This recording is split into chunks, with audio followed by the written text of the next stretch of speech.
Hello, it's me, video games. Oh wait, hang on. I forgot to do several things. Hey, over there. The mic is way far away. Give me a second.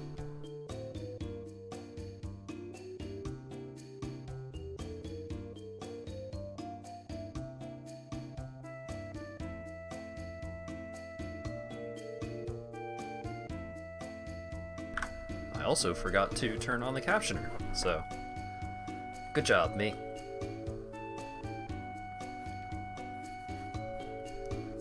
So I realized that I forgot to do something that I was intending to do. So we're actually going to start out, okay, such that I don't get in trouble. We're gonna go over to the Tales of Maj'Eyal main menu. So that way, we can see stuff going on. I'm kind of playing Tales of Maj'Eyal, but first, have I yet experienced the joy of Temporal Warden? I have not. I was thinking about checking it out, but it seems kind of complicated. Might be worth a try. Okay, so let's see. Where is... Ah.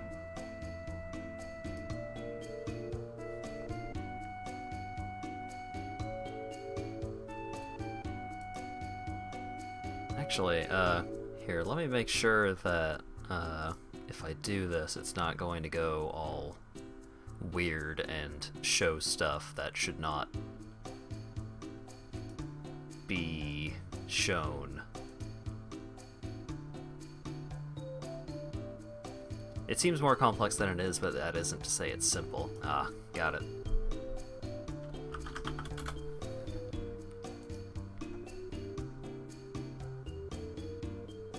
Okay, capture method, not that one. Window, not that one.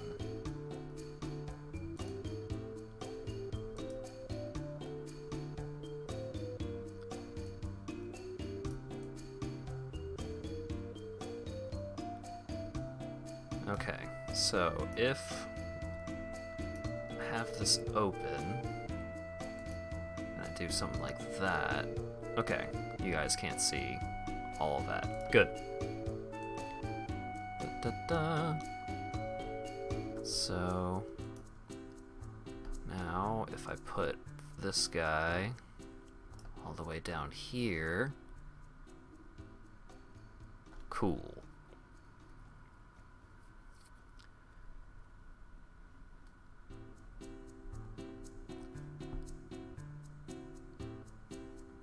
Transition. So, I was going to add Coach a Sip to the Wheel of Coaches. Let's see.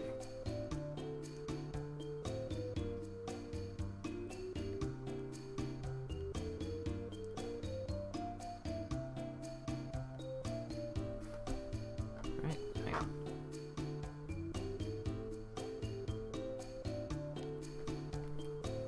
Okay. I can do simple math. I got this. So if we expand the canvas size, current width is 1537 divided by 12.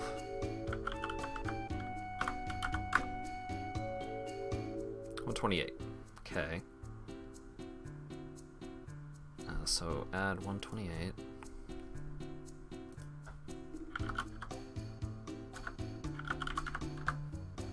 1665. That should... yeah, no. We'll go with 1665. I'm going to stick with the math that I did before. I'm going to trust past me for as good an idea as that is. Why does it... oh, why did it add...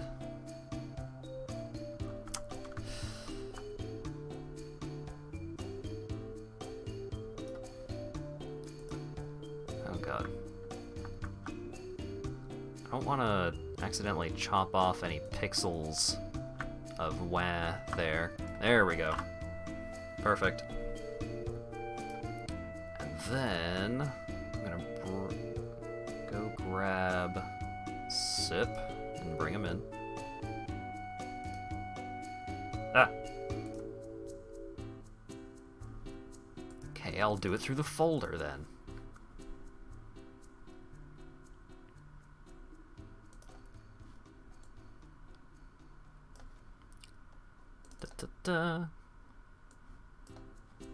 Add layer. Okay, so then we bring them over here. And then, whoa, don't resize. What are you doing? Boop. Perfect. And now, if I save this, and then save as... Save as the wheel. I do want to replace it. Okay. Flatten. Yep. Seems good. Okay. Now... Hey! And it just works. See? Now we have... Hang on, let me... Look, there he is. He's right there. Sip is now part of the wheel. Yay!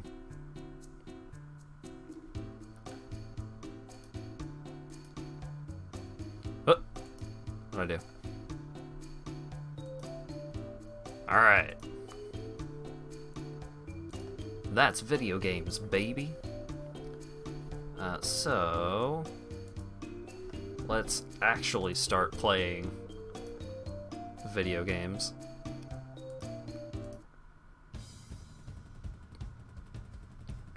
So I'm going to start off with something that I've been working on over the last couple of days. I've been trying to unlock what is it? This one. I don't remember what it's called, but I'm pretty sure I have to do a truckload of damage as a rogue. So we've got... I actually like starting off with, as a Kornak human, as a rogue, because that gives me immediate access to a pretty spiffy tree, which is really handy. Okay, so I'm gonna continue the lineage. Daughter of son of Knife Man. So my current lineage of rogues, I started out with Knife Man, and then I made Son of Knife Man, so now we've got Daughter of Son of Knife Man.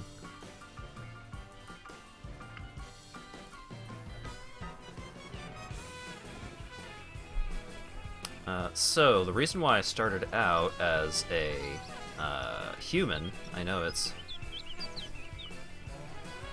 like, oh god, human, why? Why would you ever play as a human in anything? Well, it gives me access to Scoundrel immediately, and Scoundrel is pretty cool, because Scoundrel is just a bunch of passive talents that give me a bunch of on-hit effects, which play really nicely with throwing knives, because throwing knives gain the benefit of on-hit effects, and they are also just strong. I'll talk a little bit more about it as I get into things. So, dump everything into dexterity. Got another hype train rolling through. I've been having trouble, like, before I started the stream, I was having a lot of trouble just watching YouTube videos and stuff because the trains would roll through and they would just lay on the horn, so it would be so loud. Oh, hold up. Let's fly.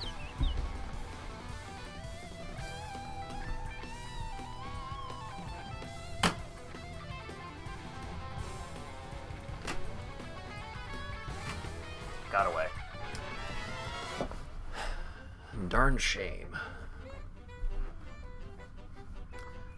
So yeah.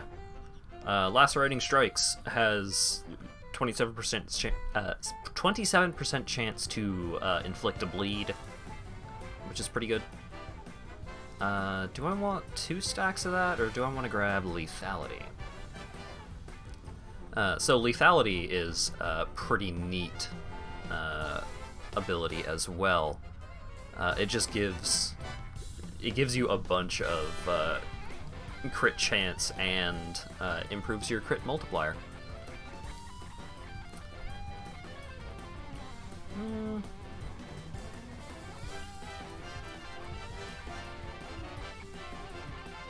Sure, we'll go with Lethality for right now. So, Throwing Knives. Throwing Knives are the big ability that I've been having a good time with recently. So, you get a bandolier of a bunch of throwing knives, and you can throw the knives, as one might expect. If you move, then you get a knife back. If you rest, which is to say just stand still, you get 2 knives back.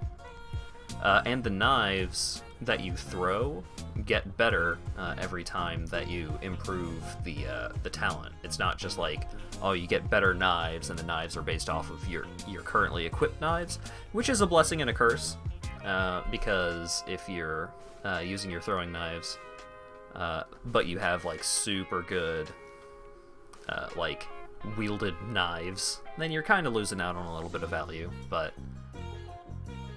the super cool thing about throwing knives, if I can... Whoop, there we go. Throwing knives. 100% chance of not breaking stealth. That's kind of the key to the whole thing, because that makes it so that you're constantly getting bonuses for attacking from stealth. You can remain in stealth while you're using all your dang knives, which is really nice because while you're in stealth, you're harder to hit. And if your stealth is good enough, then a bunch of enemies will just be completely incapable of finding you at all, which is pretty spiffy. I also unlocked the Poison Tree, which is really neat. So poisons are kind of like a sustain ability that you activate that give you a chance to poison enemies whenever you hit them. Pretty straightforward, but it works out really well with the throwing knives, because you can keep your distance. You can just ping your enemies constantly by throwing these knives at them, and every time you hit them with one of these knives, what I've just been doing is I've just been stacking a lot of on-hit effects, basically. So, like, I'm stacking poison on top of bleed and, like, chance to cause them to forget talents, chance to cause them to fail to use any talent. And talents are just, like, skills and spells. Talents are basically everything in this game. I think I'll bump up my stealth first. So the problem with doing a build like this is that since I'm starting off as a human, my starting stats aren't super great.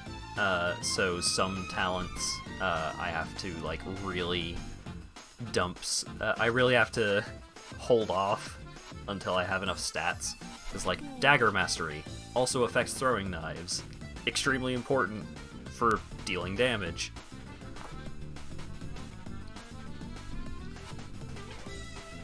Anyways. You're a native of the northern region of the Island Kingdoms, peaceful land that both humans and halflings call home. You hail from the small town of Dearth.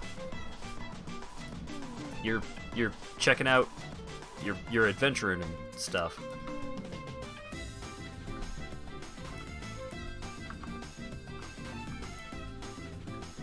Whoop. Where am I? I entered stealth. I don't know where my character currently is. Oh, I'm behind this tree. I see. Zoop. And throw a knife. Pow! It's dead. It's not a very complicated build, but just wander around until I find things to throw knives at. Throw knives at them.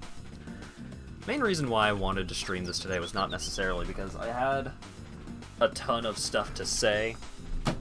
Gotcha, bitch.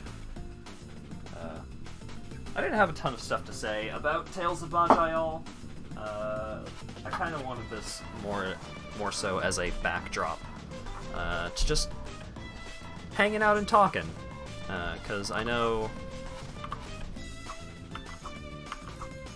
a lot of recent streams of mine have been just like a lot of reading dialogue and reading text boxes, reading lore and stuff like that, and it's not that I'm opposed to that, but I wanted something a little more relaxed. I wanted to talk to you guys and see what you guys have going on, see what's up, see what you guys are thinking, because I know that a lot of people have a lot of stuff to say about stuff right now, not just, you know, world events, which there's plenty to say about that, but more so the Sony thing, the Sony stream, PlayStation 5 announcement situation.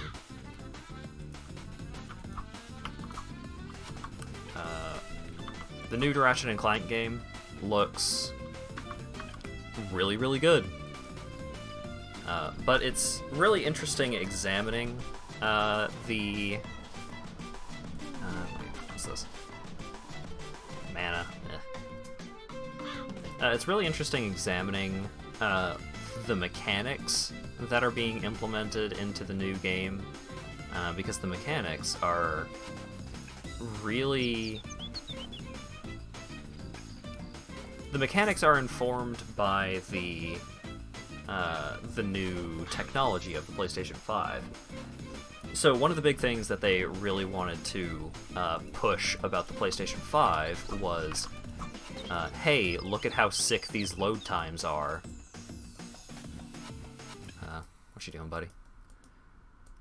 And so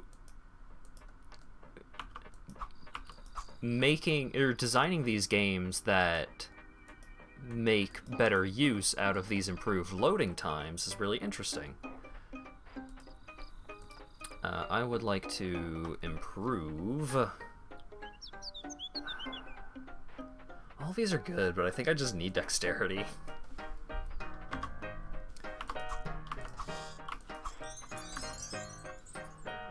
Lost my train of thought.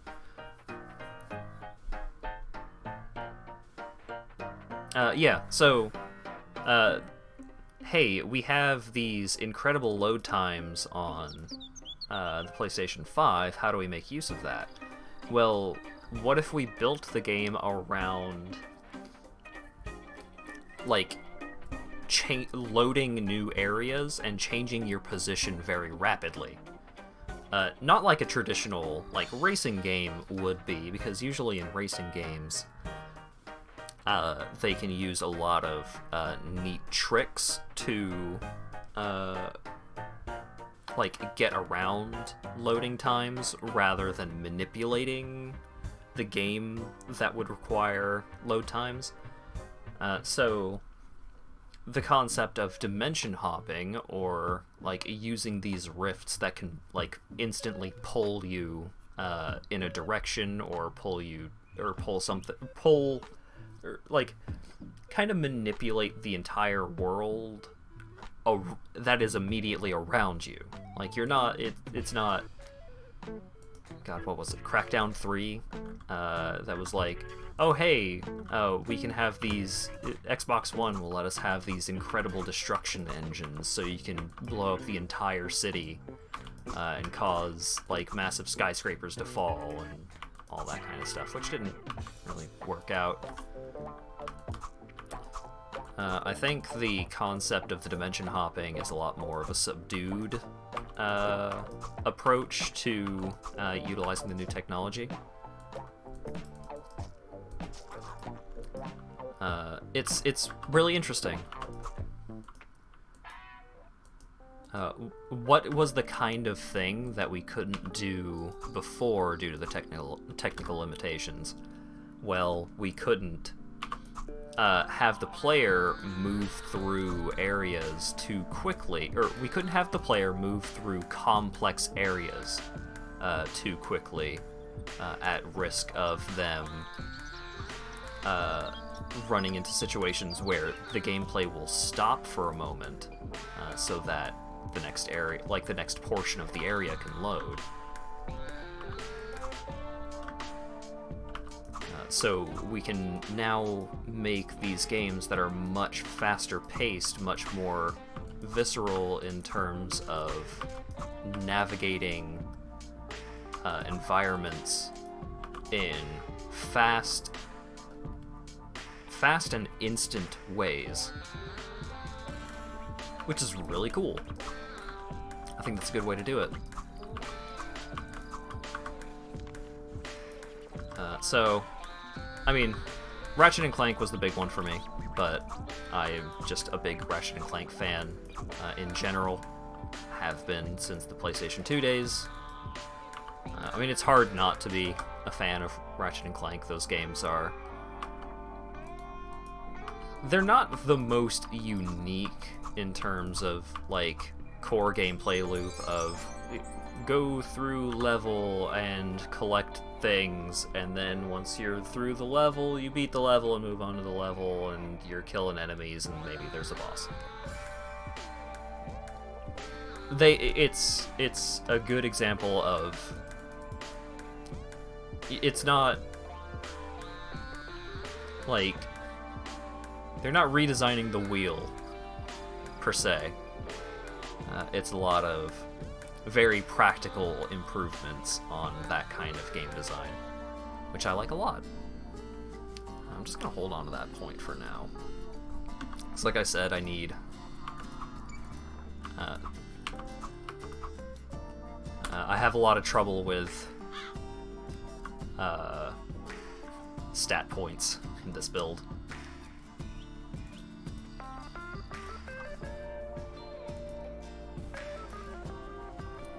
It certainly helps in regards to Ratchet & Clank that... Ooh, this hat can be dexterity. It helps that Insomniac has a tendency to make really entertaining and likable characters. The writing is generally pretty funny. And they have a lot of fun with the design and the environments and stuff like that. It's just, they're generally just a joy to play.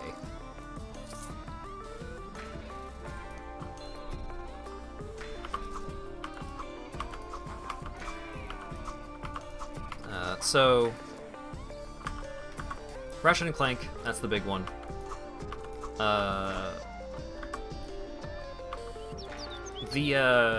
Oh, what was it? Not Ghost of Tsushima, or whatever, Ghosts of... Not the Ninja Samurai one, the other Ghost game, the one that had the super adorable Japanese director lady. The one where you're just like fighting ghosts in Tokyo. I thought the visual design of that game looked fantastic. I'm not big on horror games, just in general, but I thought that I'm very interested to see what is done with that game beyond the core mechanics. I think there's a lot of potential.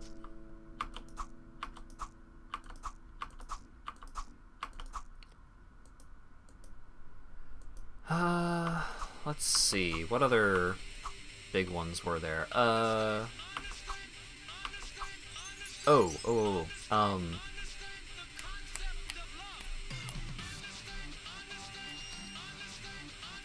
The cat game. Stray. Yeah. I thought Stray also had a pretty good-looking trailer to it. I mean, ooh, they got a good trailer. Revolutionizing the industry. I know.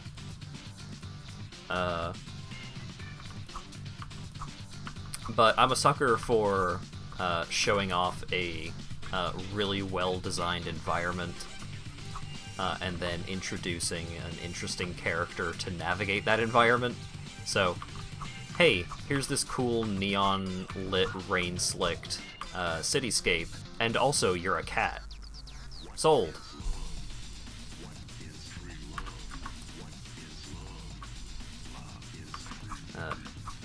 Don't need to be all that fancy for me to be interested.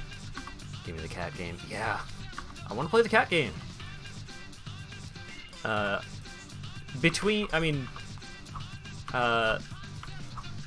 was already interested in getting a PS5. Eventually, I'm definitely not going to be... I don't think I'm going to be the kind of person to get one on release, especially because it's probably going to be way too expensive for me. Oh, I'm level 5? When did that happen?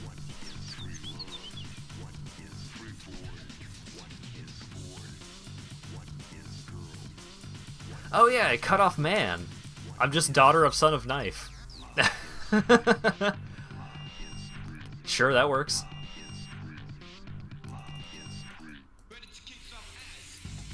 Damn it, now I lost my train of thought. Also learned about the gay dino game. Yeah, that seems like it could be interesting.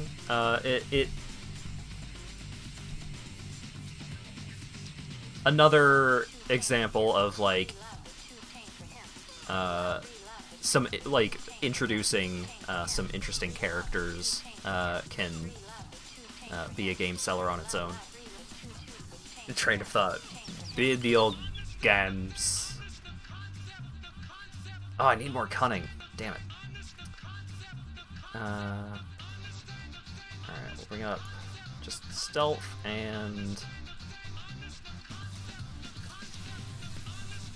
I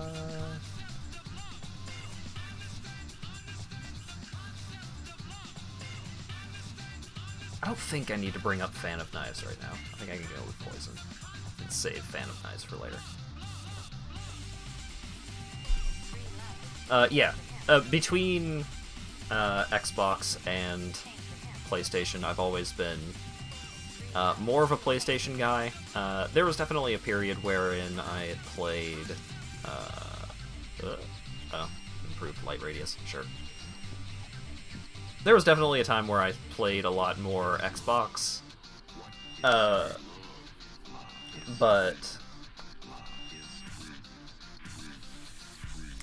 Okay, I guess it would be inaccurate to say I've always been a Sony guy. I've always leaned in that direction, but... you know the saying, PS3 has no games. And... I was much more of a Xbox player because I found that the 360 tended to... it had Halo, right? But it also tended to have better versions of the same games. The 360.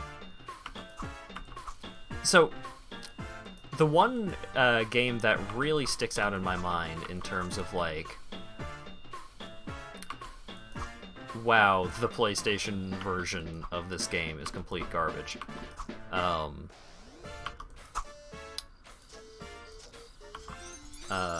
Fear. First Encounter Assault Recon. That game is great.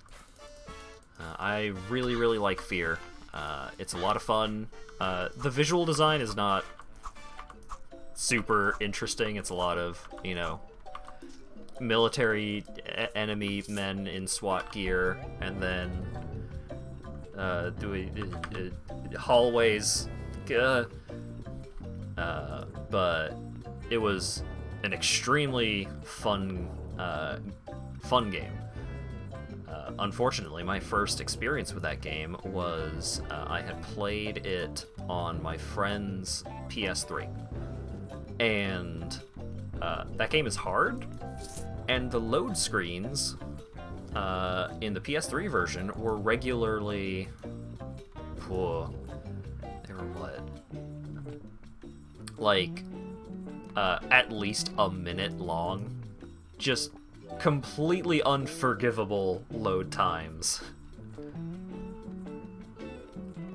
Supposedly the PS3 was a pain in the ass to program for. Yeah, so the processor for the PS3 was like revolutionary. It was crazy how powerful the PS3 was at the time. But the architecture was garbage. One-hit kill jump kicks, yeah. But yeah, so they kind of they fixed it for the PlayStation 4. I think the PlayStation 4 is a fantastic video game console. Has a lot of really, really good exclusives, but it also just has a really good controller. The load times are generally reasonable. The performance is pretty good. Like, solid all-around console. And the UI didn't suck to use, which seemed like it may have been an issue with an Xbox One. I never owned an Xbox One because all of the games that I wanted to play were on the PS4.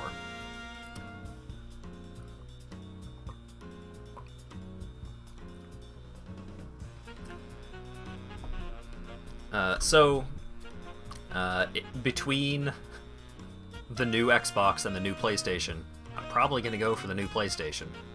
It certainly helps that I have a PC, and PlayStation exclusives are way less likely to become PC games than Xbox exclusives.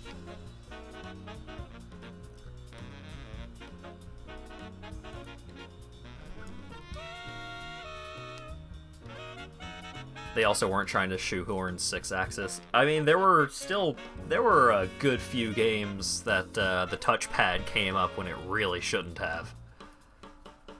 The motion control era was rough. I think the motion control era gets a bad rep in terms of like, just all these games were shoving in motion controls for no reason. Motion controls, like, that's a baby thing.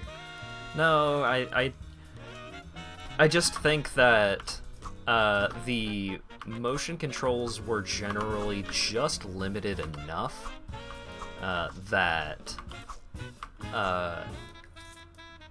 any developers that had some, like, genuinely really good ideas as to, like, ways to use that technology in interesting ways just barely couldn't get there.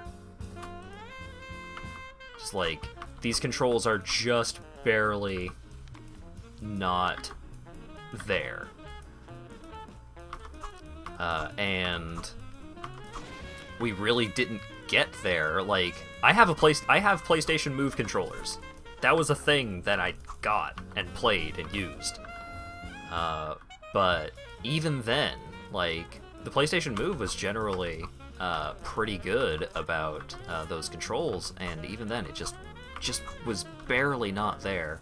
And we're only getting there now with the VR headsets and their controllers, the Vive and the Index and all those headsets. So I really appreciate what those older oh god. I really appreciate what those older motion control games were trying to do and what they did. It was rough for them, and a lot of those developers did their best. There was so much shovelware, yeah. But yeah, the Move, I enjoyed the Move. The problem with the Move is that there wasn't enough games. There wasn't a good enough reason to keep the PlayStation Eye hooked up. Like, I had gotten the gun controller for the Move, and SOCOM 4, I think, and I had a great time with that. I really enjoyed playing that game.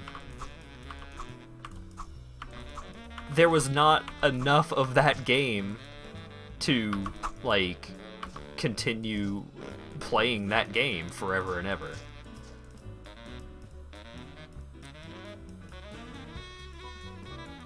The Kinect was a cool device, not a good controller. Cheap-ass 3D camera is a good thing to have. Yeah! I think the Kinect is probably one of the biggest examples of, like, failing to utilize the technology properly. Because the Kinect had a lot of potential in everything but what they tried to use it for, basically. I personally have no idea how you make the Kinect fun to use. That's the problem.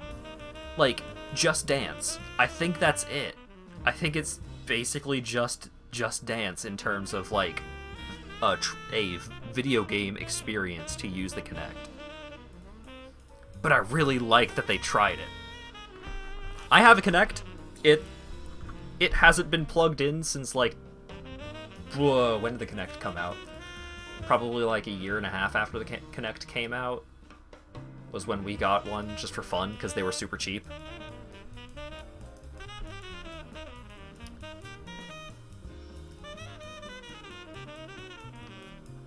Yeah, just so many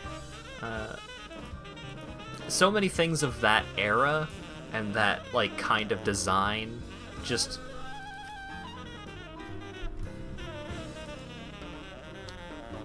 missed potential, but it doesn't really feel like their fault. It feels like that kind of thing.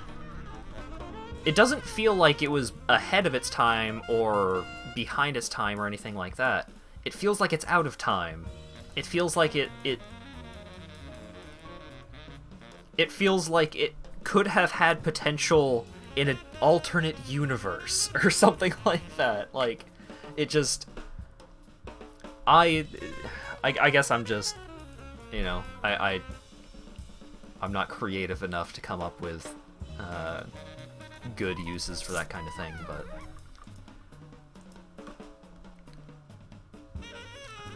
where is it? It's over there? Okay. Okay, is he going to try and go this way? Okay, he is coming this way.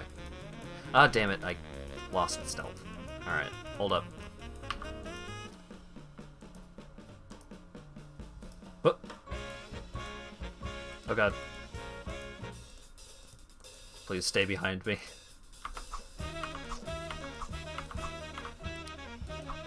Yeah, it was a weird time, and there was a lot of weird technologies surrounding it.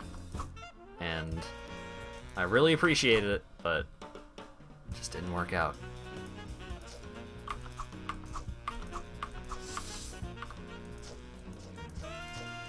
Alright, well, I broke stealth, so time to just knife everything in a conga line.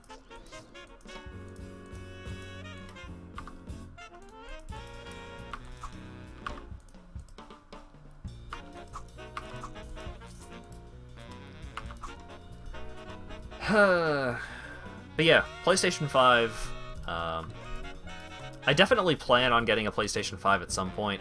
It may take a while, because it's probably going to be expensive, and I don't make a lot of money. But that's okay, because I don't need a lot of money. Give me some cunning.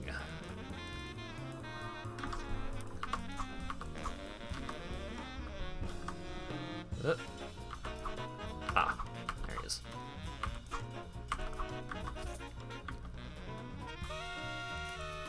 What else? Oh yeah, the Demon Souls remaster. I am genuinely very interested in that because I want to know if it's... I want to know what's being done with it. More Souls. So here's the thing. I hated Demon Souls. I thought Demon Souls was incredibly unfun to play. But a lot of its problems that made it unfun to play were mostly aging issues. Just like mechanics and design that aged poorly, especially in comparison to the Dark Souls games, which are successors to the series, which had a lot of things. A lot of the design of Dark Souls is informed by failures in the design of Demon Souls. So many things that were complete garbage, unfun, just terrible to interact with in Demons were then refined after the fact. I should have checked to see if any of that leather armor was good. Oh well.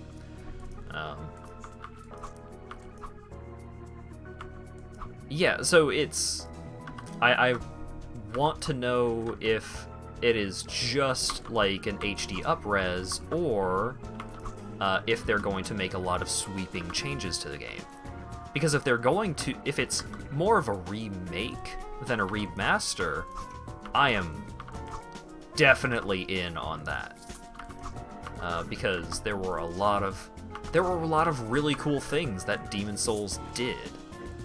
And there were a lot of things and mechanics, a lot of like encounters and mechanics and so on, that were present in Demons that were not present in any of the other Souls games.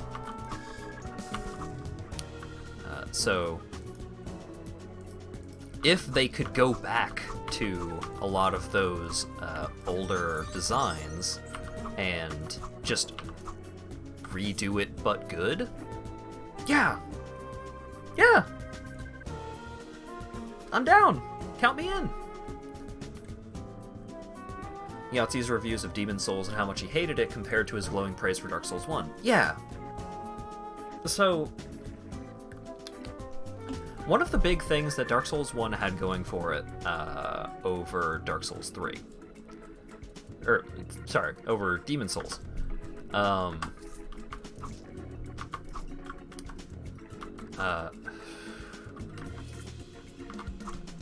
Demon Souls was very level-based, which you would think is weird for the Souls series, this series that is so, like, Dark Souls 1, one of the biggest praises for Dark Souls 1 is the exploration and the coherence of the world. Meanwhile, Demon Souls, it was like a weird, non-traditional action game, like level-based action game, which wasn't a bad thing, but again, so many of the ways that they designed these encounters and these mechanics just didn't work. But keep in mind, a lot of my opinions are tinted by the fact that I went to... I started with Dark Souls 1, and later went back to Demons. Maybe I would have liked Demons a lot more had I played it first. It's hard to say, because I can't do that. That's not how time works.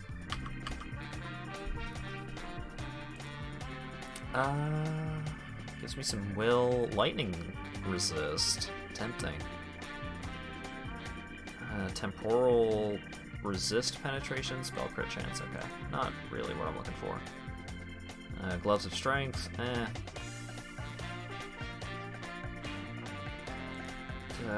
Boots, I guess.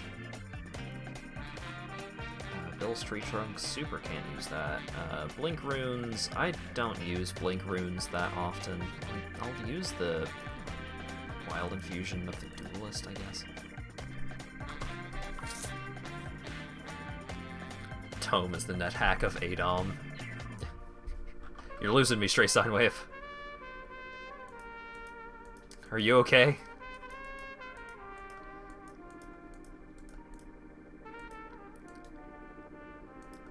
Oh, level up. I level up twice? God. I've been too busy talking about video games to pay attention to the video game. I hate it to try and say Stray Sine Wave because it told the truth. Great. Okay. Let's get throwing knives. Leveling up throwing knives is always top priority because it drastically improves our core damage dealing thing. Toxic Death is pretty good. Whenever you kill a creature, all of your poisons affecting it spread to foes in a radius of 1. Pretty good. I need more cunning. Need more dexterity. So, next level I can get level 5 Dagger Mastery, which is nice. But for this level, we'll get Misdirection and... I kind of like going pretty hard into lethality relatively early, because there are some other talents that... ooh, wait. I could get Precise Aim. Yeah, Toxic Death can wait. Precise Aim is more important.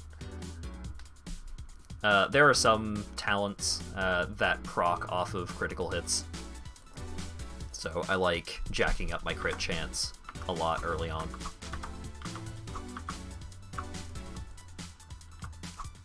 So yeah. Anyways, Demon Souls. I'm interested.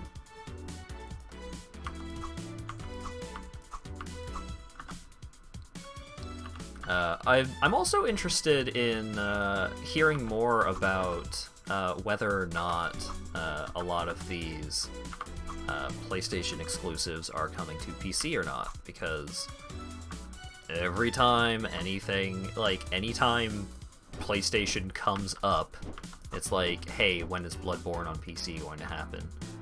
And normally, the answer is fucking never. What are you talking about? But it's well and truly possible that we could be getting something of that vein now that more of the independent developers are starting to see the value of having their games on PC. After, like FromSoft, after seeing the success of the Dark Souls games on Steam and just PC in general, one would hope that they would look at Demon Souls and Bloodborne and think, hey, I would like to get in on that situation. That seems good to me.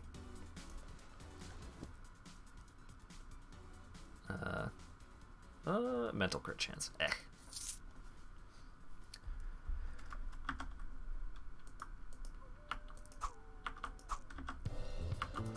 Oh yeah, we'll know, there is a rumor going around that there is going to be some manner of Persona 4 Golden announcement regarding a potential Steam release on Saturday. A lot of gaming news coming up right now, which I mean, even as, you know, hey, I'm a professional streamer, I should be knowledgeable about this kind of thing. I was always super into knowing about this kind of thing, just because, I mean, my bachelor's is in game design. It's kind of my whole thing. But it's always really exciting to see a lot of video game news, especially with the potential for so many more exciting things as of late.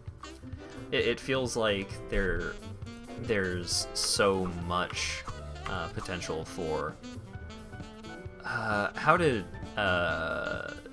Brian David Gilbert put it? A what? Hell yeah, what? Moment.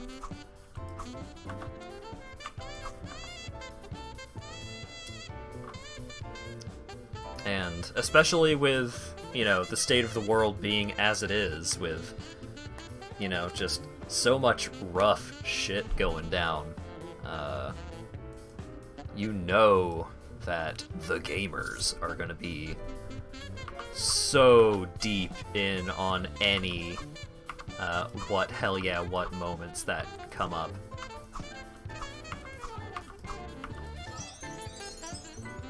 I didn't mean to do a melee attack. I'm a fool. I'm gonna throw knives at these plants. So the cool thing about Fan of Knives is each of the individual knives deals reduced damage, but you can shotgun with them. So, like, you keep a special stash of 13 throwing knives in your bandolier, which you can throw all at once at enemies within a radius of 5 cone for 59% damage each. Each target can be hit up to 5 times, which is great. Fantastic single target damage.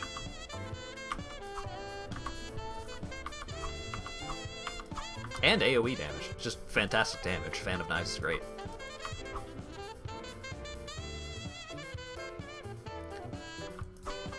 Hat confirmed an eligible bachelor. I don't know about that. I did explicitly have my boyfriend on stream with me yesterday, but whatever you say, dog. Yeah. Fat lot of good I've been actually doing with that game design degree, but I guess I didn't make use of the opportunities that were provided to me. I didn't make all sorts of connections while I was at school.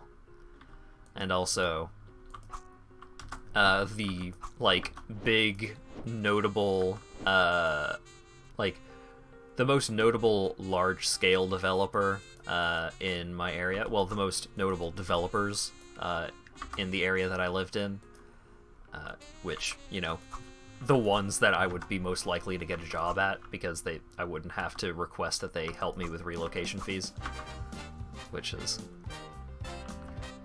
always a big old fat chance on that. They were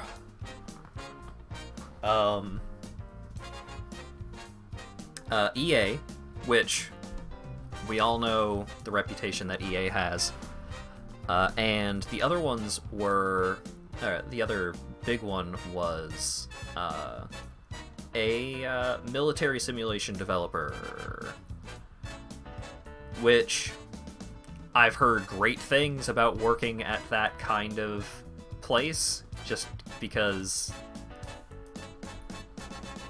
like, military generally pays pretty well and has good benefits, but it's not really what I wanted to get involved with.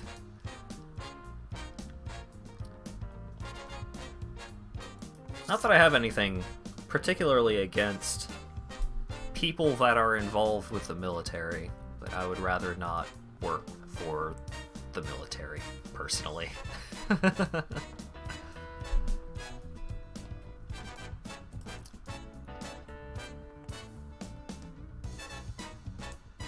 One of my professors, the guy who made Moonbase Alpha, super nice guy. Got along with him great. Always really enjoyed his lectures. Just really nice guy. Yeah, great. It wasn't necessarily a thing against.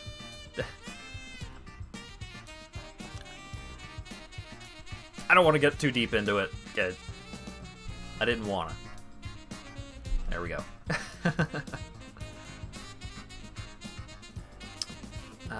Category points. I think I'm probably just going to improve my throwing knives category.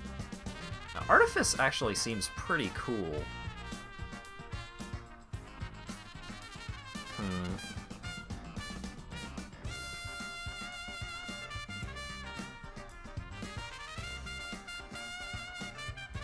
Huh. So, throwing knives count as melee attacks for the purpose of on-hit effects. I don't think that the hidden blades will trigger off of hidden blade.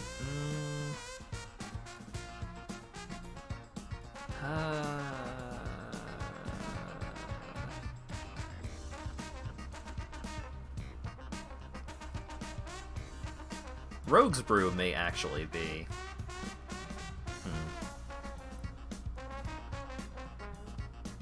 Just don't get into designing slot machines. Hey, funny story about that. That was one of the industries that most of our professors tried to push us into, because that's where the money and the job stability is. Casino games? Holy shit. Easiest fucking in, and, like, easy job, studios that generally work on that kind of game, like, generally low-stress environments, good benefits, just, like, working at that kind of place is the kind of job environment that you would want out of working at a real game studio.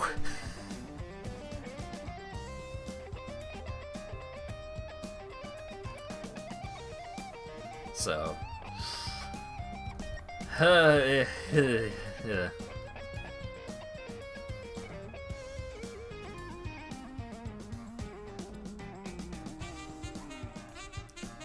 Okay. I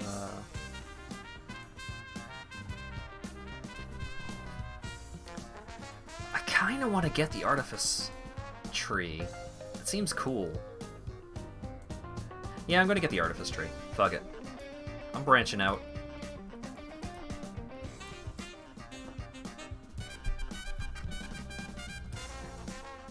But yeah. I think job stability is one of the big aspects of that whole situation. Just like, if you get in at a casino game studio, you're probably not getting out of there unless you want to. It is extremely 9 to 5, but just as long as you fulfill the contract, because a lot of casino games are based off of contracts, just like, hey, this television studio is willing to have a fucking slot machine based off of this current ongoing show. Just make that and you're good to go.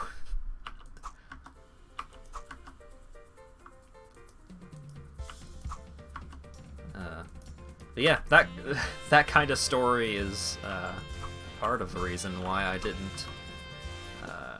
I kind of lost a lot of motivation to work in the industry. It's like, oh, well, I mean, I could, but do I want to? Would it be a fulfilling experience? And the answer that came up a lot in my head was no. Part of that is why I wanted to try and go into the production side of things. Like,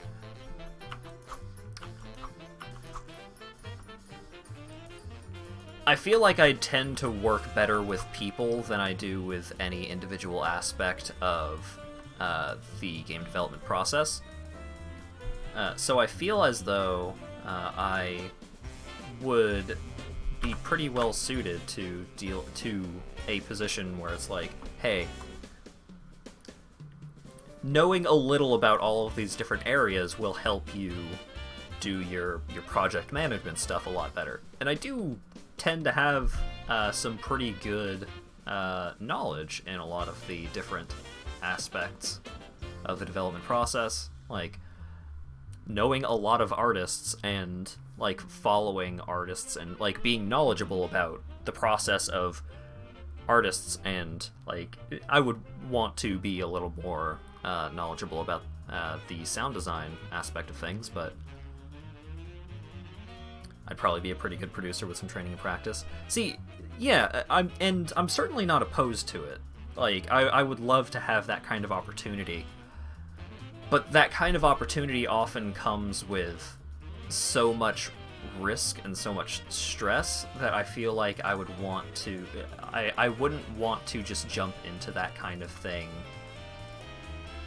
without having some kind of pre-established stability. Like, even if it's something just like having a savings account, which has not been a thing that I have had at any point in my life. Because any time where I have had, like, any point in my life where I have earned money and had income and, like, had money, that whole situation was usually cut short by, like, hey, we need you to help us pay for this move because mom just lost her job and we need to completely uproot our whole fucking situation. It's like, oh, okay, cool, yep, gotcha.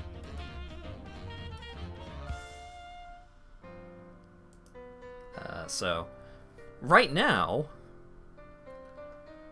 I am in a very stable situation. I'm very comfortable in my current situation right now. Problem being, my current situation is entirely dependent upon my location. And Springfield, Illinois is not exactly a hotspot hub for game development.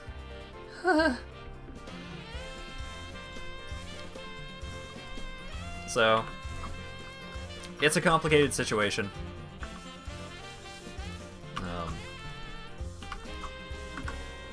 So, I'm not...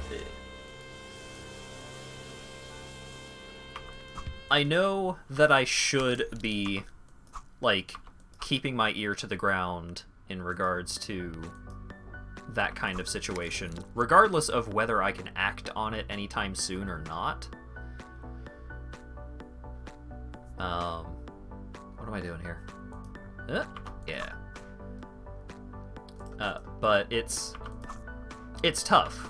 It just, like, even just purely from a mental standpoint, it's tough to try and, like, really get in deep and pay close attention to, like, job opportunities and the state of the job market and everything. When I know that the likelihood of me being able to take advantage of an opportunity is so slim.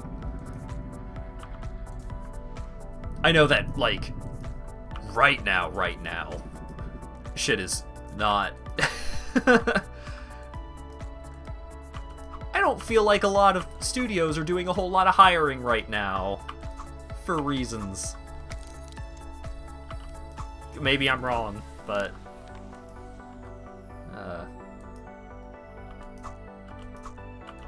There's some ongoing things that are causing some complications, let's say.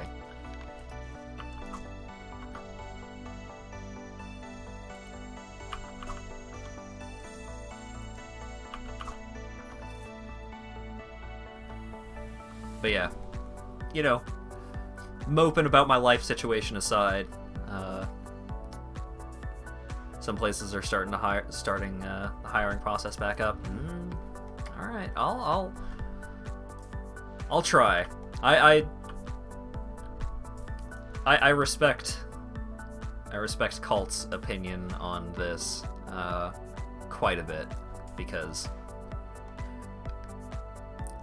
not only does he work in the industry, but he does the kind of thing that I would want to do. So it's...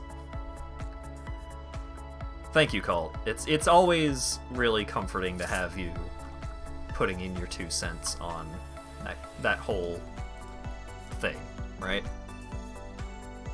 I'm doing so many hand gestures right now today. Just like I'm talking with my hands constantly. You guys can't see that.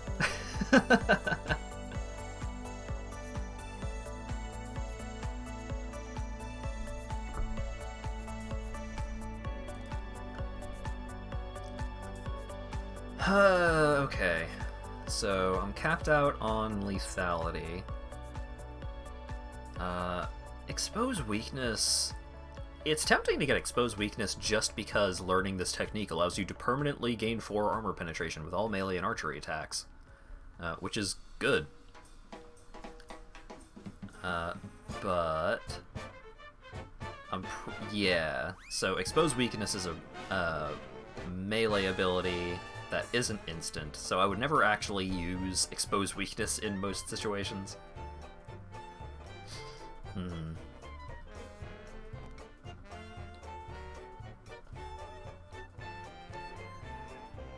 I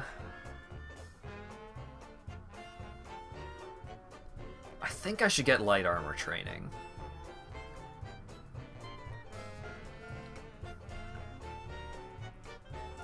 Yeah, I'll get light armor training. Because it's such a massive... Light armor training, just like the first rank, is such a huge boost to all of my defensive stats. That's just a sign that I need a webcam. Maybe. It'd give me an excuse to start wearing my Hawaiian shirts again, so that's nice. But... webcam... lower priority than new monitor.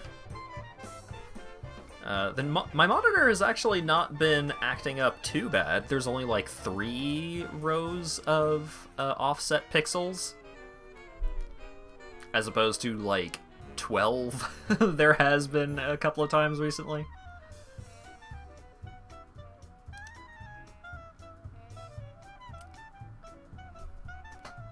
But yeah, I've thought about doing webcam stuff, but I don't know. It's not something that I'm jumping at. Oh, wait. Damn it. I want quick draw, but I have the opportunity to upgrade throwing knives. Yeah, okay, so I think this level is going to be throwing knives, next level is going to be quick draw, level after that is going to be rogue's tools, maybe? Just upgrading the base throwing knife skill is so important.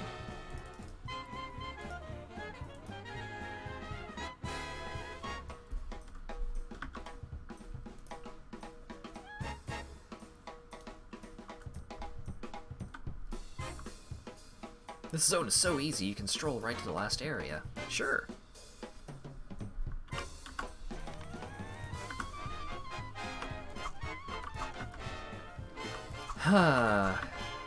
Life's weird, isn't it?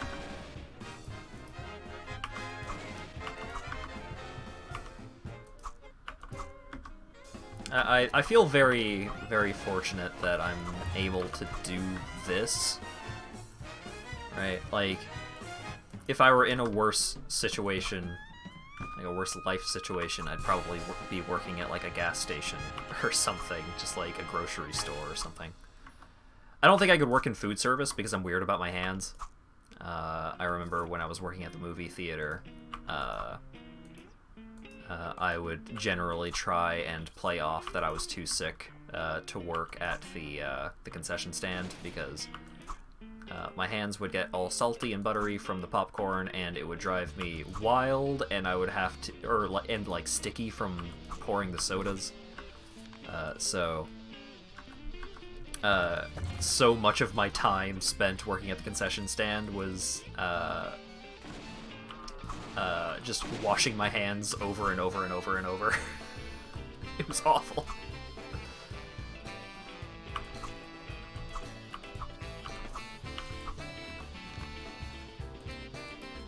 It sucked. And there are some like local and part-time positions that I would not be entirely opposed to. But you know, if I gotta get a job, I gotta get a job, right? But the fact that, you know, you guys have been supportive enough that I can actually start, like, I can actually see income and get, like, the fact that I can earn money doing this, even if it's, you know, Oh, right. I got my first Twitch payout today. $112 right into the bank. It's, you know, $112 for, you know, several months' work. Not impressive by any means, but it still means so very much to me that I could do this at all. So, thank you guys.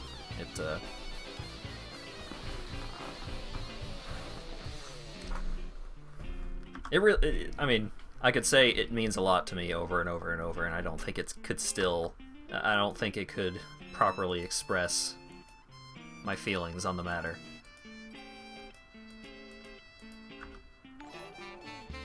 Yeah. Thank you very, very much, Cult, for the $5 donation.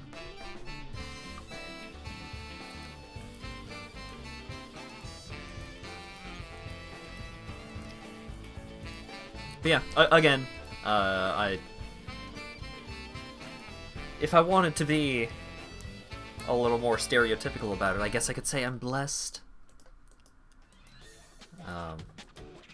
The fact that you guys are willing to support me, but also the fact that I have the fundamental support, like being able to live with Lawyer Dog and not have to worry about food and shelter and stuff like that, like being able to pursue streaming as a full-time thing without having to worry about being homeless and so on. I'm a lucky guy. I'm a very lucky guy. Coach blessed. What would that even look like?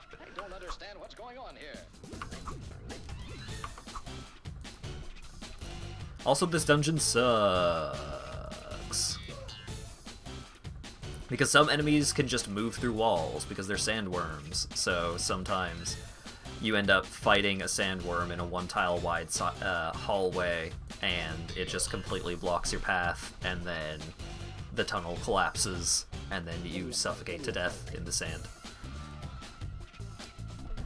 Healing. So, we'll replace the old healing, we'll replace the old wild. Coach of Nitro. Oh man. Leaving Lago out like that? Look. Lago does his own thing.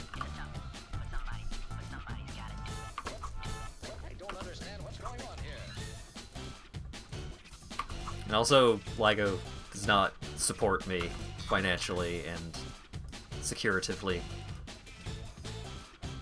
He does support me sandwichly. I am very thankful to have Lago around, for sure. Because he's the one that can drive. Oh shit, I'm suffocating. Oh god.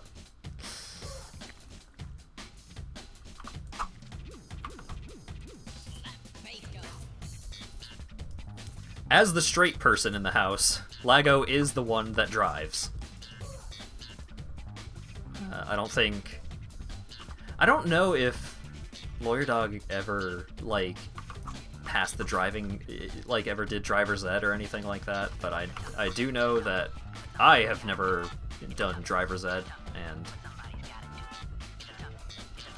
getting a driver's license would be quite an adventure for me.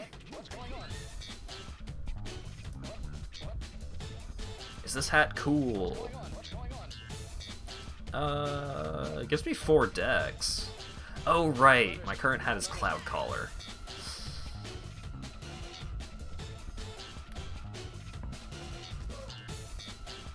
I do like Cloud Collar. I mean, I'm gonna hold on to Cloud Collar anyways.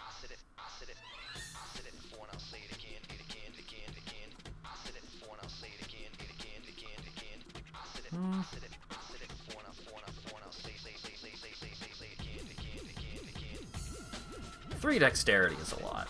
I'll switch to the new hat, but I'll just hold on to Cloud Collar.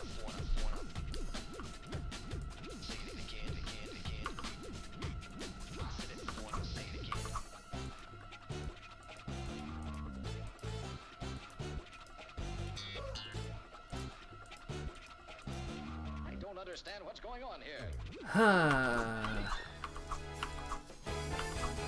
I hate the sandworm caves.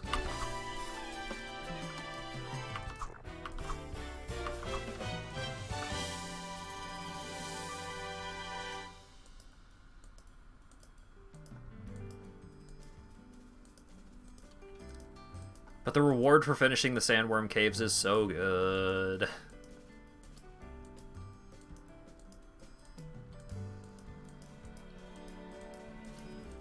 Like, you just basically get a full level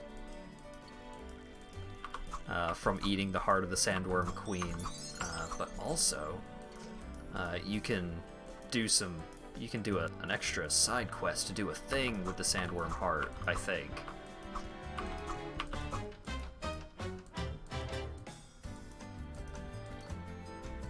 I don't know how to do the quest or how to access that quest, but I'm pretty sure that's a thing that can be done.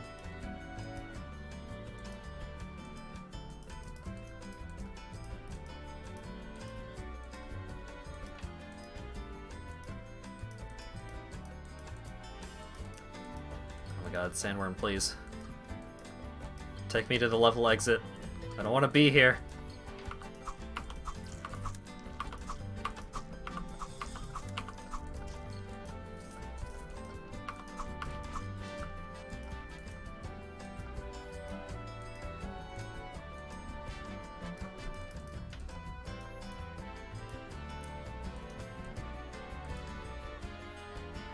That's even better than a level up because you get 2 class points. Damn!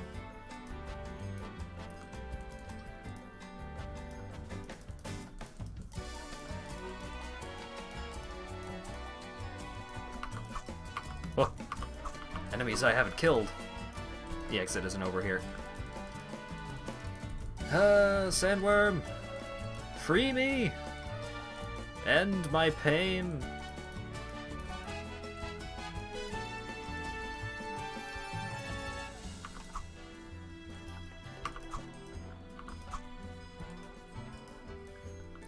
Don't open the chest yet. I do need to rest.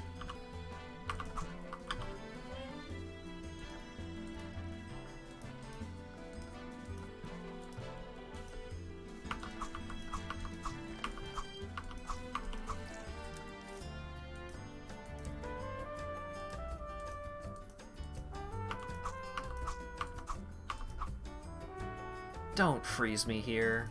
Oh, God. I think I might die here. Oh, maybe not. It's at 25% health. Fuck it, fan of knives. Okay. I'm not dying here. Not yet.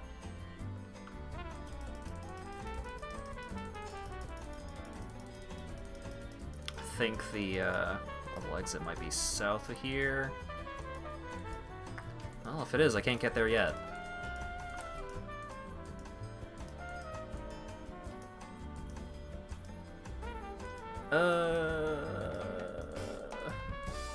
Ah! Free me.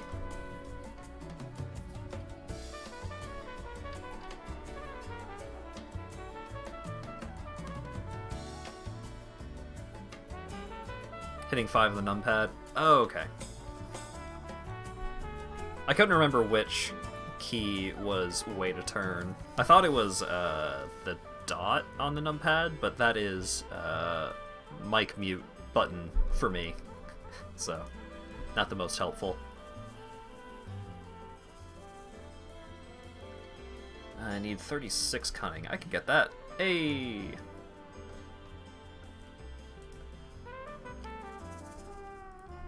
Alright. Your melee and ranged attacks leave your foes unable to focus on complex actions, give them a stacking 3% chance of failure next time they try to use a talent. Wow. Incredible. Accuracy. Flat 4 damage with melee hits. That's pretty good. Like, the 40 max life is also pretty spicy, but... Oh, this also gives 42 max life. Yeah, okay.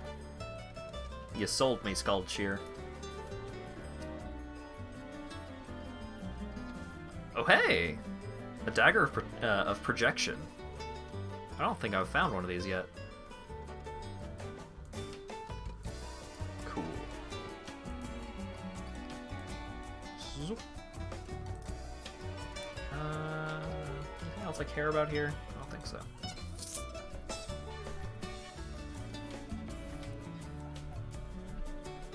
That's damage when hit, not on hit. Oh no! Damn it, you're right.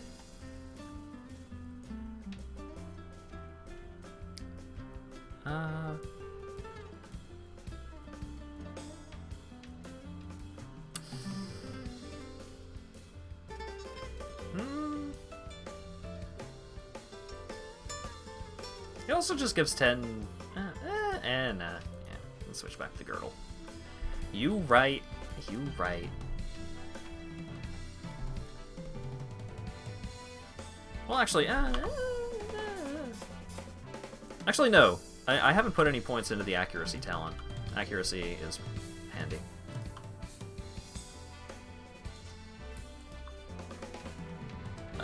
Knives.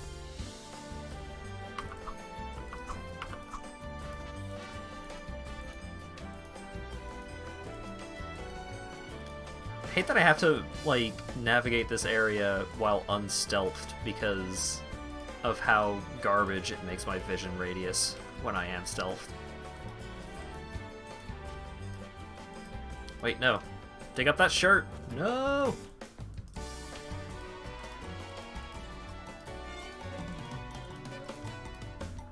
Yeah, see, this guy's a cool guy. This guy dug up the shirt.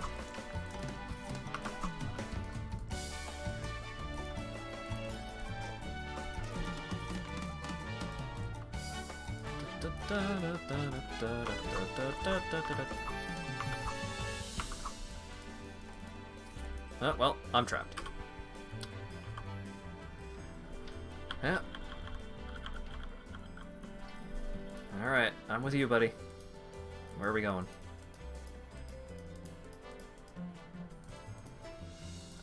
Adventure!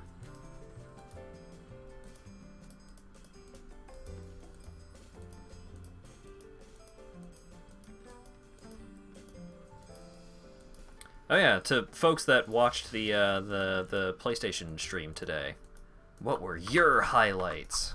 What were you guys super excited about from all them announcements and demonstrations and demos and trailers and such? Who all is just like really excited about how incredible the PlayStation 5 console itself looks? I'm hype about that.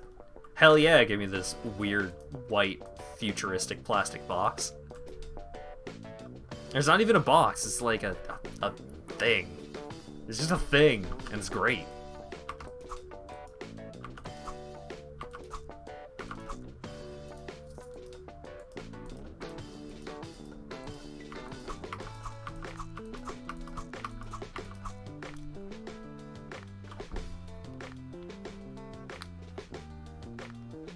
Shoutouts to the rigger of the female Ratchet model who's all in on the furries. Oh man, hadn't heard about that.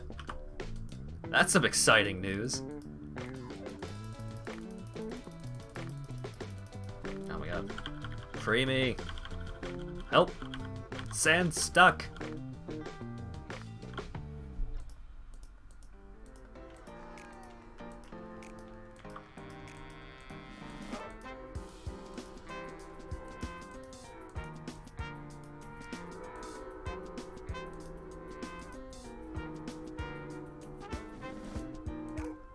Some links on Trout's Discord. Oh man. That's pretty exciting.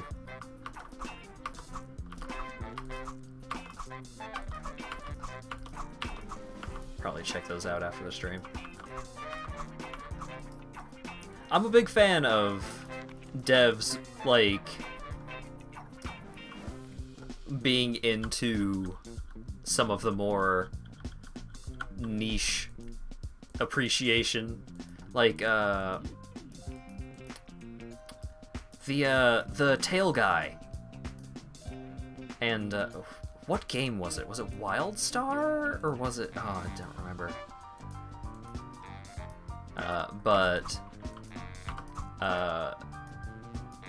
Oh, wait. Shoot. What was it? Did I ever turn on the quick draw talent? I didn't. You're right. Thank you. Thank you for reminding me. 110% absolutely forgot about turning on quick draw. Ooh, there's 2 of them. And now there's 0 of them. Fan of Knives is so good.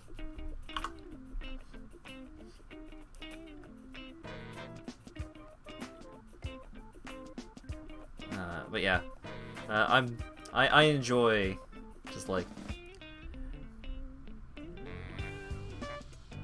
the main reason why I'm enjoying it a little more as of late than I used to, because a lot of it used to feel like very just like, oh, okay, yeah, no, great, thanks. It always felt awkward up until recently, when it started seeming like you started getting the feel that a lot more of these developers are into it because they're like, they have an appreciation for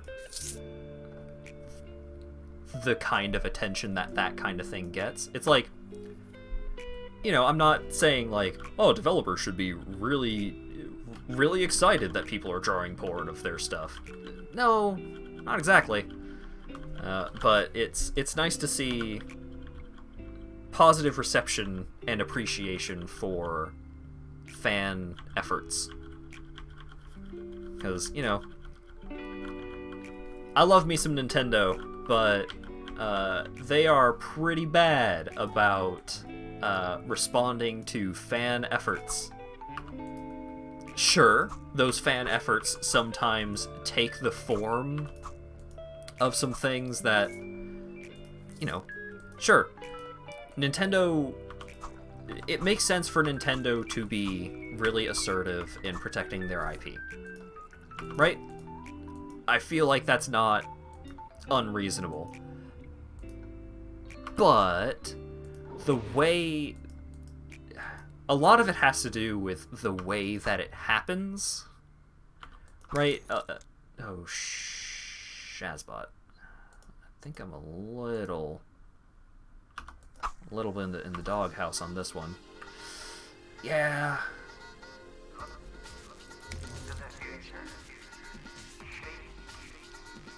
Okay, I'm at full health. Ryan Bark. Okay, that's just infusion saturation.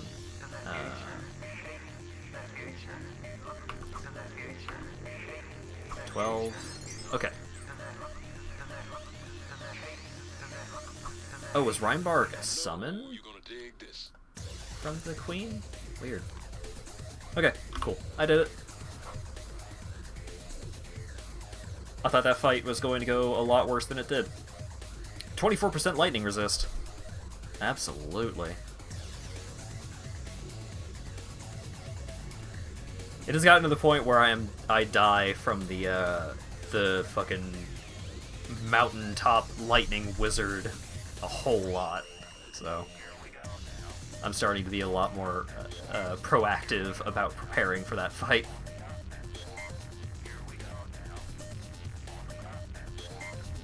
Alright, get me out of here.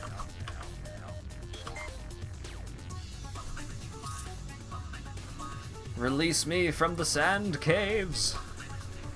Oh, storming the city is happening. Okay. Oh, I should actually also switch to some lightning resist gear going into this encounter.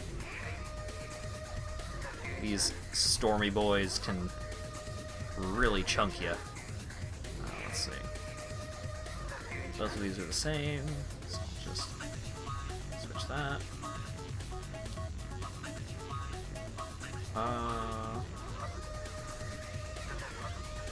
Cloud Caller, yep.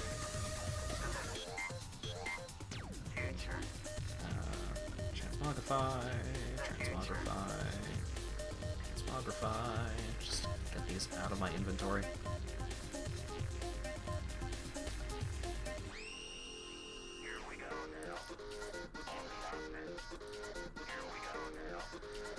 Okay.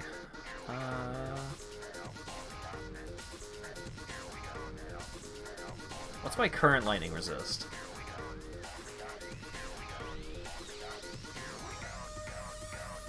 No, 34. That's okay. Oh, I can level up too. Hot diggity.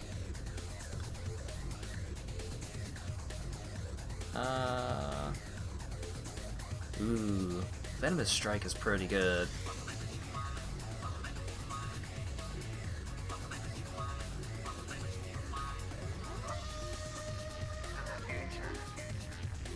Yeah, I'll take Venomous Strikes.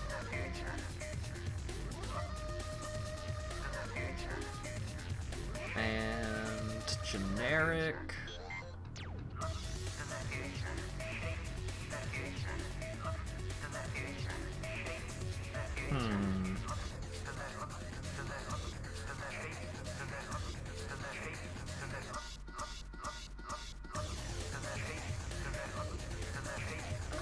Let's go with Scoundrel's Strategies. I like the chance to inflict a painful wound.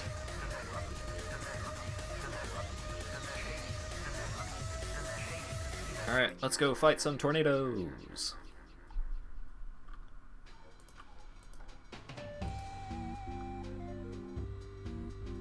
Why is there a farmer out?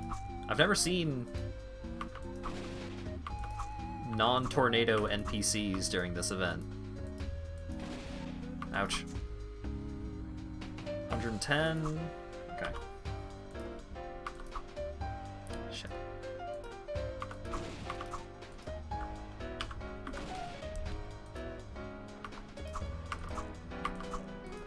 Okay, I need to go full manual control for this fight. I keep forgetting. That line of sight is incredibly important. Ow. Healing infusion? Okay.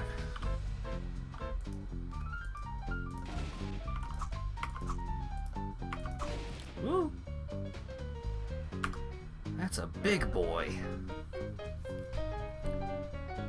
Alright. Venomous Strike, you can go over there.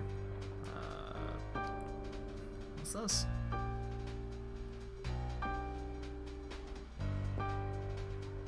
Bolt of Fire. Okay. More important, Venomous Throw.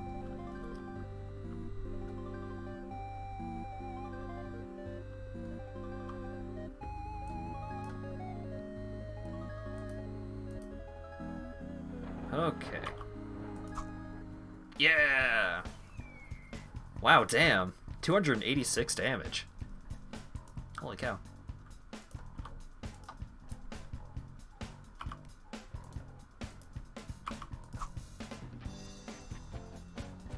Venomous Throw is good.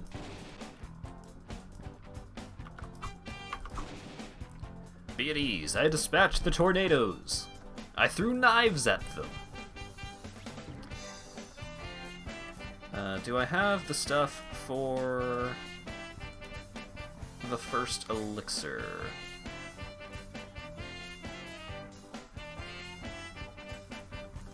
Give me the crit chance. I don't. What am I missing? Oh, I'm missing all of it. Huh. I'm used to the, Okay. Minotaur Nose. Fairling Fang. Stormworm Claw. Okay.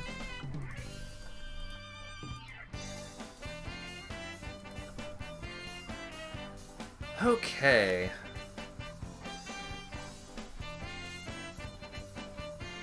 Alright, do I have... I think I have an arcane thingy.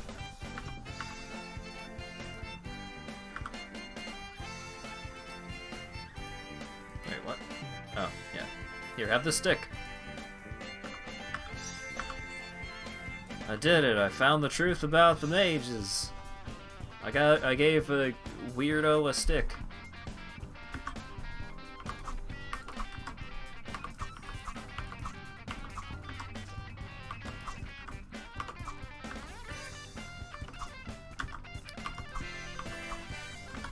Oh yeah, back on the PlayStation 5, because it's the thing I've been thinking about today, because part of the reason why I started the stream a little late was because I ended up watching more of that stream than I had anticipated.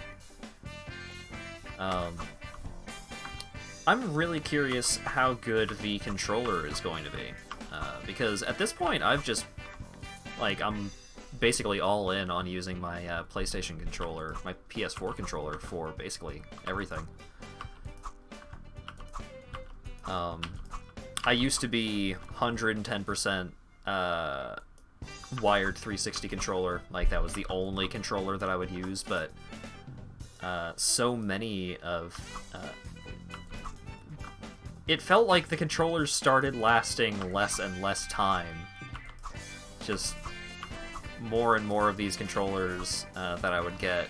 I would get first-party controllers, too.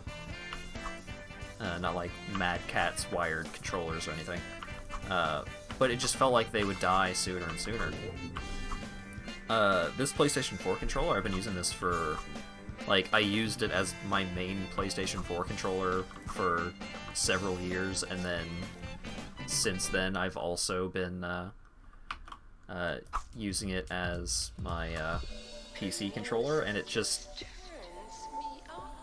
It still works perfectly. I've never had any technical issues with this controller. Usually by this point, on the 360 controllers, a button would start wearing out, or one of the sticks would get weird, or one of the triggers would get weird, or something like that. No, it is in prime condition.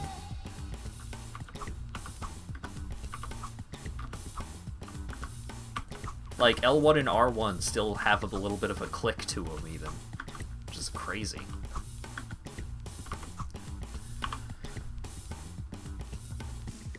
Spellblaze Shard. Oh, the Spellblaze Shard has lifesteal. I didn't notice that last time I had it.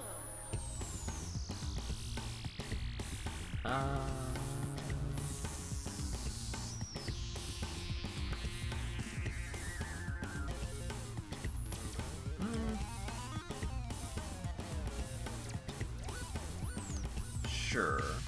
We'll switch that to that, and then switch hands. Does it not let me switch hands? Okay, fine. What? Take off. There we go.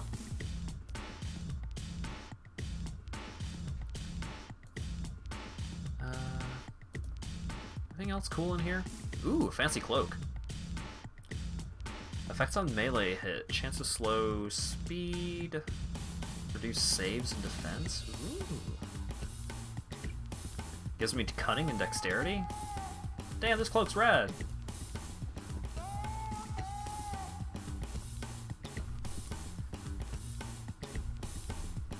But yeah, I was actually I was considering picking up an Xbox One Elite controller, or I guess a Microsoft Elite controller.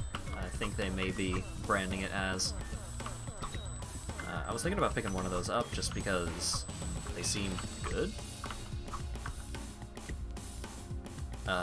But it was I wanted to get one of the personalized ones. Fucking $70 before shipping. Oh my goodness gracious. Crazy.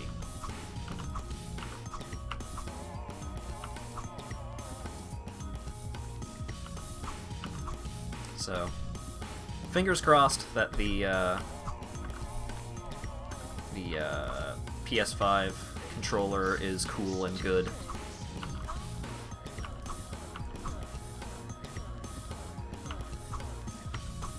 We shall see.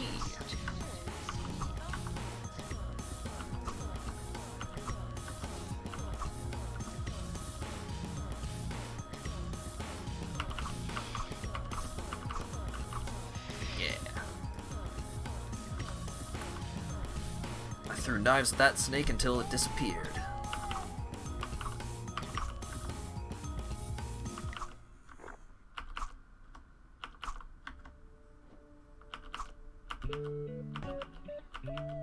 Oh, actually, I did have another thing to talk about in regards to the in regards to Demon Souls. So, it seems like the Demon Souls remaster was not being done by what happened? What am I doing? Some around that corner. There it is. Yeah, the Demon Souls thing seems to be being done by, what was it, Blue Point? Actually, I'm gonna look up Blue Point because they're familiar.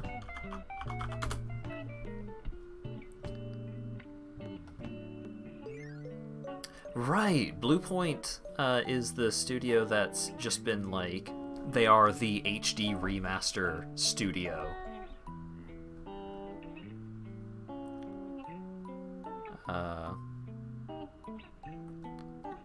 Let's see. And it's not even just... I think they've also done remakes in addition to remasters as well. Yeah. Metal Gear Solid HD Collection? Yeah, that one was really well done. Doesn't necessarily say one way or another whether that will be, that the Demon Souls thing will be a remake or a remaster, but considering that they have done full remakes, I'm hopeful.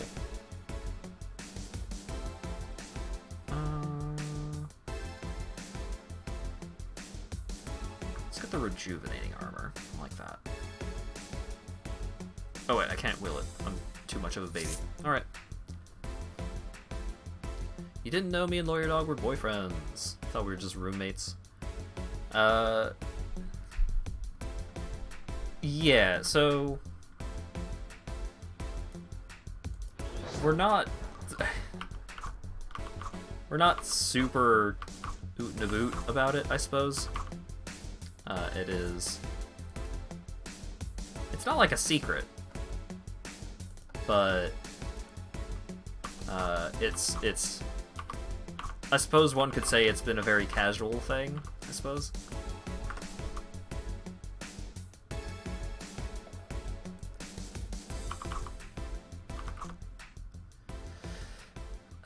32 life, that's a little much.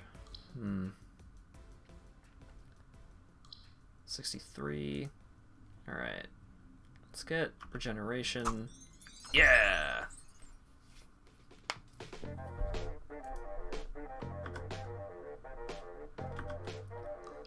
But yeah, I think a factor is that neither myself or him are particularly lovey-dovey.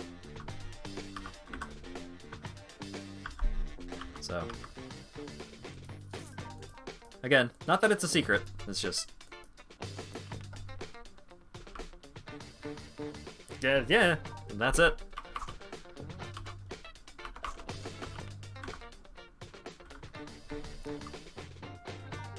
You just thought it was one thing and heard it was another. Yeah.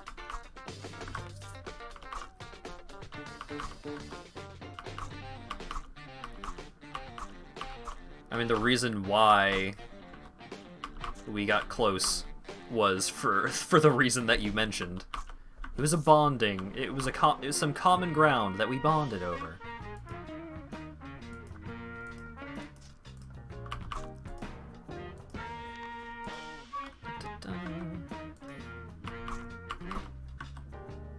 Ooh.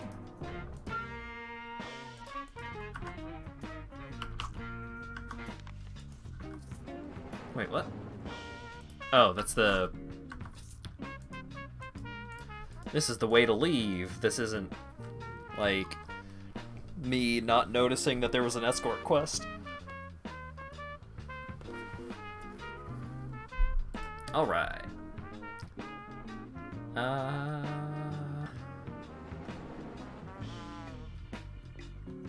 guess I can finally start putting some points into Rogue's tools, just to see what's going on with these. Because I think Rogue's Brew would be a nice thing to have, if nothing else. I wonder if...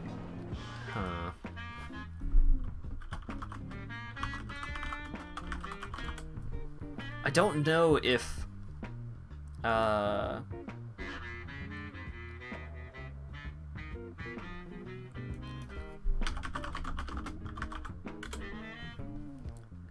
Hidden Blades.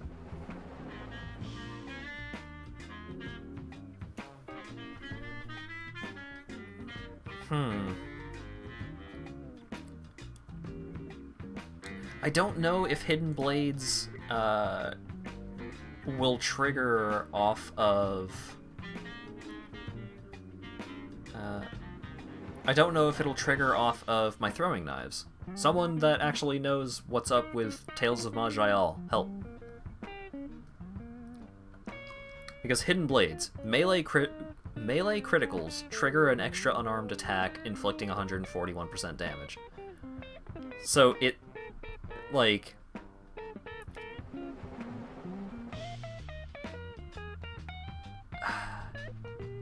It seems like because it triggers an unarmed attack, it would have to be a melee attack, but I mean, I often throw throwing knives in melee range.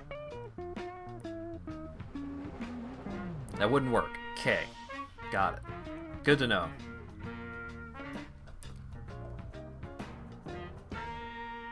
How does LIGO factor into things? He hangs out and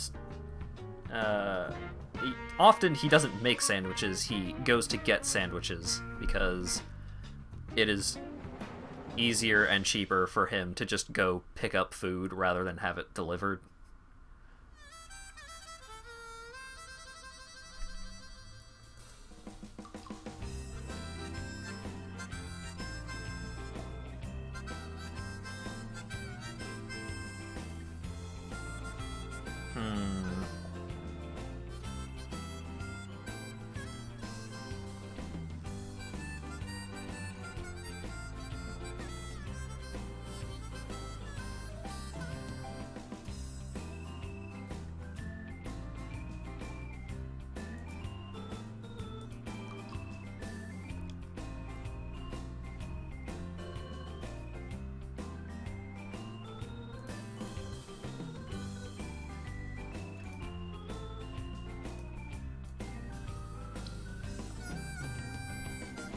Okay. How long does this last? It takes 40 turns? Okay, cool. That'll give me a little bit of time. Sandwiches are a very important part of being a roommate. Yeah. Yeah, no, LIGO is not involved in any sort of... He's not involved in that, but he's around, and he is one of my best friends. So... We're a happy roommate family.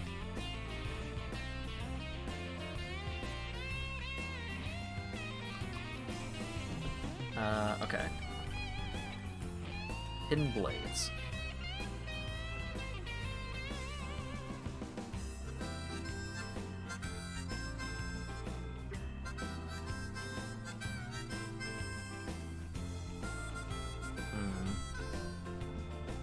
Oh, Rogue's Brew is a standard speed action. Dang it.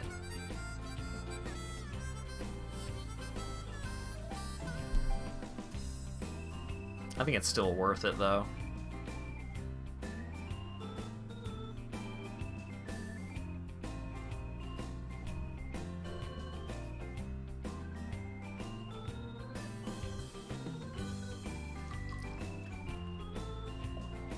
It's nice that the smoke screen doesn't break stealth.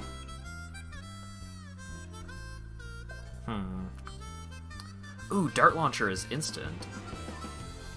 It only has 10 cooldown? Ooh.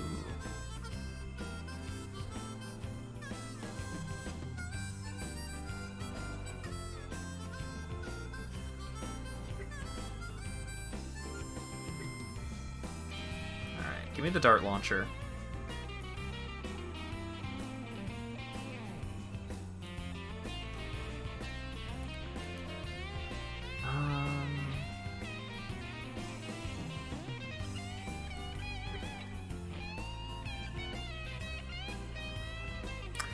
I'm going to try out Hidden Blades just to see if it'll work.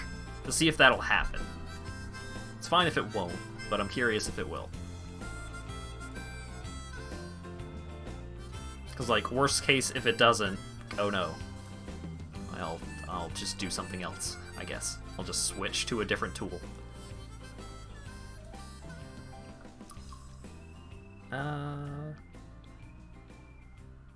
Damn. That's a good torque.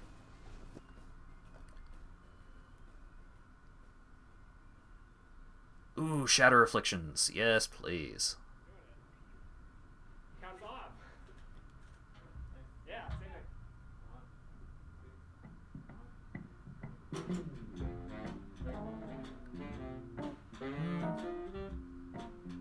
Nah. Okay. Always have Shatter Afflictions. Shatter Afflictions is so good. Oh, can't use items on the world map, right? I don't think I'm quite ready to go fight the wizard, and I don't have a source of water breathing yet. So what's a thing that I can go do right now? Oh, let's check the Into the Darkness. The Old Forest. Okay, I need water breathing to properly do the Old Forest. Daikara. I can go do Daikara. I think.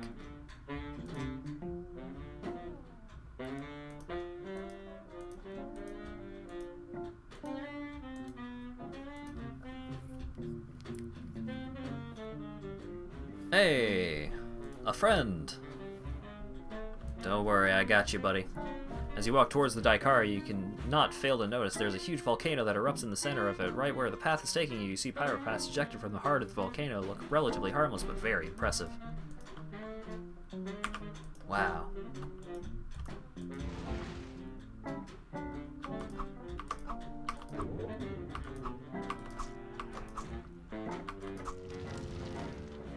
What? What set the ground on fire? Oh god.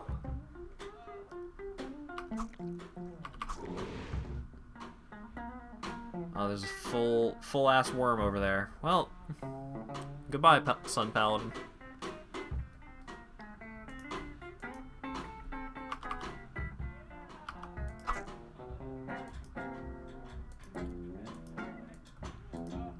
Ouch.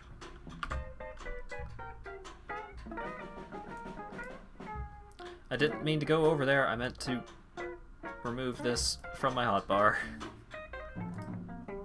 Damn it, damn it. Damn it! I didn't mean to click on myself, I meant to move out of line of sight! So many misclicks!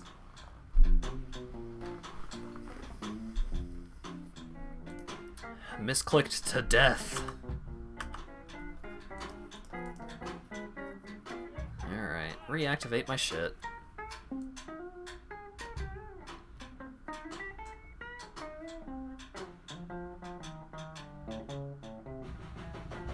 Oh wait, Oh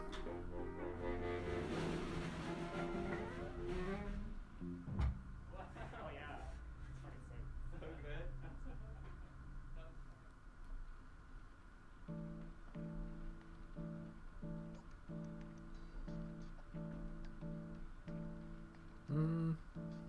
Daughter of Son of Knife.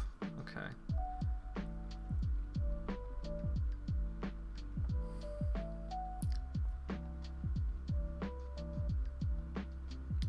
Okay. Throwing Knife performs a melee critical strike against Fire Drake.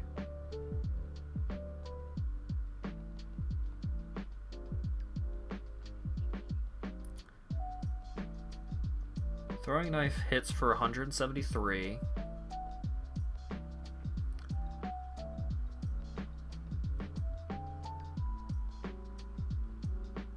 It does work. It's strikes the Fire Drake hatchling with hidden blades.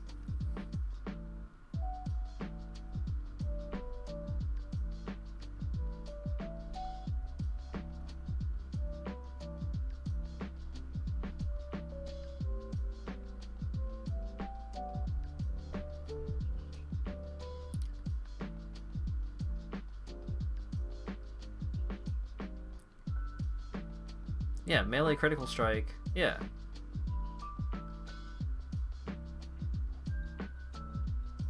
Okay.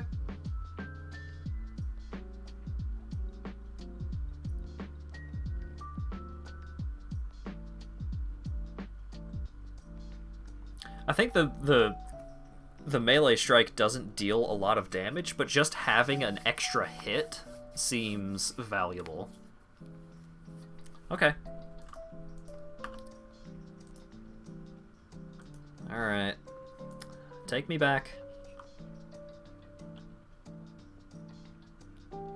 25 elite. I mean, I can take care of that as long as it doesn't just insta-give me. Okay. Dart launcher, because it's instant. Venomous throw. Down to 65.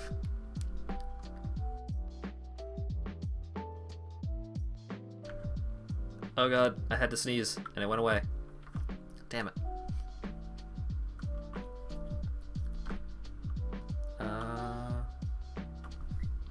Temporary status effects. Ooh, silenced. Sweet. Okay.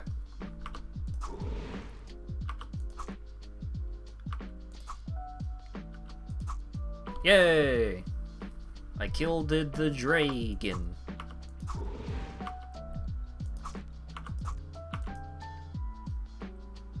And it wasn't that bad once I was no longer just getting completely exploded by fire breath.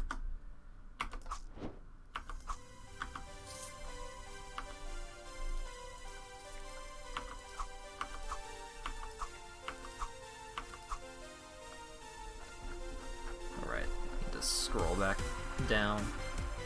Because I don't know... Okay.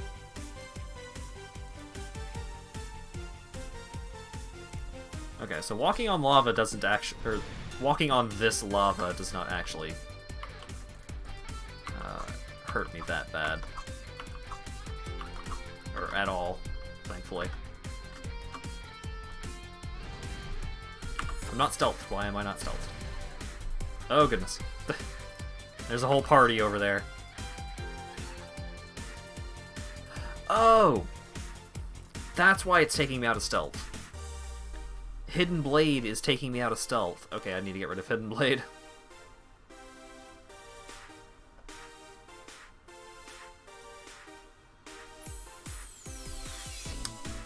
Hidden Blade taking me out of stealth is very bad. Because being in stealth is very important for not dying.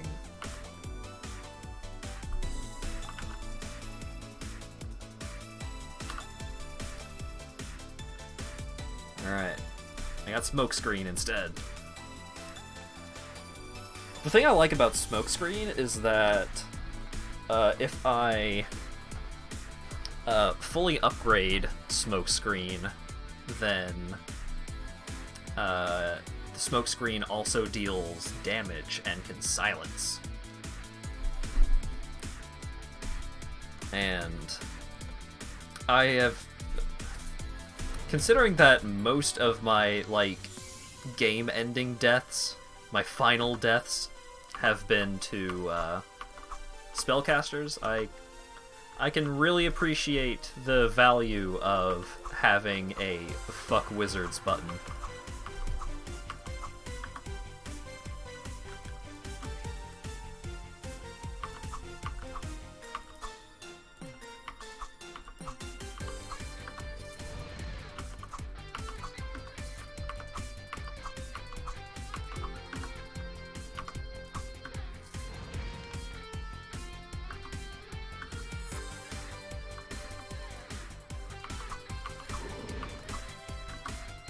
Oh.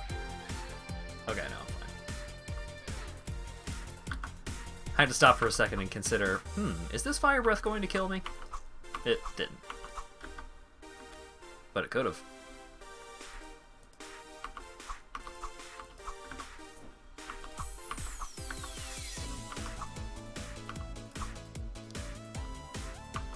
So, since it seems like I have a couple of folks that are a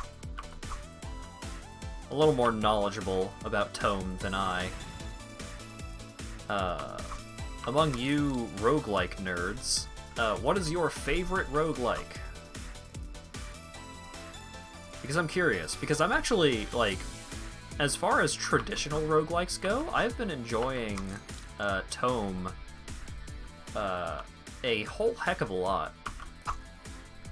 It seems to have a really good balance of, or it has a lot of quality of life features. It has a lot of it gives the player a lot of relevant information, which is super important for this kind of game. Tome is just turn-based Diablo.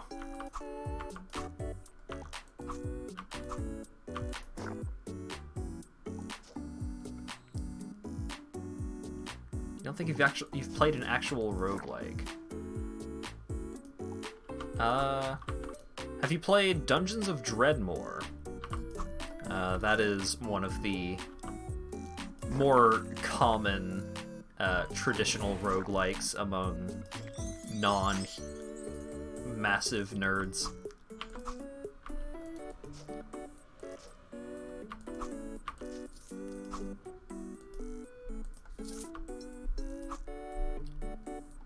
The main reason you like Tome is because it's actually made for roguelike players.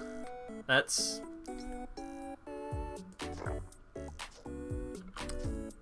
a curious way of putting it, and I would really like you to expand on that point, because I am so incredibly curious what you mean by that. I'm not saying it's like, oh wow, look at this idiot over here. It's like, no, I genuinely really want to know what you mean.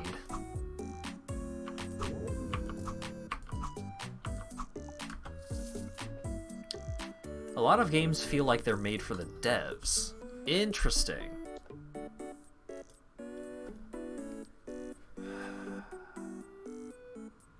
You know what? I think that may be an apt examination. Not necessarily, like, I wouldn't say that, like, just... I wouldn't apply that statement to, like, a wide variety of games, because there are a lot of games that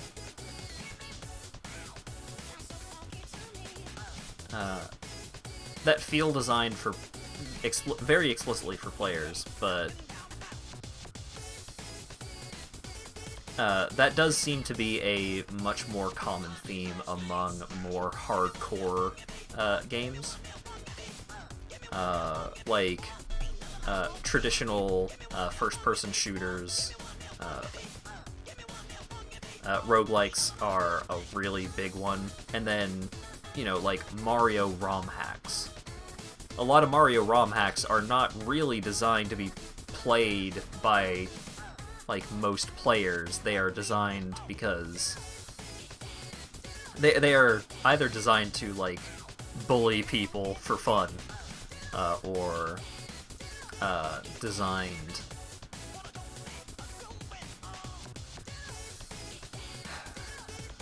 I don't know, it feels a little unfair to say it's like, oh, Mario ROM hacks are not designed to be fair, but...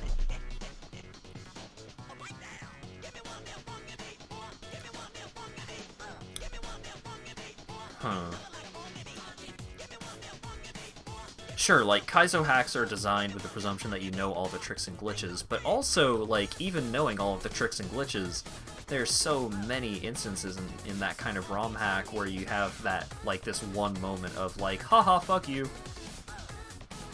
Where it's just like, there's no way that you could have possibly known, like, you jump at a platform, and the platform is actually just coins in disguise. And it's like, how were you supposed to know that?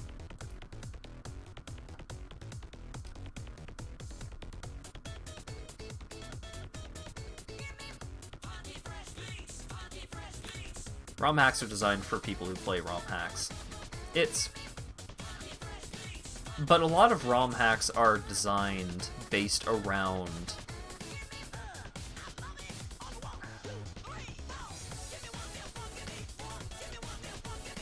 I don't want to say this in regards to some of the...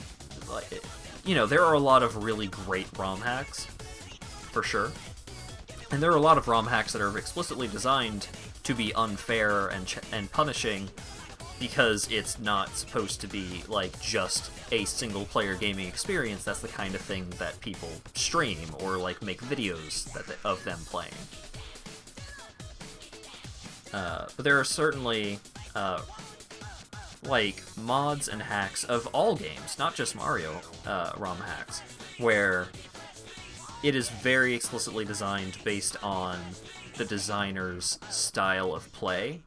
So it's like, hey, I'm gonna make a mod, and I tend to play super cautiously and super defensively, so it's going to be natural that style of play comes out as a natural, as the general way that the game was designed around. Because if I'm a super aggressive player, and I'm let's say I'm a speedrunner and I want to design a mod or a hack, a lot of encounters are not necessarily going to be designed based on the player playing very cautiously and slowly. It's just from the designer's perspective, having a bias on the design, it's very likely that the encounters are going to be balanced around a specific style of play, wherein it's like you are... Let's say Doom WADs, for example. You have a Doom WAD that's made by a player who plays very aggressively. The encounters may be designed such that it's like you can be careful, but the encounter is going to flow much more naturally, and it's going to make much more sense if you are really in the thick of it and actively manipulating enemies, actively causing infighting, rather than taking a lot of cover, playing stop and pop kind of things. Sure, in some cases it's expected, and I find that to be the case in a lot of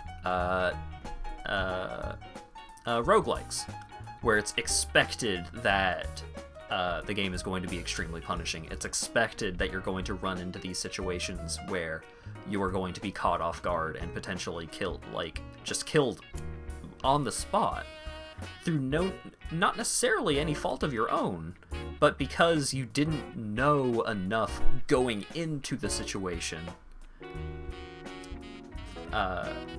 that it just takes you out. And that does feel like one of the things that Tome is good about. Not just telling you, not just giving you, stats about the enemy, current conditions, giving you a readout of the actions that they're taking, but also just giving you, sometimes just giving you a readout of, here are the skills that they currently have available in some cases.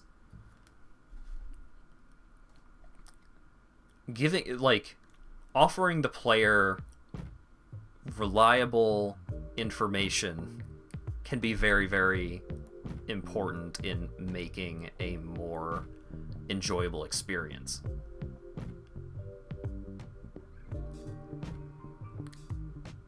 Tome does have a few instances where you can just die. Yeah, the lightning wizard on the mountain is definitely a huge step up, and like the Necromancer in the tower was a pretty wild encounter for me to die on. But a lot of situations wherein I have approached a situation and just gotten completely dumpstered, a lot of those were due to me not really not paying close enough attention to specific details. Like the Necromancer in the tower that killed me. What was his name? The Master. I got killed by the Master. The reason why I got killed by the Master was not necessarily because it's like I knew that he was going to be challenging. The thing that caused me to die was me not paying attention to the summons that he was bringing in. The summons, like, he was mid to high 30s in terms of his level. The summons that he was bringing in were in their 40s. If I had paid attention to that, I would have just booked it immediately, rather than tried to bang my face against him and just burn my last couple of lives, because it's like, oh man, I was so close. I wasn't that close. I got him to like 50% HP, but, you know, by the time I got him to 50% HP, the room was completely chock full of dudes that were actively murdering the dick off of me.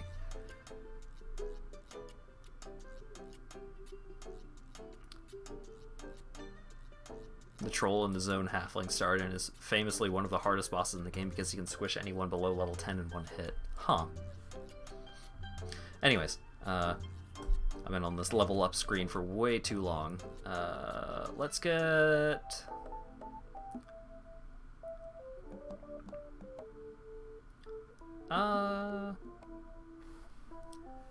See, I would like Fumble a lot more if leveling up Fumble increased the initial, like, the percentage of the stacking chance rather than the maximum amount of stacks.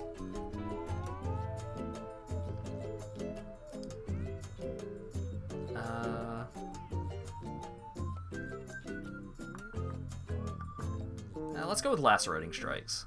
That's a pretty huge jump in proc chance. Oh, whoops.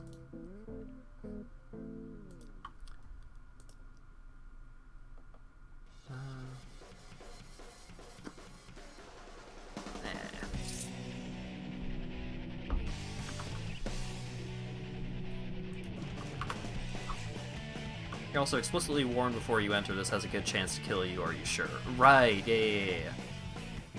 Some of the unlocked races and classes can spawn in obscenely difficult areas, but by then you've played the game enough and know the areas are hard because you played through. Okay.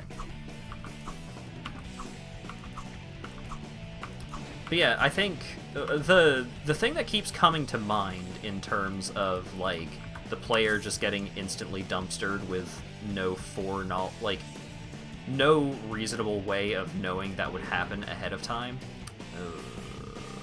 I am on fire. Let's sleep dart you. 49 damage. Alright, well, I've got regen.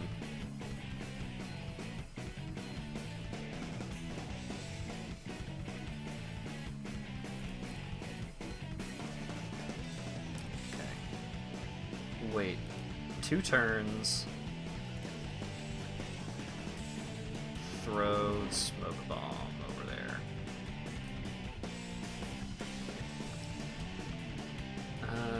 Venomous throw. Throw some knives at it.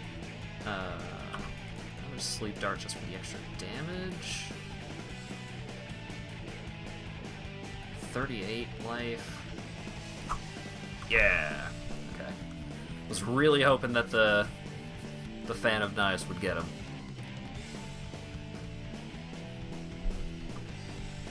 But yeah, the example that keeps coming to mind was recently Lawyer Dog was talking about his experience playing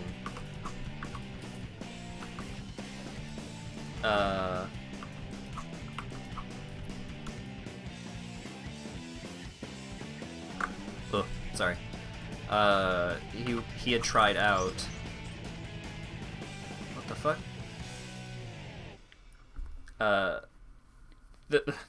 Hold up. Okay, I'm gonna tell the story before I examine this event because it seems like a lot of shit is happening right now. He was trying out Dungeons of Dreadmore, and he got killed. He got one shot by an invisible enemy. And that's messed up, and that is absolutely something that I could foresee happening in Dungeons of Dreadmore. Just like, hey, an enemy was stealthed, and you just didn't detect them, and then they just kill you. It's like, oh, I see. And it's not... The thing about Dungeons of Dreadmore is that if you clear every floor, like, because of the way that it's designed, like, there's not really any branching paths or anything like that. So, because the progression is relatively linear, you should never be in a situation wherein you are, like, thrown, or at least so long as you are progressing through each of the levels normally. Captioner. The way that the game is designed, you would expect that you would never run into a situation where you are drastically out-leveled or underpowered. Granted, like, given the assumption that you kill everything as you progress.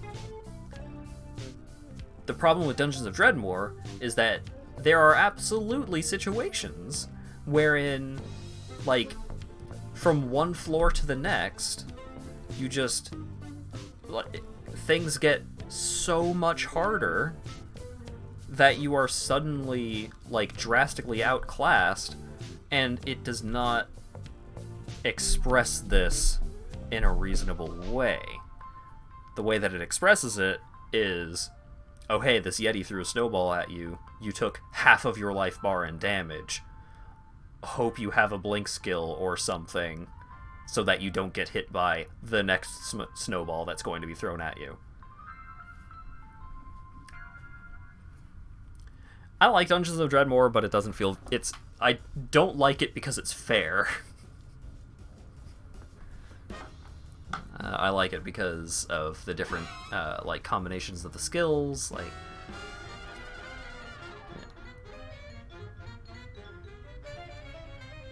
I think it's fun. I don't think it's fair. Okay. Meteor! As you walk, you notice a huge rock falling from the sky. It crashes right near you. New achievement. The sky is falling. Saw a huge meteor fall from the sky.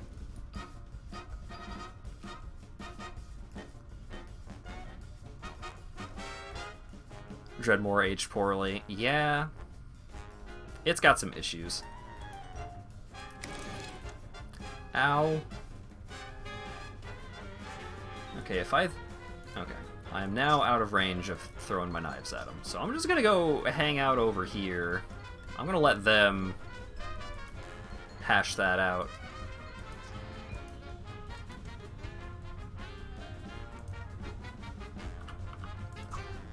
Okay, they're coming this way.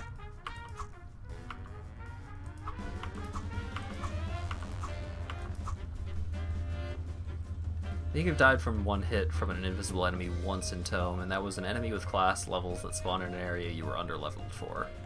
And the enemy happened to be a rogue. Ouch.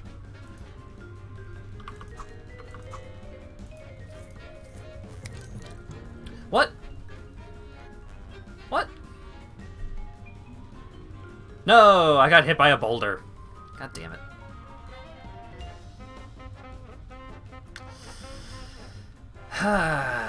Damn it. Alright.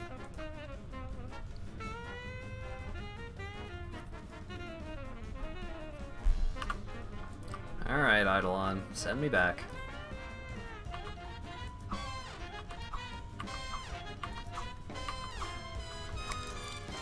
Ow. Jesus.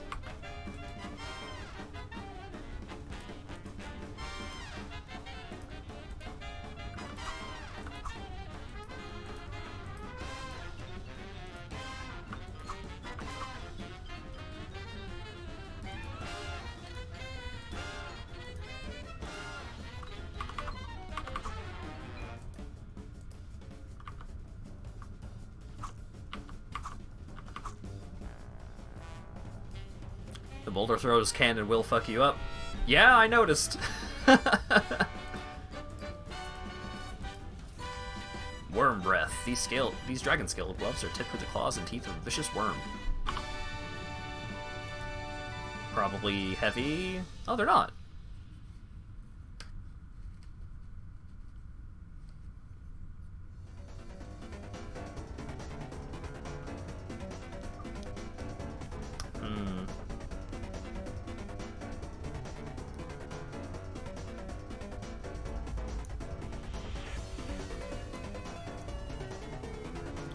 Well, these do give fire resist. I think my current ones also give fire resist. I think the new ones are... my current gloves give me cunning, which is really nice.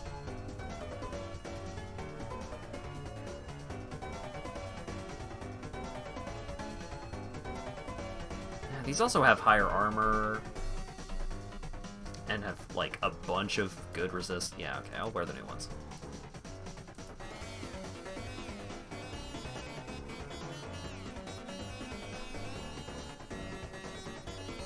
Daikara is a hard map, yeah.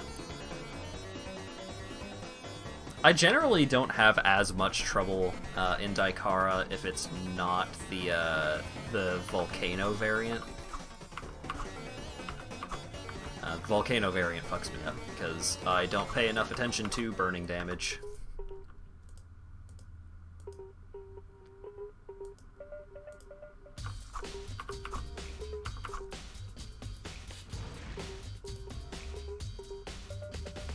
Where did the boulder thrower go? Lightning.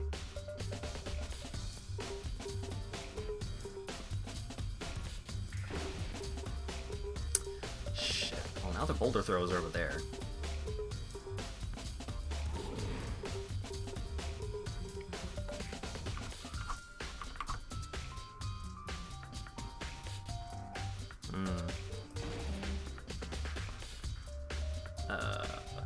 Venomous throw. Missed. Ouch.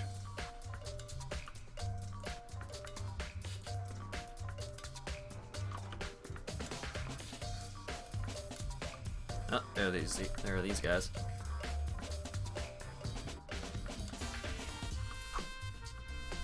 Alright, don't lightning me. Yeah! 268 nature damage. Venomous throw is so good.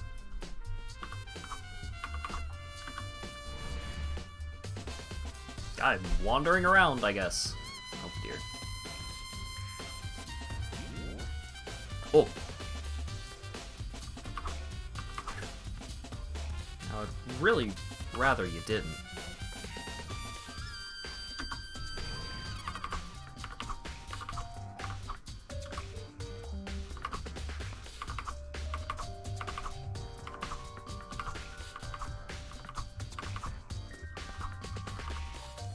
What? Out of knives. I always get really scared when I press the button and the thing doesn't happen, because it always makes me think, ah shit, I just died.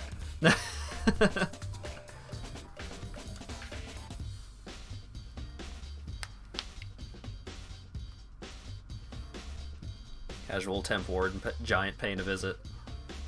Didn't stand a chance.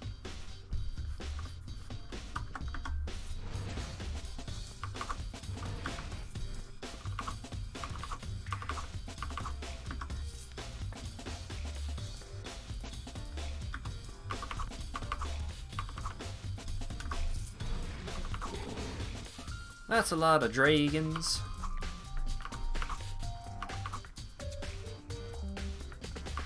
As long as I don't get hit by another fire breath, I'm fine.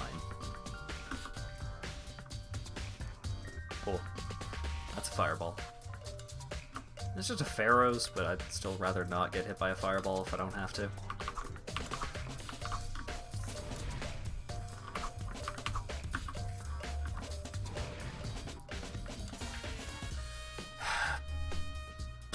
This is a bad hallway.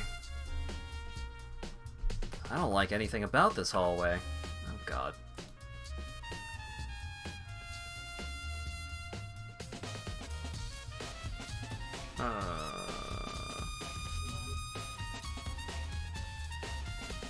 Oh shit, I broke stealth by doing that. Damn it, why'd I do that?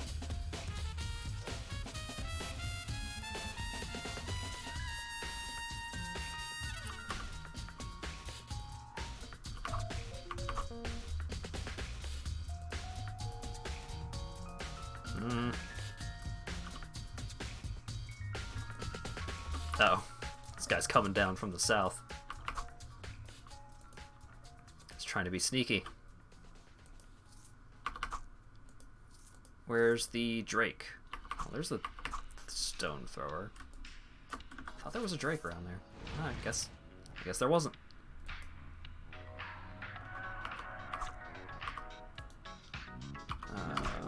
Yeah.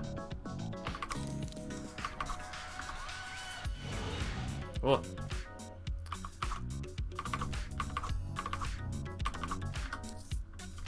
Okay. Now that I'm actually remembering to use my my venomous throw on problematic targets more frequently, these fights are going much more in my direction. Don't throw boulders at me. Okay. Need to get 70 power stars first.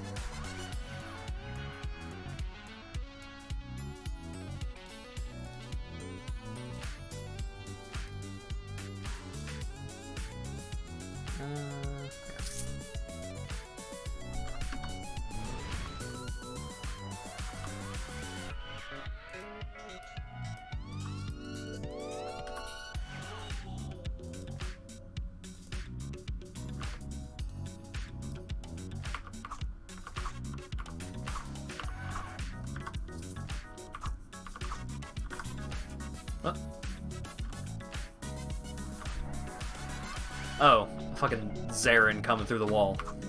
Get out of here. Oh. There's a thief to the east.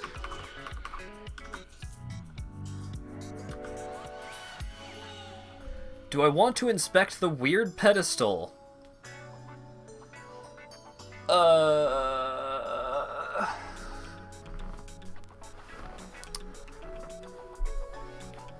Yes, always. Concerning.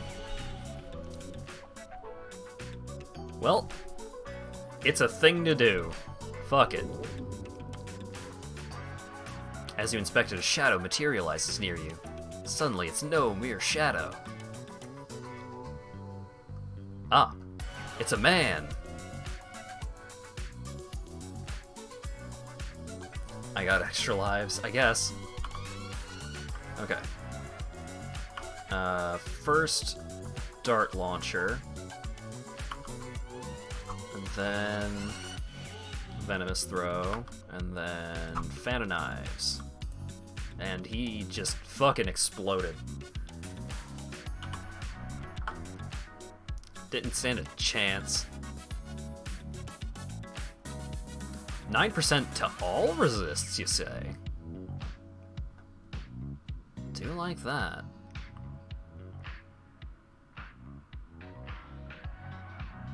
I mean, not really gonna use anything else on that, but just 9% to all resists is pretty spicy. And it gives me some willpower, sure.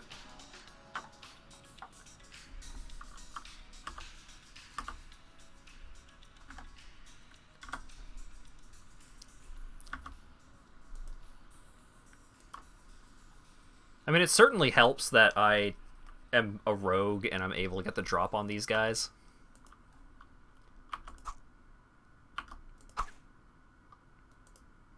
Oh, there were two of these weird pedestals. I just insta-gibbed the other one, too.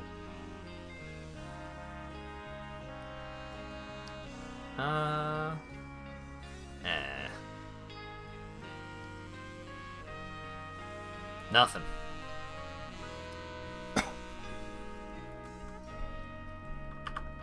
Just always examine pedestals. Yeah, definitely. Always take risks.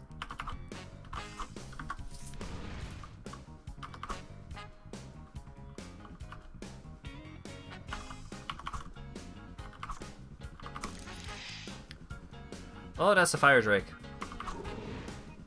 Oh, I'm on fire. How much good is falling back gonna do me? Oh, I'm bleeding too? Okay, well. Pop some cooldowns, throw some knives.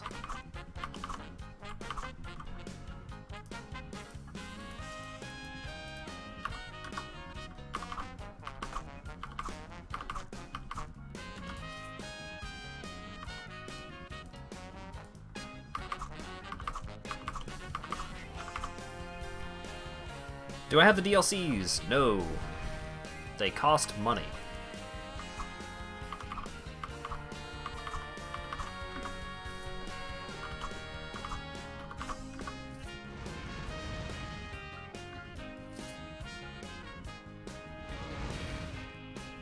Ugh.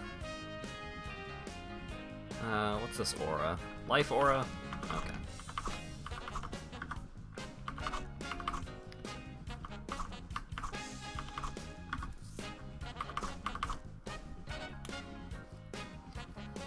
Would I like one? I think if I were to...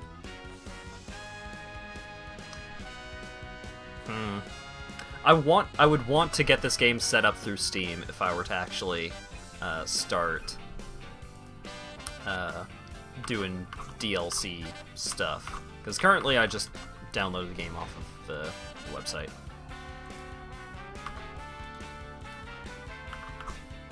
But I mean, if people wanted to see more of this and they would like to gift me the DLC, I would be appreciative of that. What am I doing? I didn't mean to click myself. I'm a fool. Oh god.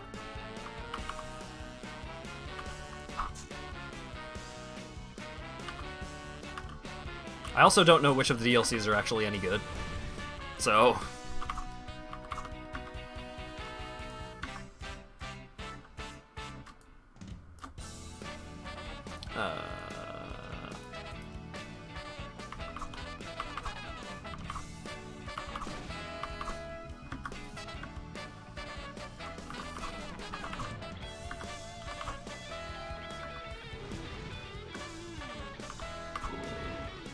Oh, fire breath.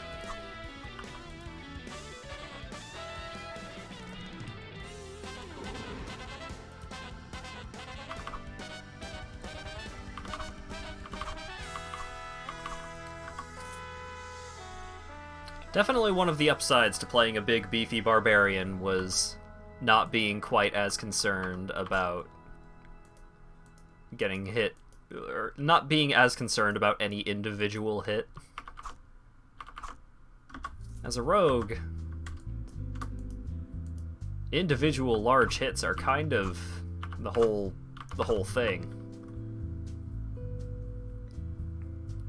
All the DLCs are good. The best one is Embers of Rage, as it has a neat mini-campaign. The other two mostly contain new classes, which are dope. Cool.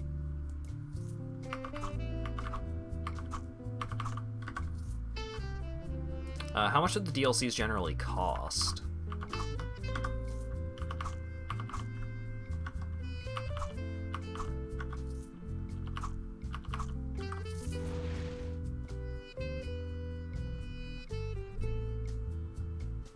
Do I have level up? No, not yet. I'm getting close, though.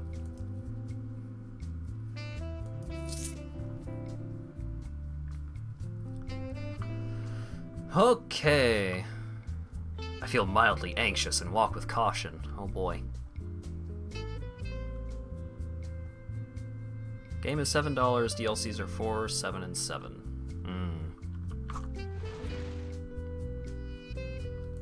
Right, the game does cost money on Steam, doesn't it? That's a shame.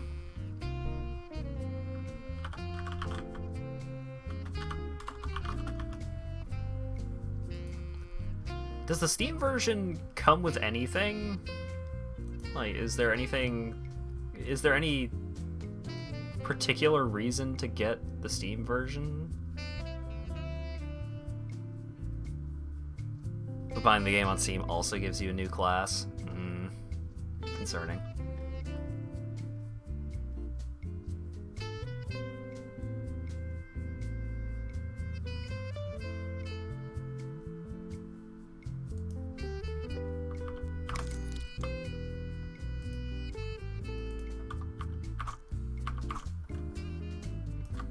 Alright. Where's the big bastard dragon?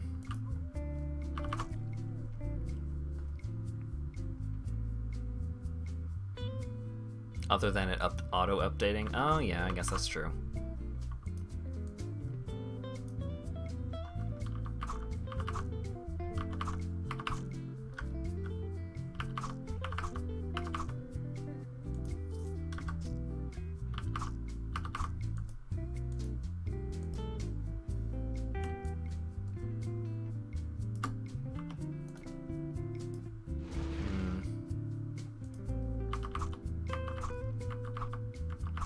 One of my most recent runs, I got completely dumpstered by the boss here, so I'm taking it a little slower.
Slowly but surely.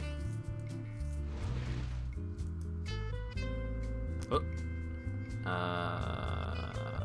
Okay. It's just a normal rank Thunderer.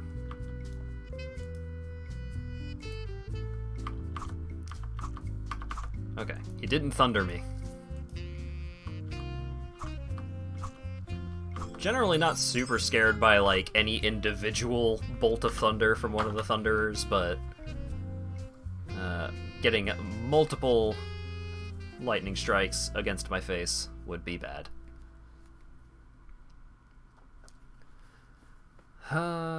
Let's see.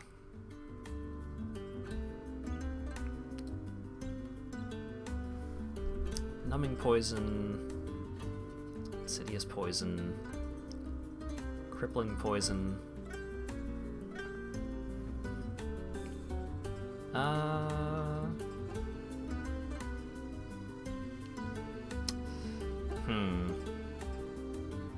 I kind of do want crippling poison, so I kind of want to work towards that at some point, but I think I have other things that I need to worry about sooner than that.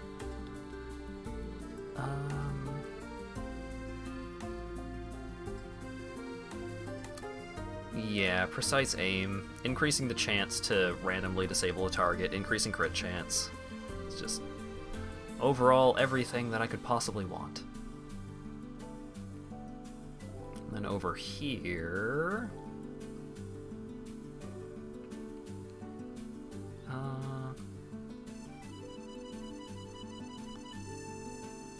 just straight up gaining defense is pretty nice. Although, if I want to just straight up gain defense, there's also just light armor training.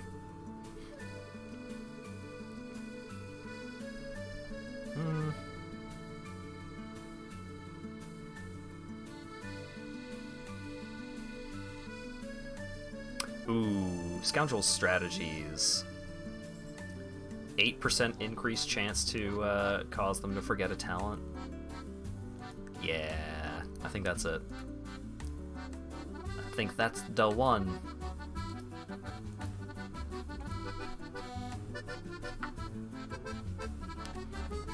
Alright, I think I have 3 lives left.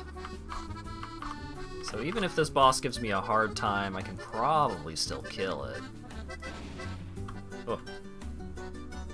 I heard a lightning. Ah, there you are.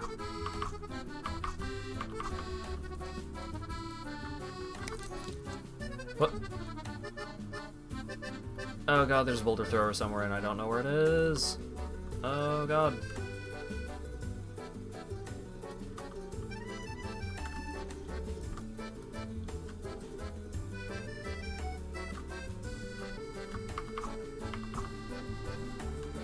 There it is. Fuck.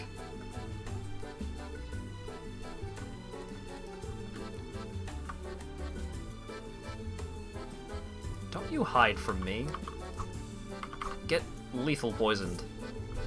Goodness gracious. There's the boss. Okay. Alright. Level 22. Unarmed. Melee retaliation. Okay.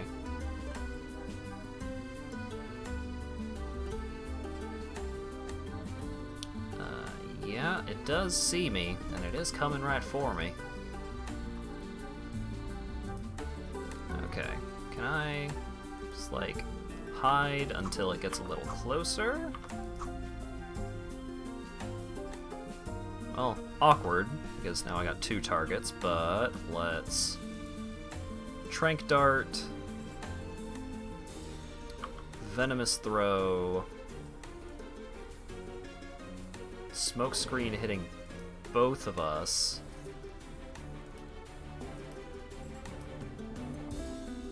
Oh god, I'm confused. Where did this rare monster come from? Oh god.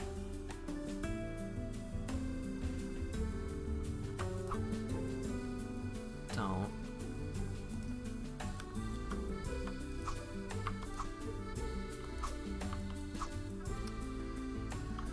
It still has 76 life. Oh dear. Okay, well, Venomous throws off cooldown. 73. Yep. Yep. What actually killed me?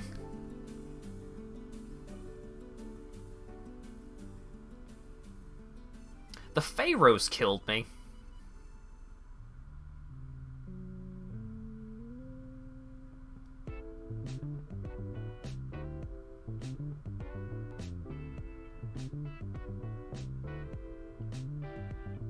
Oh no, the dragon hit me for 95, and then Pharaohs hit me for 35. Damn it. Alright. Put me back in, coach, I'm ready.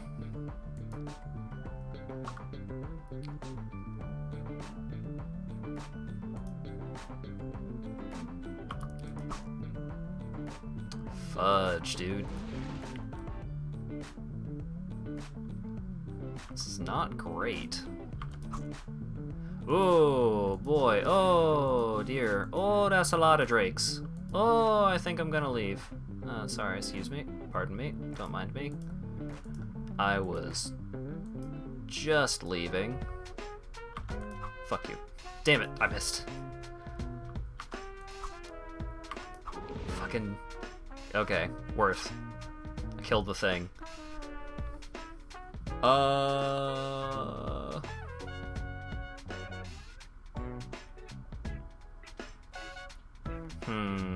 I don't have any healing effects, do I? Don't think I do.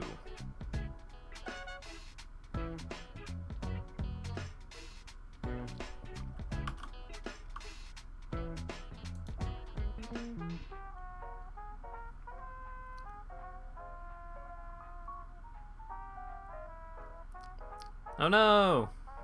I'm sorry to hear that, Dan. That sucks. Just throw knives. I know I'm dead. I have 1 life left. think I'm gonna lose another run to this big fucking dragon. It's my availability. My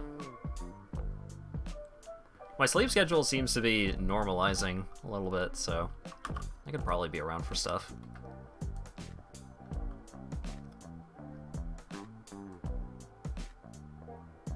I think I need to try and leave, but ugh. Well, okay. Maybe not. Okay.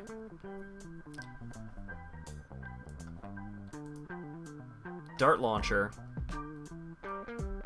Venomous throw. Smoke screen. Okay, it's at 73.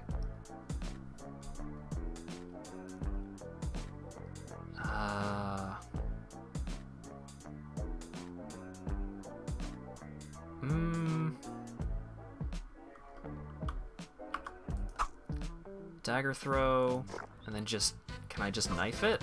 I can just knife it. Oh! Oh boy, are you guys ready for Brian's shoe on guitar?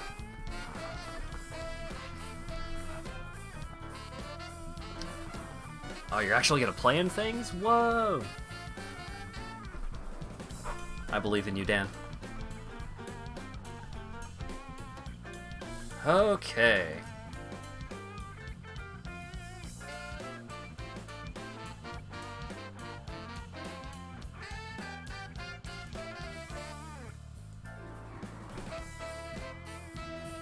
Okay. I have a heal. Fudge. There's a Drake here too? Oh, Jesus. I really need to get myself a teleport rune if I survive this. Ouch.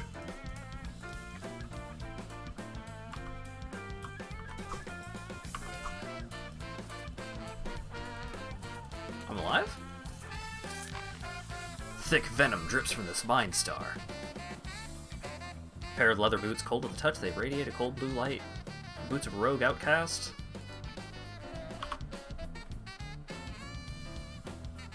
Rogue Outcast, you say? Ooh. Wait, Cunning Survival. Which one is that? Oh. It's the tree I don't care about. Dang it. Can be used to boost speed by 40%? That seems good. Also gives me some cunning. What are my current boots? Fucking nothing. Oh wait, what are the frost treads though? Each step taken casts the ground frost effect in a radius of 1 around you for 5 turns, giving you cold damage bonus. Any enemy standing in the frost has a chance of talent failure. And also 20% movement speed? Ooh. These seem way better than these boots.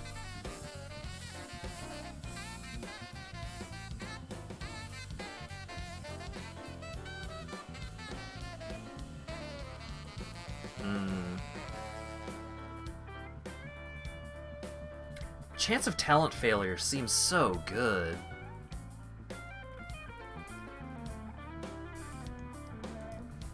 I'll hold on to these other boots, though.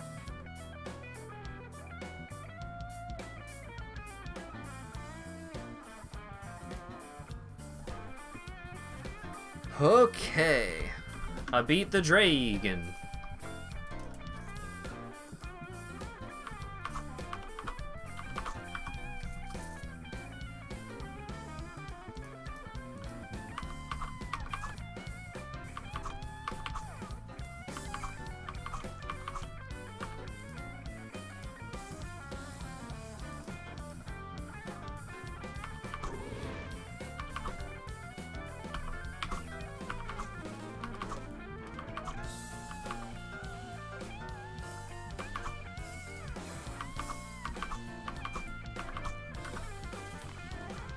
Okay.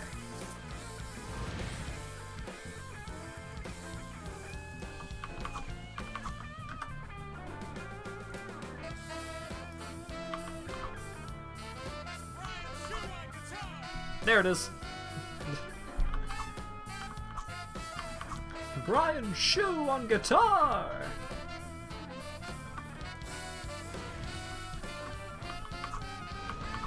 It took me so long to figure out what the source of that noise was. It's like the random sound of some guy yelling about Shu and guitar. Huh.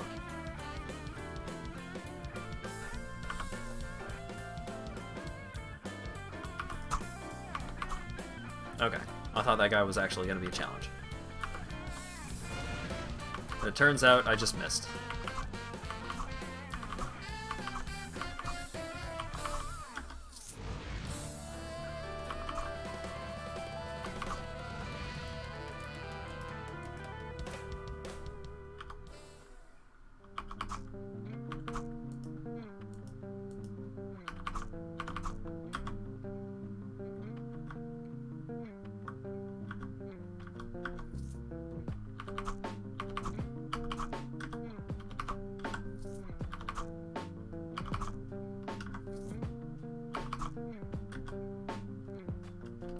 So many ding-dang dragons on this Dragon Peak.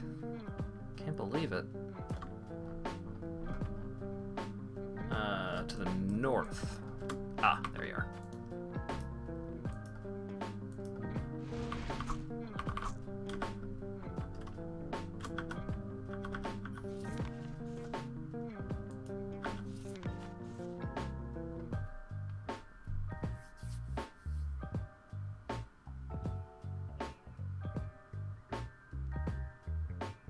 Ah.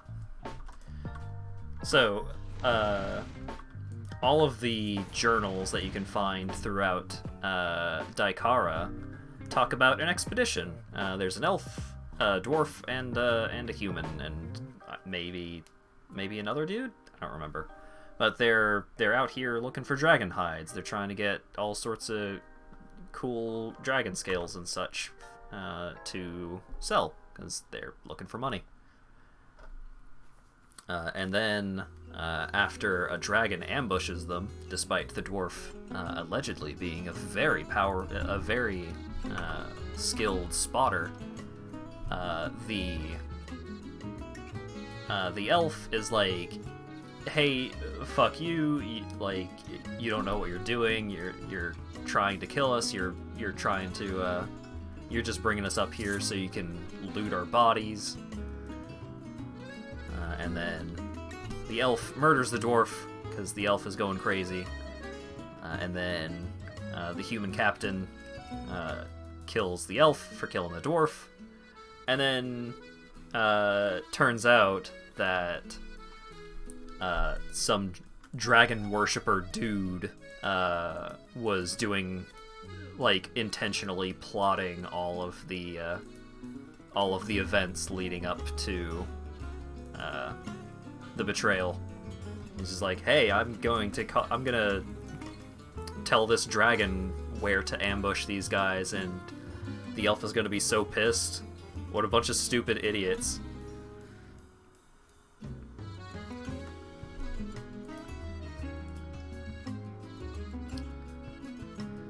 Okay, so I'm level 17.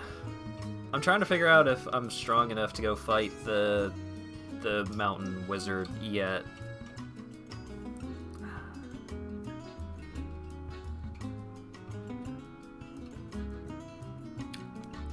How about this? I have been streaming for 3 hours. I'm going to take a quick break, and then when I get back, hopefully I will have a plan as to where to go next with our knife-throwing adventures. What is life without risks? Death. But a boring one, I guess. Okay. Back in a few minutes.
I return!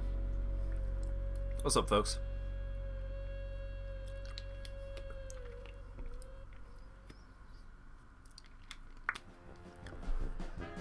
I do live. You right. Oh, maybe not. Getting a lot of stuff stuck in my throat. Okay. Just making sure nothing weird went on.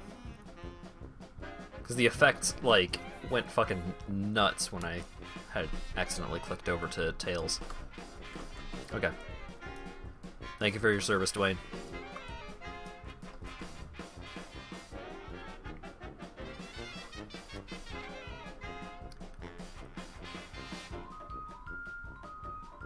Oh, wait.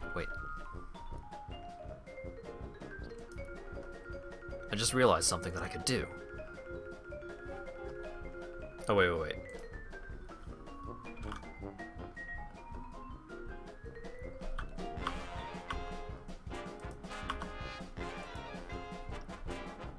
Yeah. Okay. This should work.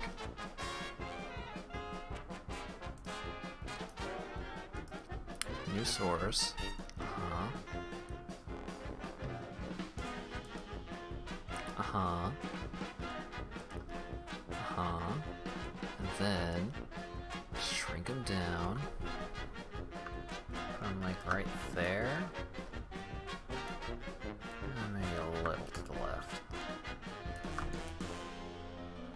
Perfect. Custom character portrait achieved.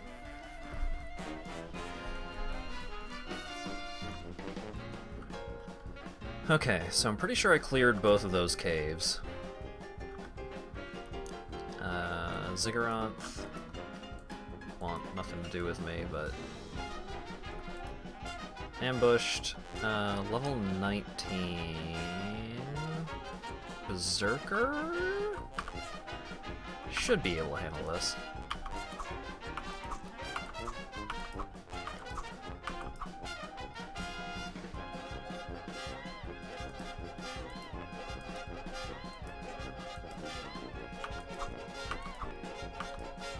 Oh.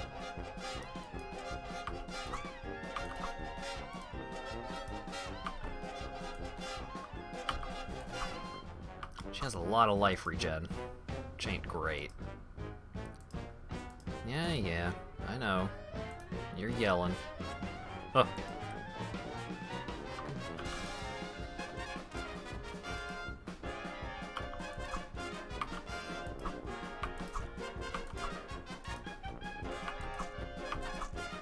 Aha!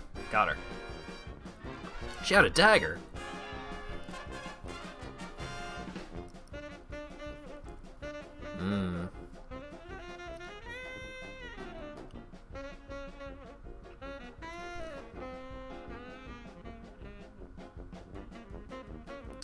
Increases my accuracy and armor penetration when it's wielded. That's pretty good.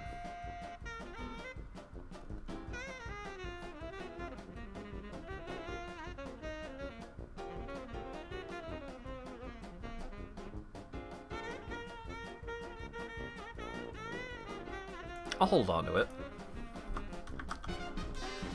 Not committing to using it quite yet.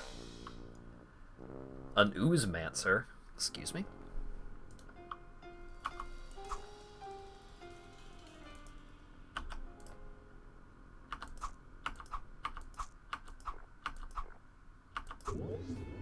Oh, he's hurting me.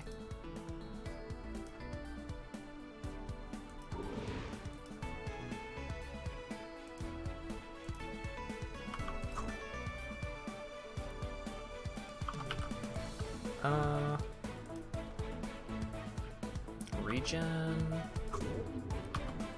Phantom-Knives? Ooh, that didn't deal nearly as much damage as I was hoping it would.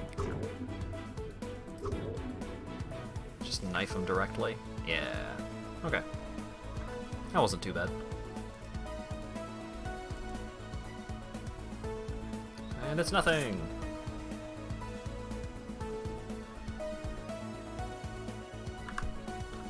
Excuse me.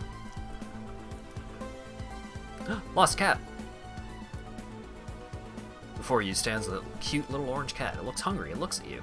Meow. Oh, kitty, kitty. Rubs up against your leg and purrs.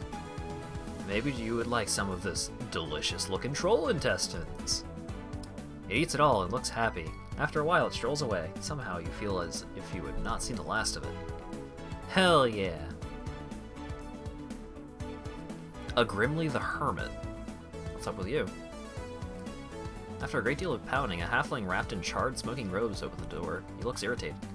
It's not enough that I work all morning to make a potion that ends up nearly blowing my ass off, but now I got idiots beating down my damn front door. Well, it looks what sounds like a battering ram. And yes, I heard it, though I can hardly make out a bleeding thing with these bleeding concussed ears. What do you want?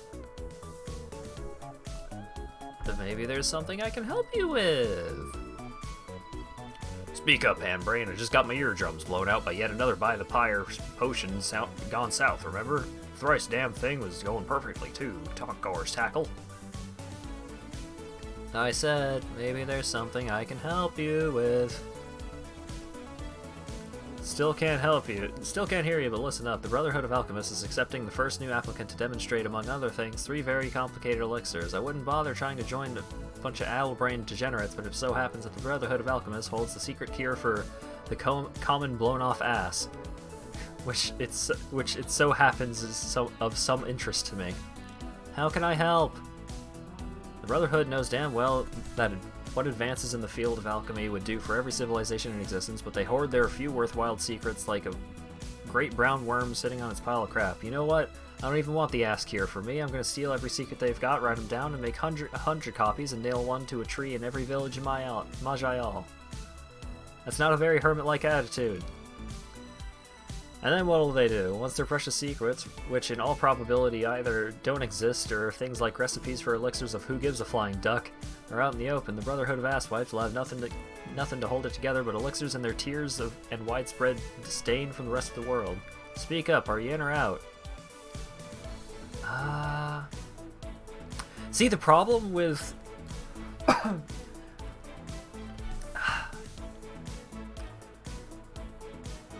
The problem with allying with a different alchemist is that the alchemist in Dearth, all of his potions are extremely good for me. Like, one of them gives me crit chance, one of them gives me dexterity, one of them gives me cunning. Or one of them gives me dexterity and cunning, one of them gives me, like, defense and stuff.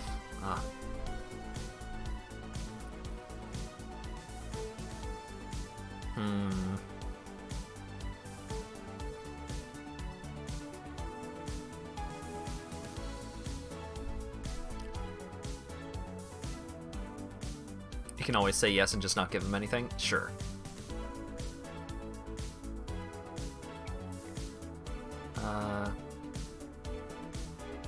Crit chance with spells, luck. Grant 2 additional class talent points is pretty good. The ingredients of these suckers are a sort of trade secret, so I'll tell you about one and we'll see how that goes. Oh, and I'll make enough for you to have a swig when I'm done, so good for you. Just which will it be? Point to the damn list, I haven't heard a thing you've said yet. I hope the hell you're not standing there trying to sell me something. Alright.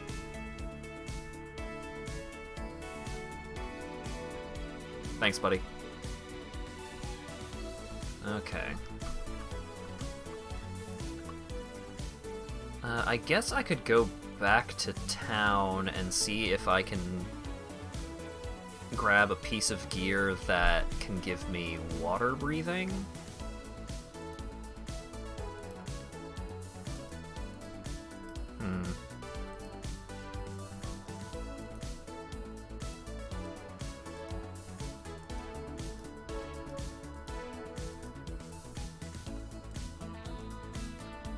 Trying to think of stuff that I have available to do that isn't too hard. Level 43 is probably too hard.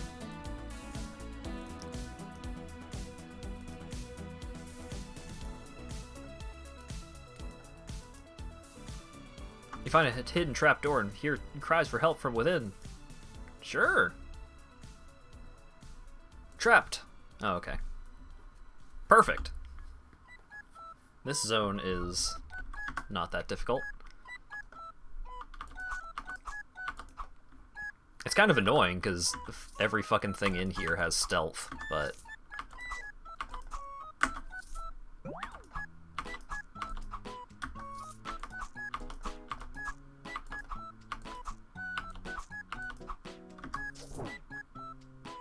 Okay, so this is me, and this is all of them.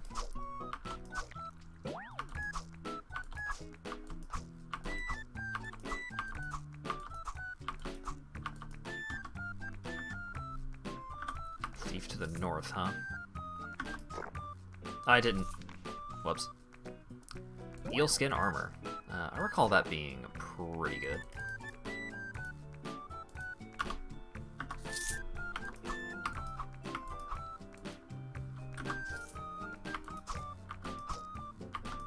Oh wait, I was throwing knives the wrong way.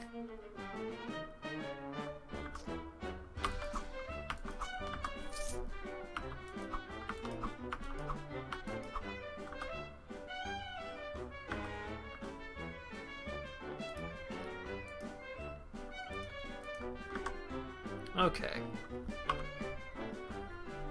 Eel skin armor. Light armor plus 16 defense. Hot diggity. Ooh, 15% lightning resist. I like that. Gives me cunning and dexterity. Right, these give me 9 to all. That's why I was holding on to these. I mean, I'll still hold on to that set of armor, but lightning resist is something that I would really like to have.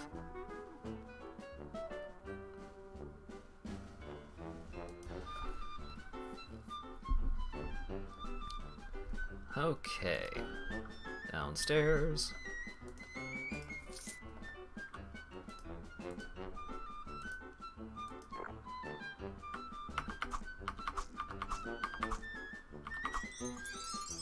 I did it, I leveled up.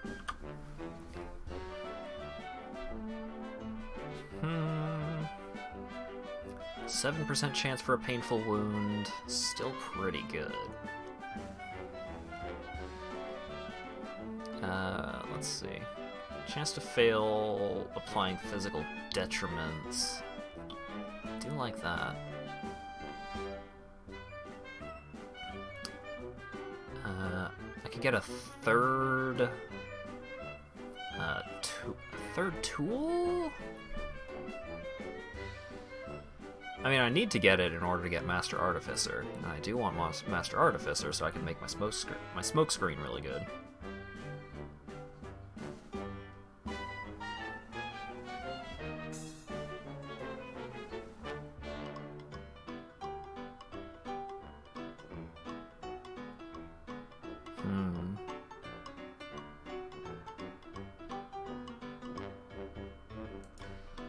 Yeah, sure.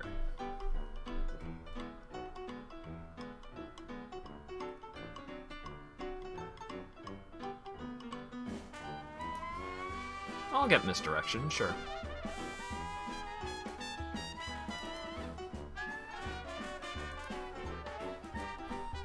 Put a little extra into cunning.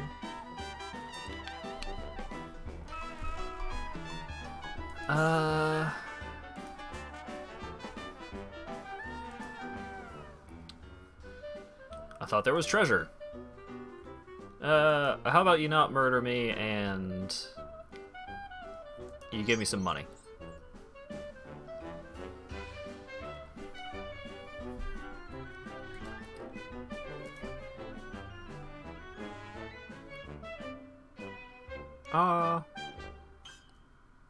Sure, I'll hold on to that.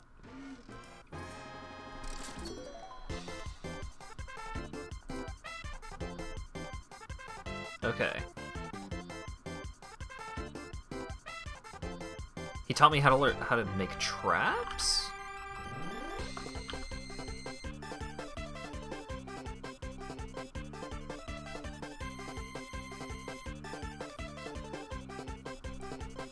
Yeah, free money is very good.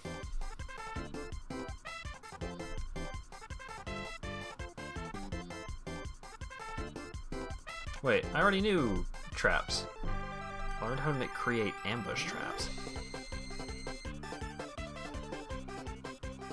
If there something special about ambush traps?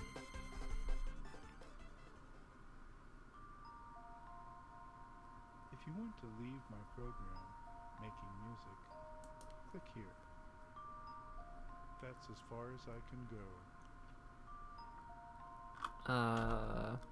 Talents?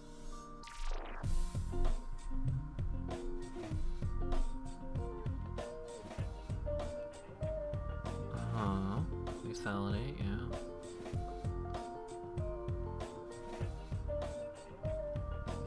Huh. I don't know what I earned from that. Like, I learned how to create ambush traps. I don't know.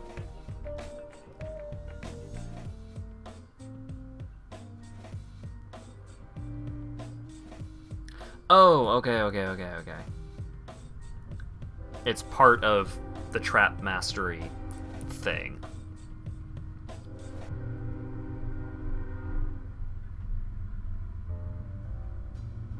I see.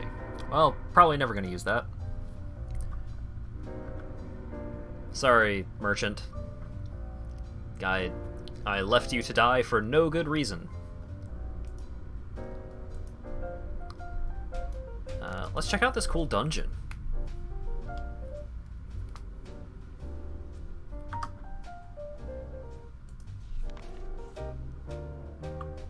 Clue. The river flows in its bed of stone.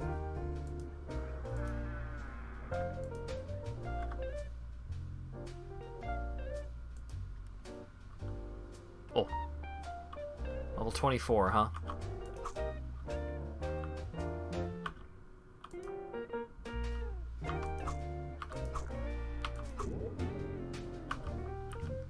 Well, if you're gonna make me not see, I'll make you not see. Oh, I won the fight. Literally could not see what was going on, but I won the fight. The Eldritch Force burns all that lives. Okay.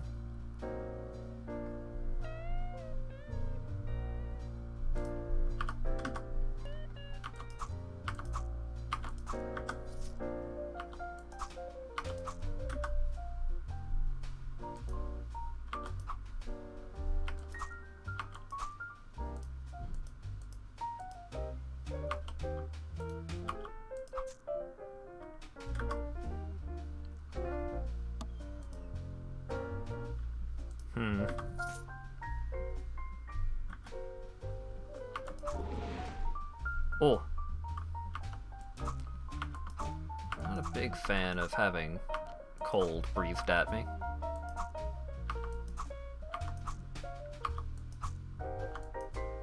Dang it.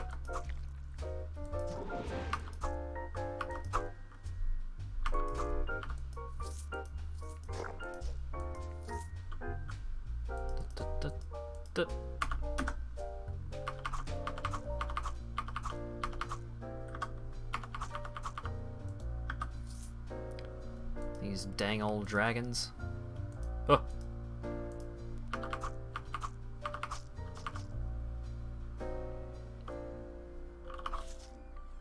What?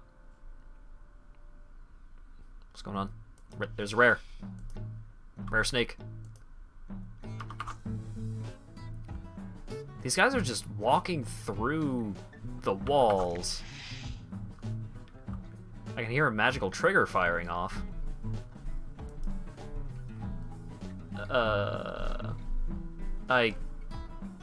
That happened when I killed the rare snake, so I guess maybe that's good?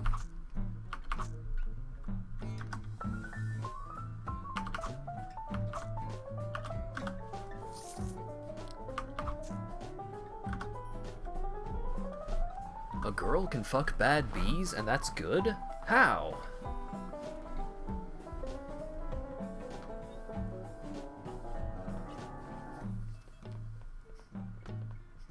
I should go back and watch that prosed video.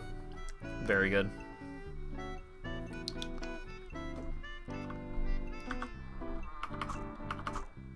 Don't you throw boulders at me.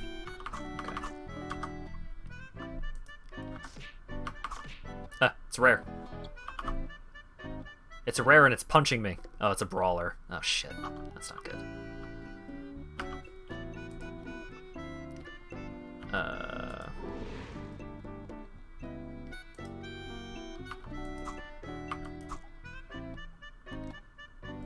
Is it 30? I am also at about 30. Alright, let's go ahead and heal up. Alright, I killed the Guardian. So I guess I gotta kill all of the rares that are contained in these different pathways.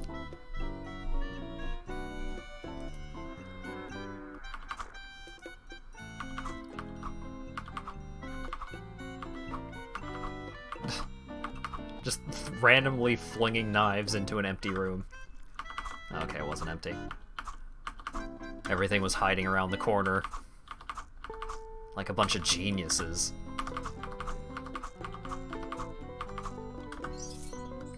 Hey, I'm rich!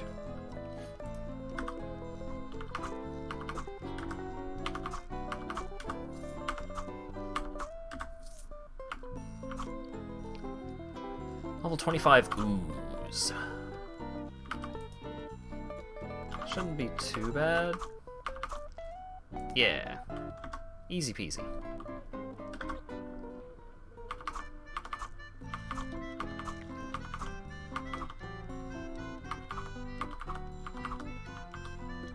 No, I don't want to target myself. I was just having a good time randomly flinging knives into a room.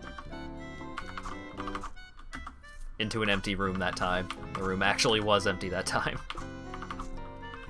Good job, me. Oh right, I can make a new rogue tool. Been completely forgetting to do that.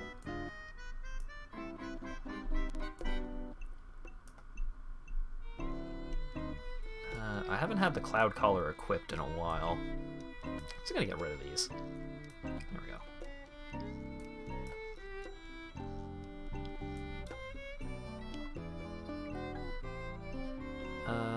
Okay. Oh, I'm confused. Okay. What's gonna be the third rogue tool?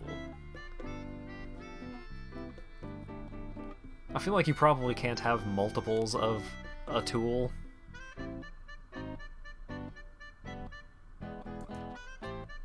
Yeah, already equipped.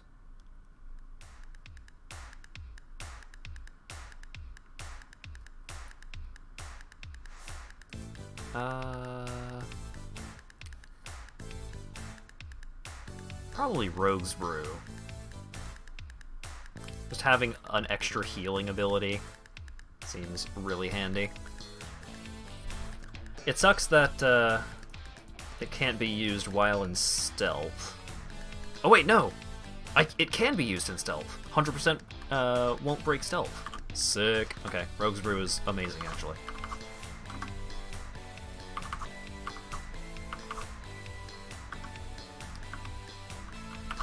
I can remain sneaky forever.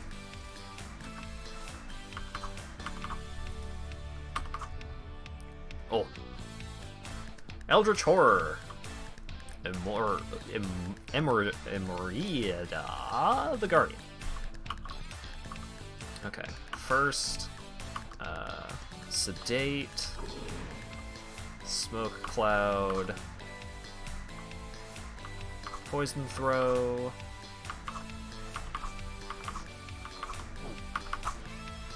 Oh boy, that was... Oh shit. Deep Wound. Well, let's not die from that, please.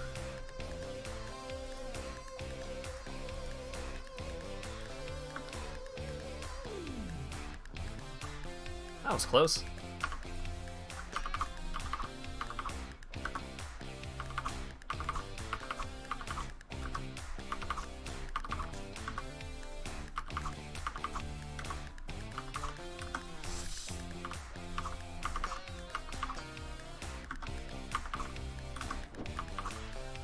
Ooh, shit. Fed upon. That's not good. Heightened Fear, Haunted.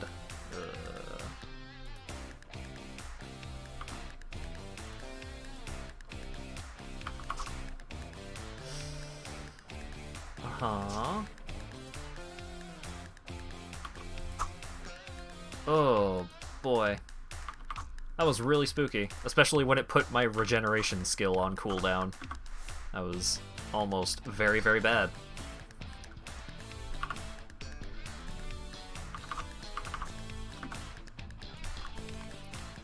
Feather flies gently in the wind. The tree's roots run deep.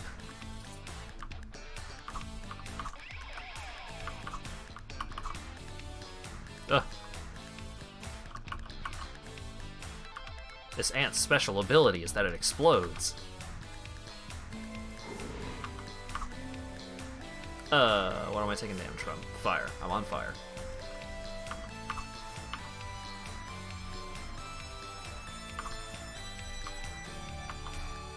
No, I don't want to target myself. I want to throw the knife down the hallway.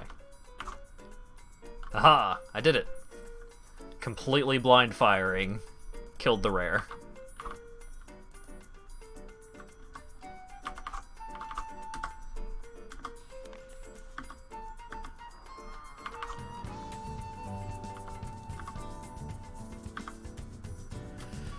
Okay.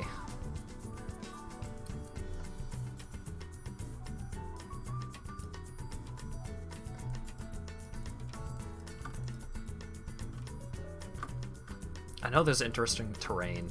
Let's go. Oh my god, please. There we go.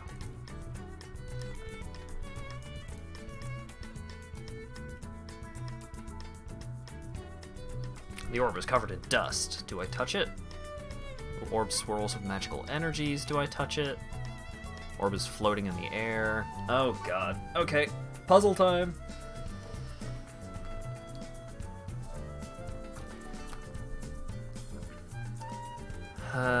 Okay.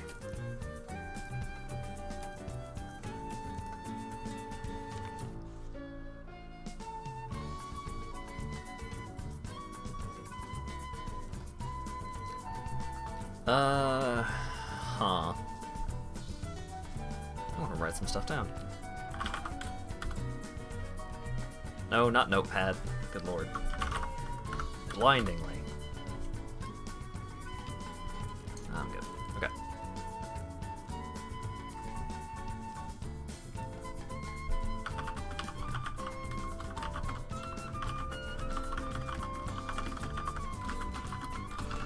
Okay. Clue 1. The river flows in its bed of stone.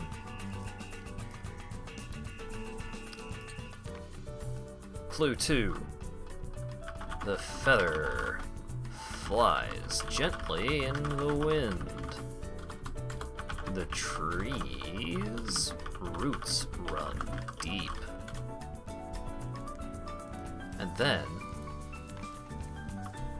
the eldritch force burns all that lives.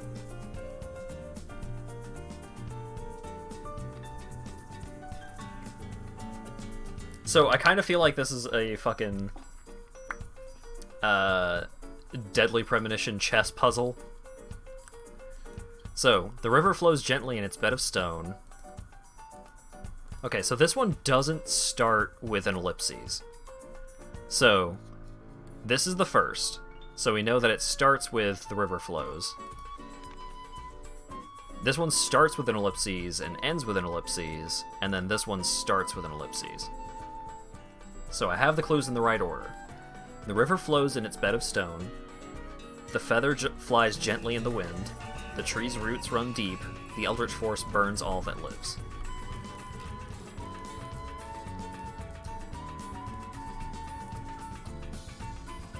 So, the first orb is dust.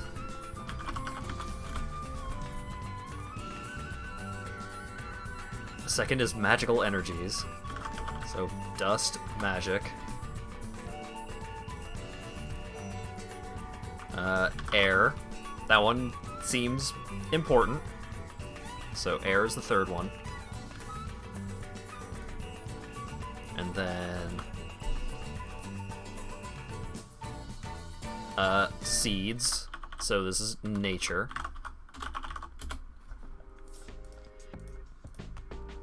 This one's water. This one's fire.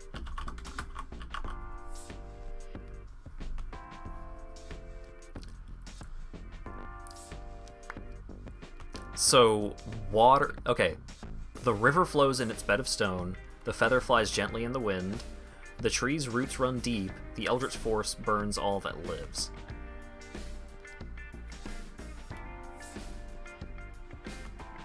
So, we've got river, which is water. Feather, which is air.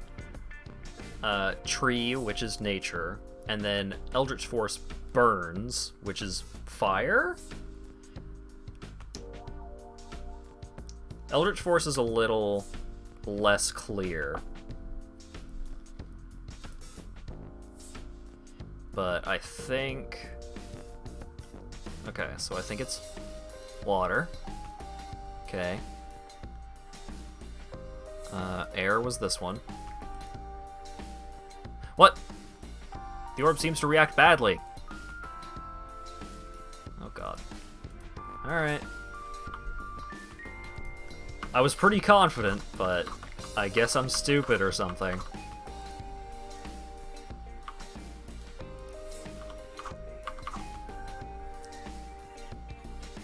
I didn't miss something, right? Wait.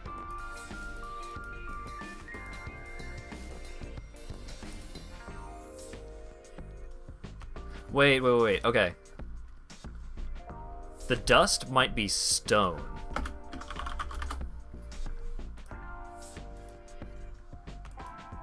Okay, am I still allowed to do it? Did I permafuck it? Okay, so, water. I may have missed a sign.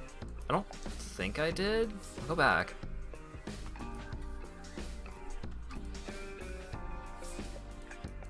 Because the signs show up...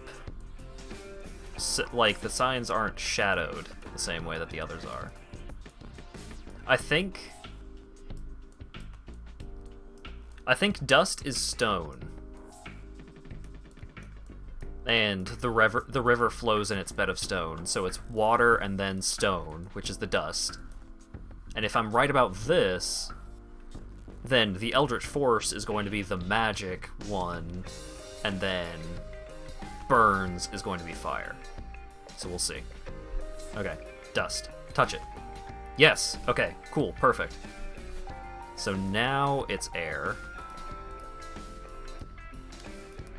And then it's nature. Or seeds, yeah. And then it's magic. And then it's fire. Yay!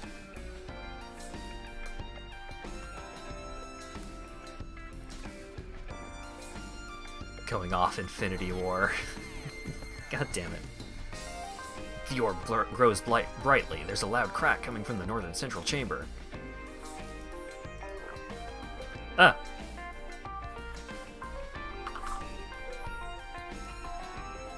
I'm spooked about what might be in this room, because I can't see jack shit because I'm stealthed. Okay, I'll come out of stealth, peek around the corner. Okay, so level 20, level 21. Okay. And then I'll duck back around this corner. Hopefully I'll be able to just knife anything that tries coming at me. Okay. A powerful staff sent in secret to Anglowen by the Shalaran to aid their fighting of the plagues following the Spellblaze. Its power is not to harm, but to heal. Infinite dungeon? Whoa! There's an inscription here. The deceptive god Ralkur fled before the wrath of the godslayer Branzir and his dark blade Maj'Eyal. But though he fled to the depths of the dungeon, he came to an end. Seeing himself cornered, he used his power to delve deeper into the underground, laying traps and summoning enemies to confound his enemy. But Branzir would not be lost. He pursued his prey ever on, hunting him ever deeper, and Ralkur fled further and faster, delving to the fathoms beyond knowledge, with the Godslayer always behind him, hunting relentlessly. And so the chase continues. Over centuries beyond count, Branzier has never stopped to rest or sleep as he pursues his prey through the ravages of infinity. And through death, though death would be a welcome reprieve, he thinks only of the hunt and of vanquishing the cowardly god. Relker continues to run, and he does not take a breath that is not a gasp, and he does not take a step that is not in flight, and every beat of his traitorous heart is a pounding of terror as he flees deeper and deeper until the ends of time. This passage seems to point to the passage there. It seems to indicate there are no possible exits. You should not enter it.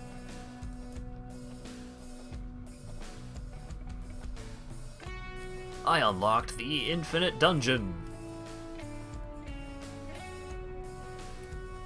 I have unlocked the secret of the Infinite Dungeon and can now create new characters in a new campaign Infinite Dungeon. The Infinite Dungeon is a set of ever-increasing levels filled with terrible foes. No plot, quests, friendly creatures, or ways out. Only you against all odds. No win condition. You will die in the dungeon, but you can prove your worth by going as deep as possible. Pure hack-and-slash mayhem. Wowie! Oh boy.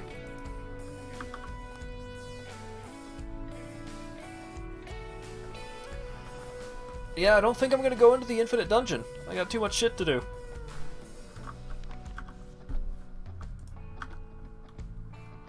Get me out of here. Let's see. This gives a lot of cunning. I guess I'll hold on to it. It's light. Penitence. Tier 3 Cloak. Ooh. Changes resistance penetration, changes damage, defense after a teleport, resist after teleport. I don't really have... I'm not much of a teleporter. 11 defense is great, but I don't think this is what I need. Cunning and Constitution. Bunch of saves.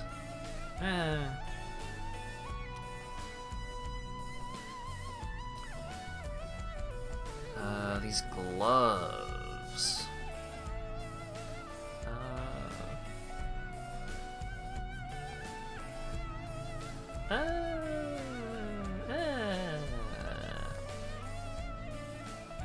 I'm not impressed. Rejuvenating cured leather armor. I think this is... Oh wait, no, I'm currently using the eel skin armor.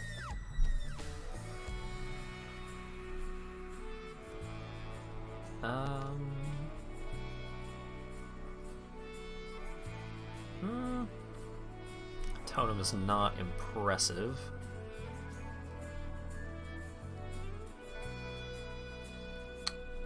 Shielding, movement.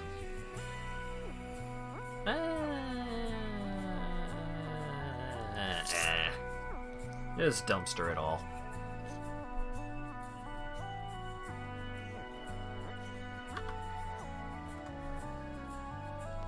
Okay.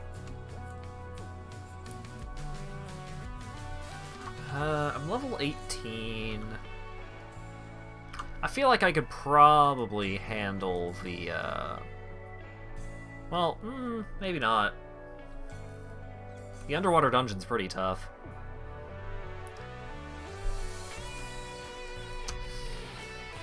Let's see. It's just a town. It's level 43, which is a little out of my range.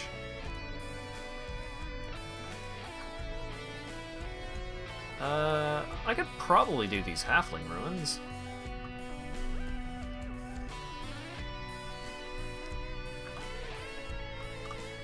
What? Whoops. Accidentally hit caps lock. Okay, so these guys are level 20, so I can probably do this. Oh. 87 arcane damage. Ouch. Farkin wizards.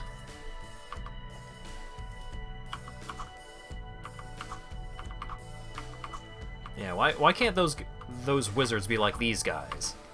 Slowly walking towards me while I throw infinite knives at them.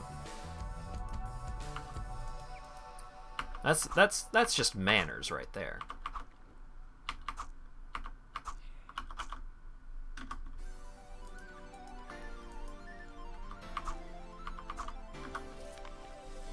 Living in the City is a really funny song to come on right as I start exploring an abandoned city.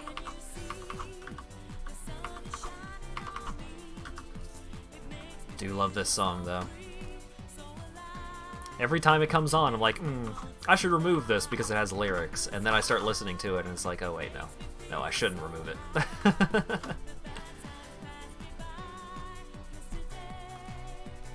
It's gonna be a brighter day.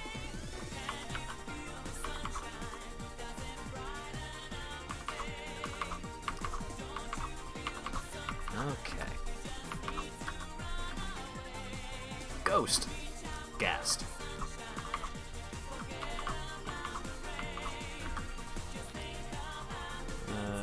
Halfling Mage. From what I recall about these, those reports from the Halfling Mage, the Halfling Mage is becoming a crazy necromancer.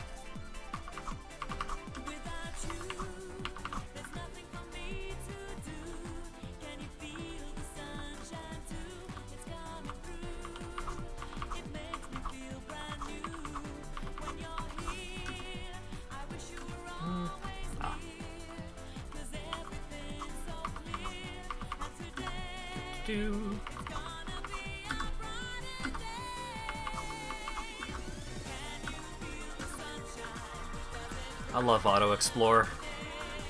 God, it would... I'd probably be like level 10 or less if I didn't have Auto Explore to just take me through these zones.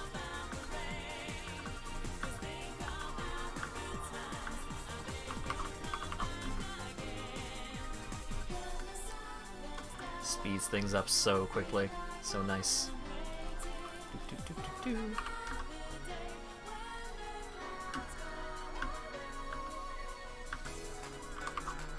Can you feel it? Woo-hoo-hoo. I'm really feeling it. Ooh. +3 dex, you say?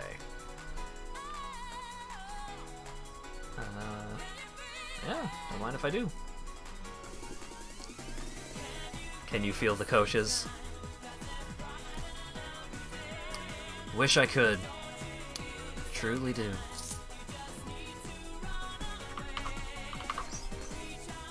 I killed 1,000 things. That's how you know I'm cool.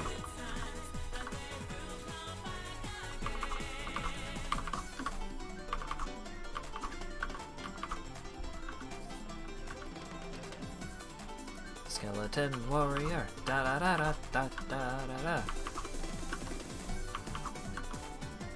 I've had the some super best friends stuff stuck in my head over the last couple of days because one night a while ago I couldn't sleep and I just started going through a lot of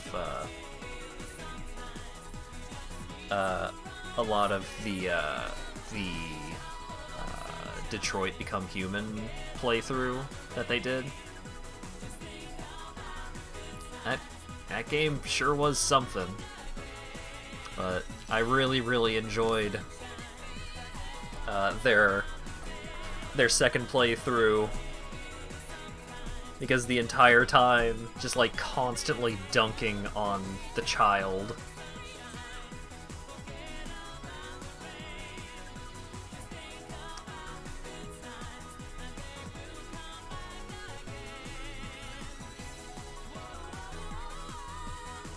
Detroit Become Human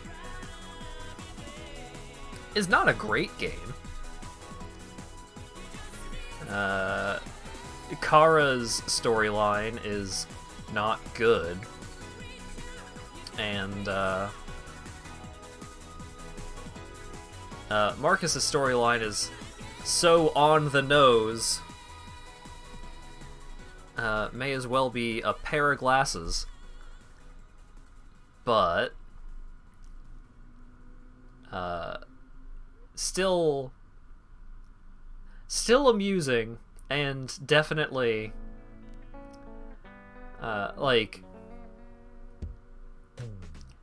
it feels like if they just made a whole game about Connor and Hank, like, doing the buddy cop thing, I think that would have been a way better game. Because Connor was great. I thought Connor was a very entertaining character. Like, definitely one of the best performances out of any of the main characters.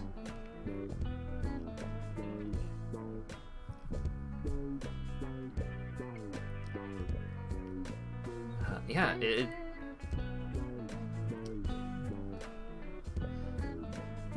definitely had a lot of issues. Not gonna say it didn't, but I like, if nothing else, the buddy cop stuff between Connor and Hank, I thought was very endearing, very entertaining.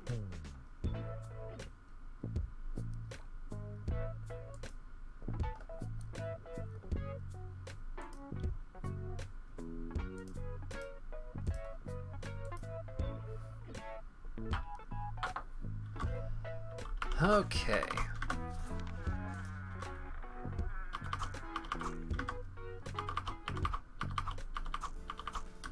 Just keep throwing knives, baby. Eventually they'll hit.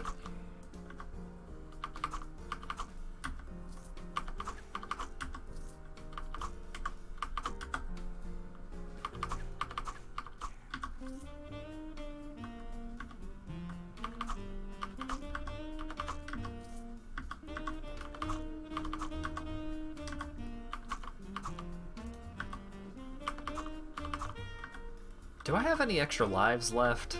I don't know how to check. Definitely thinking that I don't.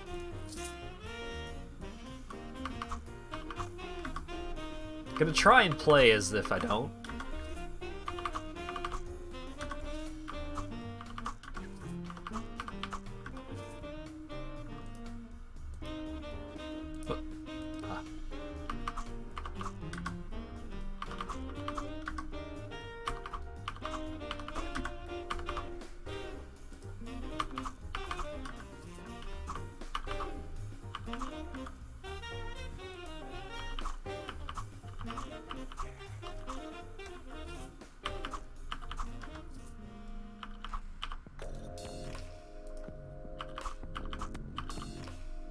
Don't throw a knife at myself.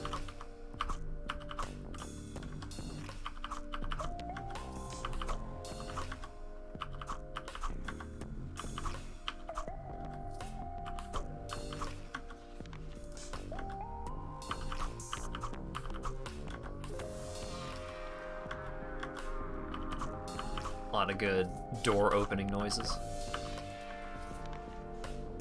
Necromancer poem. Wow. It's almost like someone's a necromancer in here. That'd be crazy. I'm level 19. Most of the stuff in this area has been like 20, 21, 22, thereabouts. So the stuff in here may be like low 30s.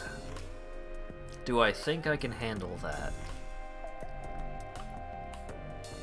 Level 40. Ah, I see.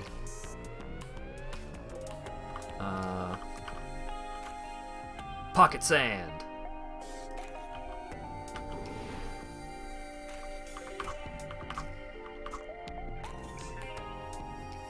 I think I killed it. I killed it.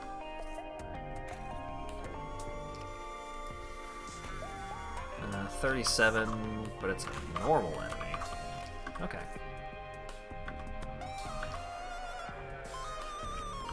43 elite, but maybe it'll be fine. Okay. So, venomous throw, and then try and put it to sleep, and then Smoke screen to fark up its accuracy. Yeah. Okay. As long as I'm just taking it like one at a time, I'm using all of my abilities, playing careful, playing smart.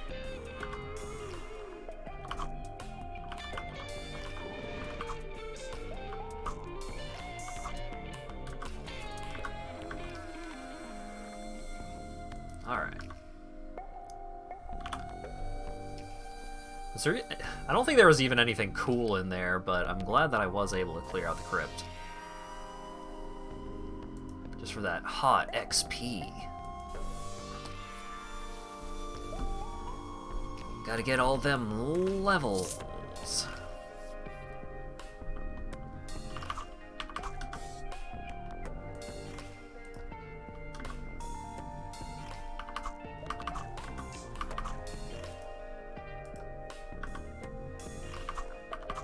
Don't throw poison at me. Rude.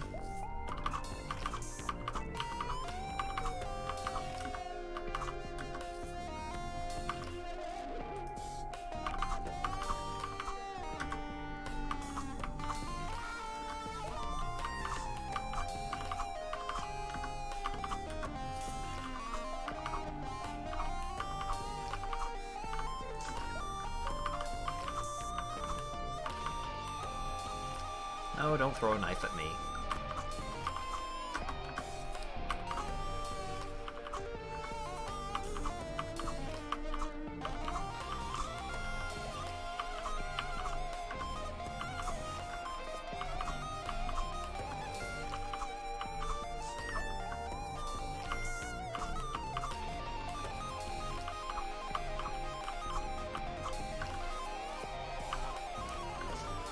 Huh. It's Subject Zed! This seems to be the Subject Zed the note spoke about. He looks human, but this cannot be. He would be about 5,000 years old. This creature is about as tall as a halfling. It's covered in white silky fur and has a disproportionate head. The weirdest thing about it, though, is that its weapon simply floats in front of it. Whoa. Spooky. Alright, let's put him to sleep, and then just throw a bunch of knives into the cloud. Yeah! Level 20, baby.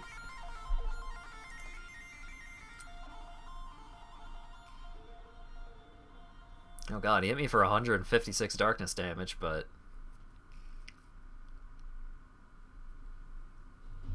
too little, too late. Night Song. A pitch-black ring, unadorned. It seems as though tendrils of darkness creep upon it. Ooh.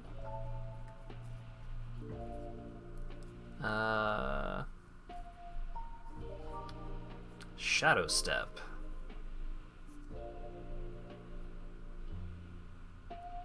Step through the shadows of your target, dazing it for 3 turns and hitting it with all of your weapons for 156% darkness weapon damage. Ooh. To Shadow Step, you need to be able to see the target. That seems pretty good. Oh, it gives +6 cunning? Wowie. Oh, and it reduces the cooldown of Shadow Step?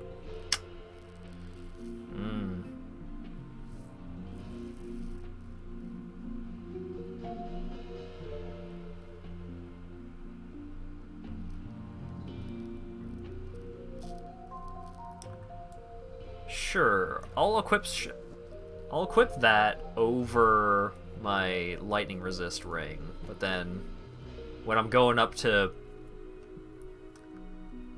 the Zap Wizard of Mount Fuck or whatever, I'll put it back on.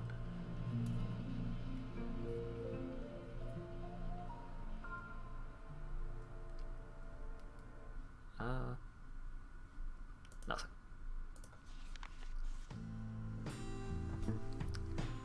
Subject Z has vanished. This is terrible. It was not even during a portal transit. He looks as though he simply stepped into his own shadow and disappeared. My research is ruined. There will never be another subject like him.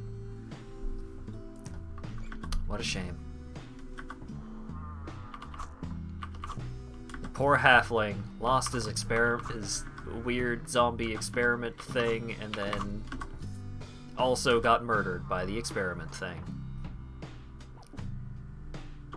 Long tunnel to the island of Rel. What? Alright, well, let's level up first, but... sounds pretty cool.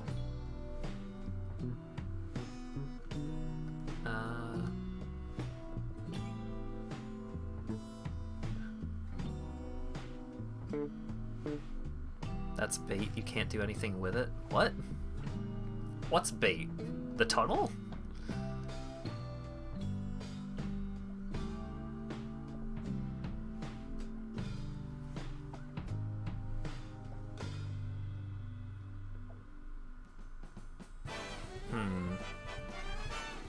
Yeah. What?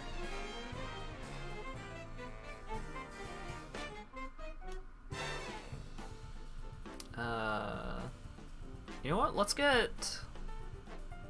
try and get the crippling poison. I really want to get that. Oh wait, I have a bunch of class points. I can just get it. I can just do the dang thing.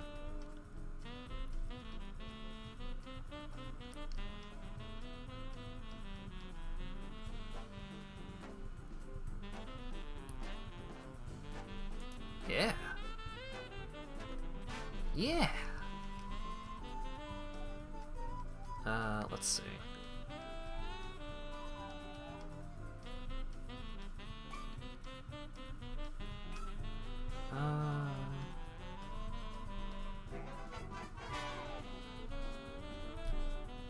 Let's get Scoundrel Strategies. Yeah. And then stats. Dexterity, Cunning, the huge. Can I change level? As you enter the tunnel, you feel a strange compulsion to go backward. Cool. Alright. Alright, fine. I can see when I'm not wanted.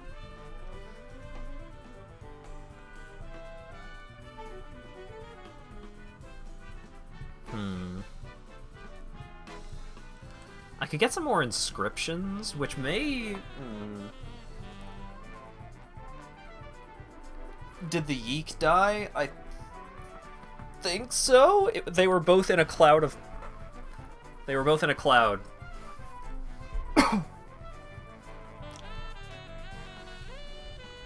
I just threw knives into the cloud, and then Subject Zed died.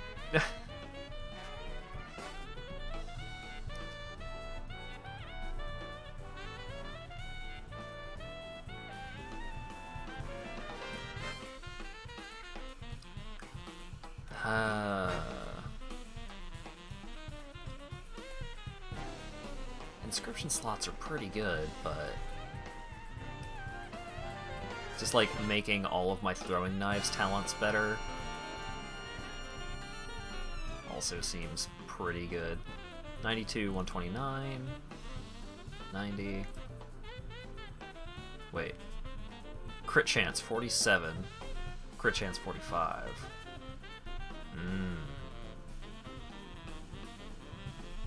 Range 7. 15, 17, ooh, okay. Wait, yeah, throwing knives. It's like the basis of everything that I'm doing. Little dude, I think he died. I don't know, I literally could not see whether or not he died because they were both in a smoke screen.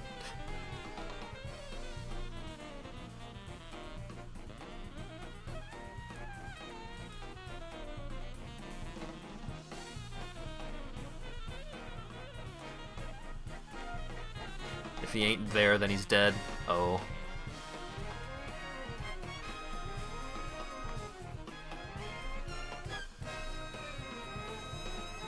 Well. What a shame.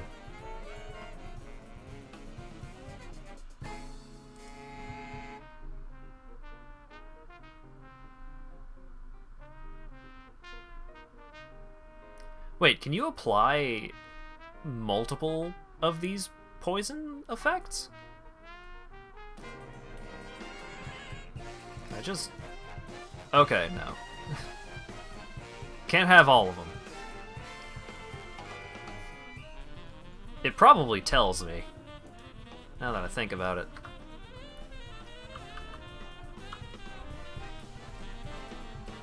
You can only have 2 poison enhancements active at once. Got it. Okay.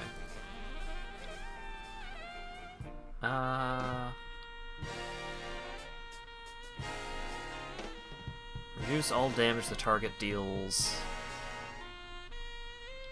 Yeah, okay. So I think I want numbing and crippling.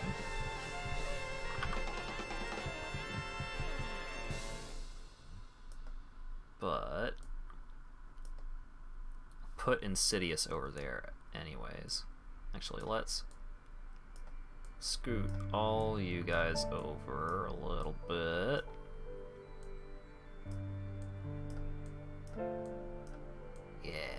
Yeah, there we go. Okay. Alright. Rip in peace, Yeek. I may have killed him. He may have died from the dude. I don't know. It was hard to tell what was going on. Okay. Let's get out of here.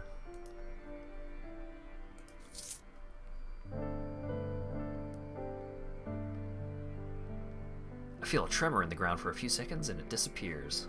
Oh.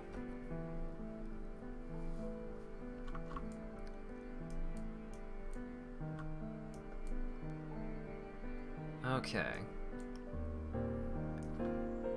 I think I'm ready to take on the Wizard of Mount Fuck. I think I can do this.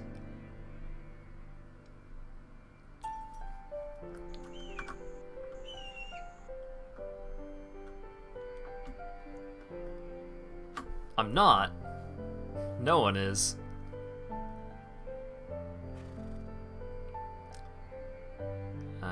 Alright. Hey, Alchemist. Nothing.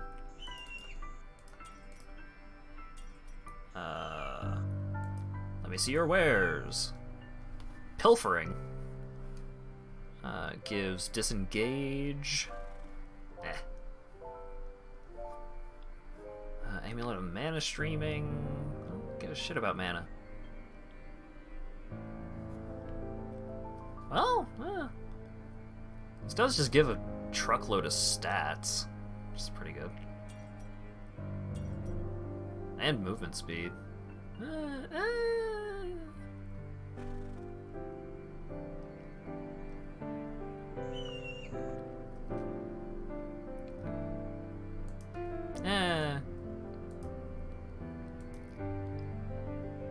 Tell you what I need.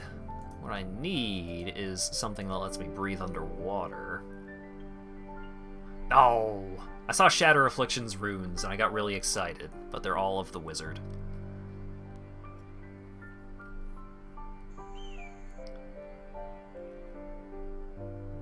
I think I may grab one of these anyways.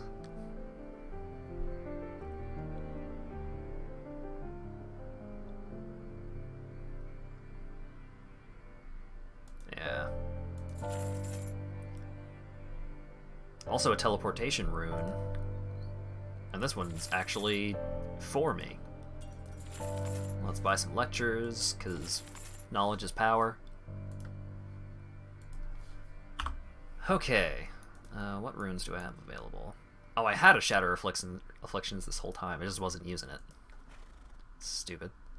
Alright. We'll replace Regeneration and...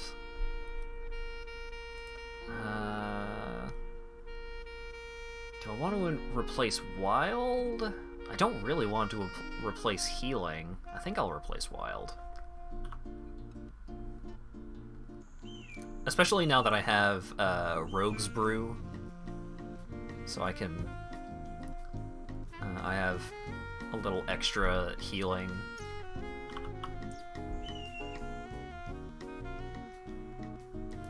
So... yeah. Teleport, drop, Wild. Because I love having the panic button so much.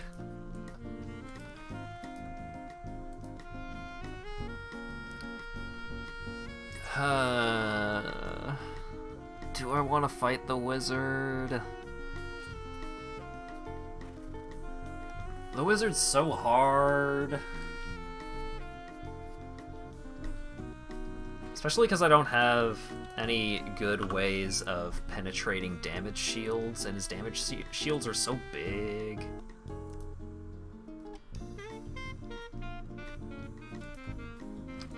Transmogrify. Transmogrify.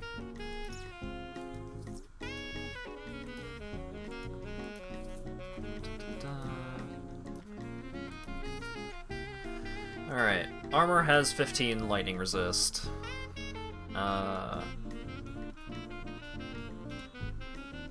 Boots.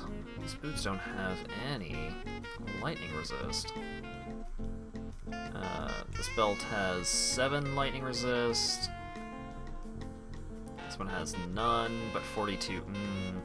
42 life is a lot.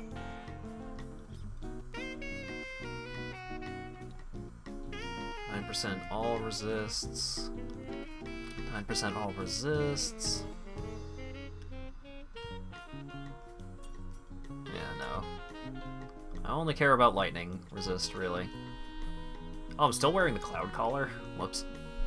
Probably shouldn't have been wearing that this whole time, but... now I need to. Let's see. No lightning, no lightning. 7% lightning.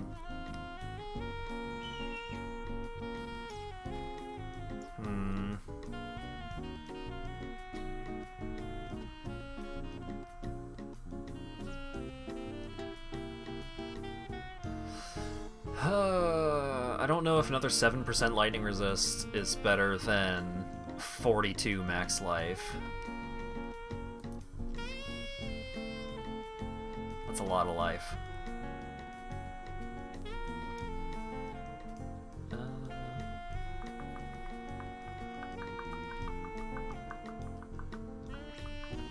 Definitely gonna need this steel ring of resist lightning.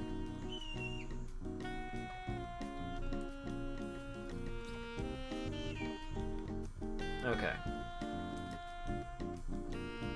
Okay. Wait. What's my... nothing, sorry. Lightning resist. Alright, I have almost 50% lightning resist. I think I can fight the wizard. Alright. Help me out. Send me in. Danger. I don't know why that happened. I don't know why I did 30 laps around the top of this mountain, but...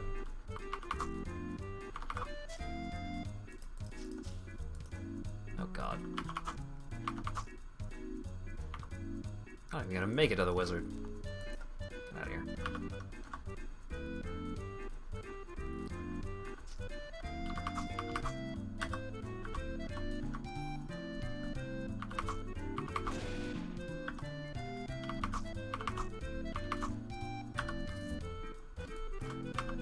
Okay.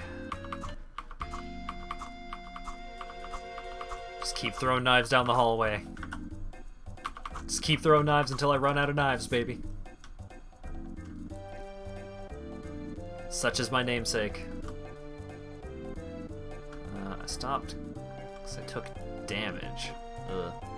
Concerning. Something hits me for lightning damage, huh? Oh. I couldn't see that thunder thrower that was like 10 feet away from me. Something opened the door.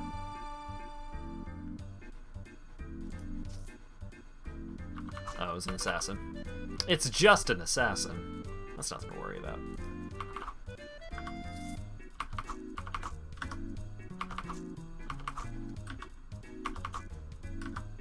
It's nothing to worry about until it's a wizard. And then it's everything to worry about.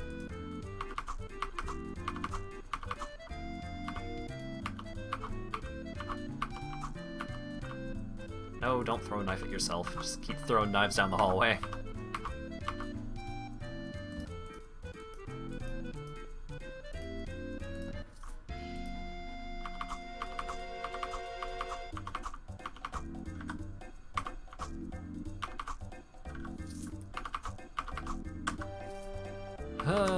Oh god, stone throwers. Fuck. Get me out of here.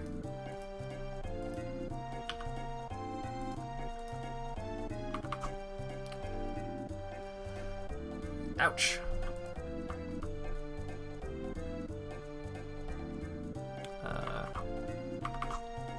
Okay. Knife the stone thrower. The Thunderers are even less of a concern than usual, thanks to my really cool lightning resist.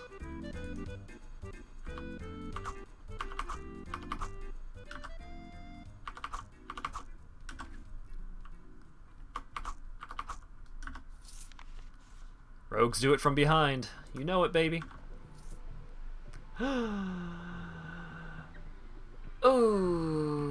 Okay. Just knife him. Just knife him. Oh, shit. Alright. That one to sleep. What? Oh, God, he's got heroism going. He's at negative 300 life, and he's gonna throw a rock at my head. God damn it.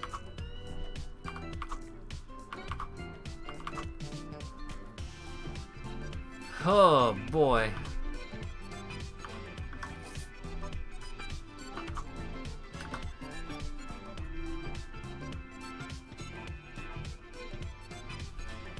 Oh, you like just noticing the Kocha yay? Yeah. Earlier I was just like, that's a square. The gods were merciful. They sure were. That situation could have been so much worse. I tell you, Rogue's Brew. I'm definitely developing a huge appreciation for the Rogue's Tools tree.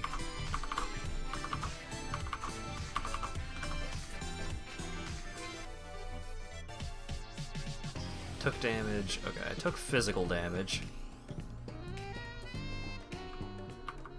Okay, Blade Horror, that's fine.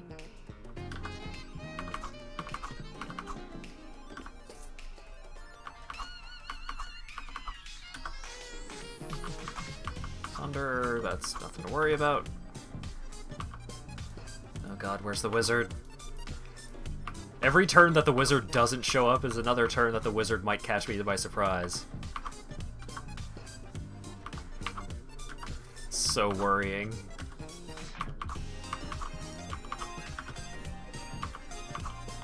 Fuck. Stone thrower. Oh god, the stone thrower's behind another dude.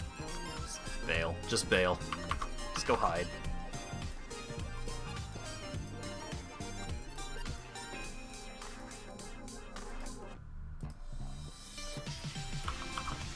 Yeah.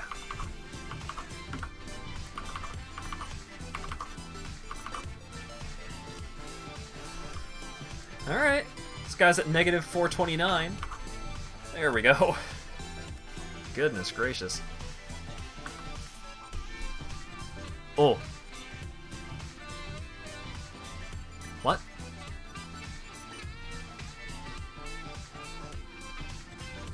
These aren't the wizard, but these are wizard adjacent? Fragmented essence of Hakor's Zone. Okay. I'm just gonna lay shit down now.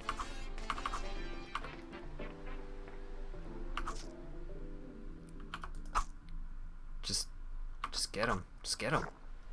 Just get him.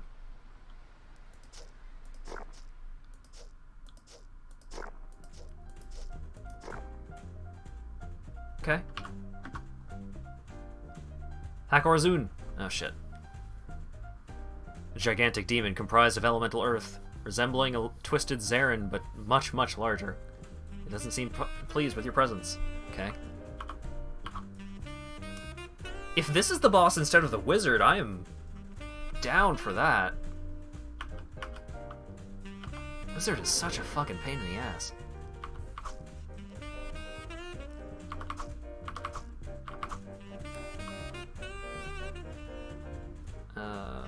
It's at 73%. Ouch. 44. Okay. 32. I'm out of knives. You know what? Let's just fan of knives.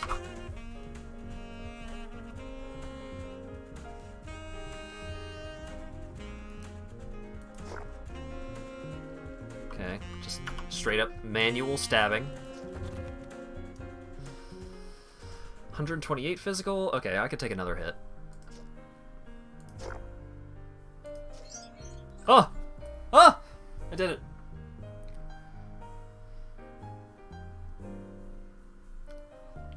I sure hope that Earth Elemental was the replacement for the Storm Wizard, and I'm not just going to get completely obliterated by the Storm Wizard here shortly. But I got a new achievement. Killed Hakor Zun and unlocked stone magic. Earth Missile, Body of Stone, Earthquake, Crystalline Focus. Wow. Yeah, okay, it doesn't unlock it for me. It's just I now have that available for applicable characters. Snow Giant. Okay. You don't throw rocks, so you're not a problem. Quest isn't complete. You're right. You are right.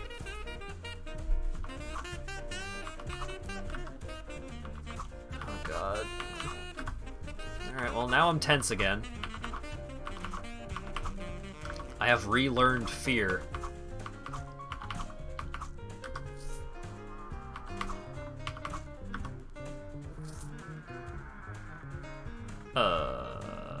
Okay.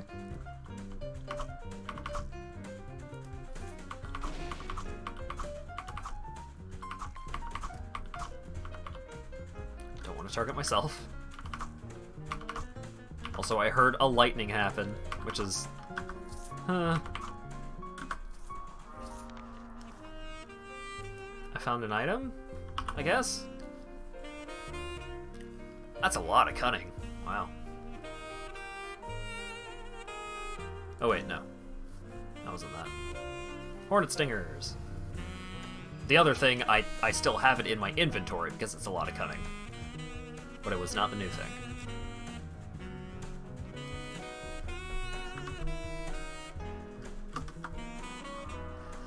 Okay, found him.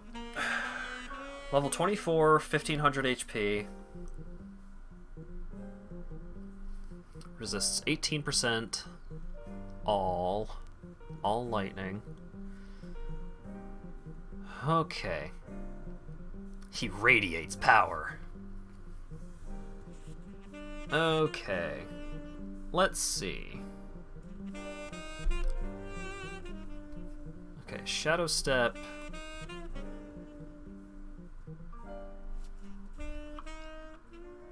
Okay, so Venomous Throw. Okay, he hit me with a hurricane.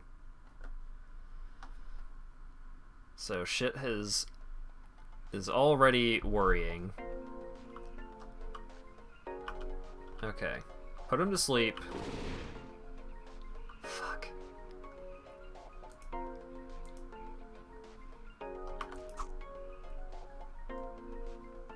Alright. Shadow Step. That did a bunch of damage and it broke his bubble shield. Okay. Fan of Knives. Is that 23? Stunning hit. Fuck. Okay. Rogue's Brew got me out of it. Yes! Oh! Huh! Oh, thank Jesus. Oh, that went so smoothly! I was probably over-prepared at that point, but thank Jesus. Okay. Well, I'm not completely out of the woods because he did put Hurricane on me. Well, 41 for 10, so 400, but I have some health stuff. Yeah, okay. Let's just use my infusion. Fuck it. Okay. I did it. I beat the Wizard of Fuck Mountain.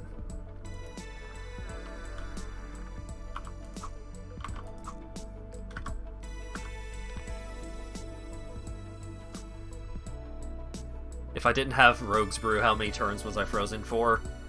Enough to kill me. I was 110% dead if I was not able to get rid of the frozen effect.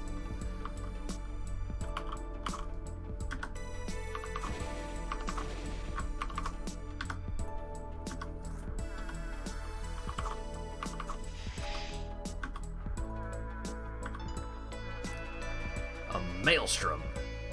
A level 44, huh? Huh. Huh. Huh. 47. Just fan of knives. Just get it over with.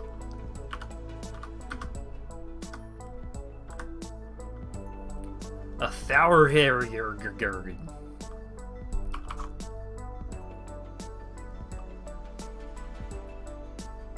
Can't believe rogues are so privileged that they can just ignore the worst status in the game. See, Rogue's Brew was good for that, but Shatter Afflictions is the real shit. Shatter Afflictions rune is so good.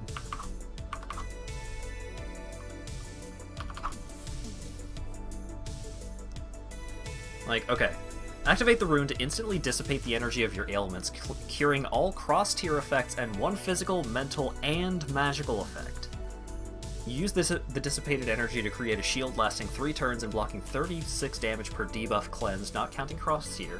If they were only cross-tier and no shield is created, the rune goes on a 75% reduced cooldown.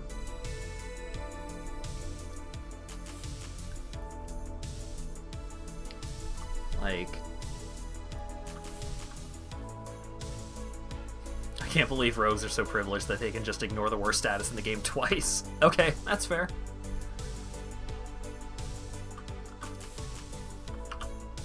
Although, it did take 3 class points to get at... Well, no, I guess I could get Rogue's Brew. No, it took a category point to get access to the thing. It wasn't free.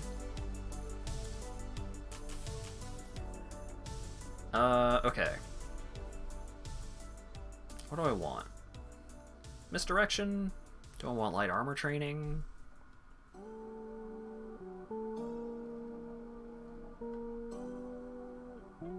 Hmm.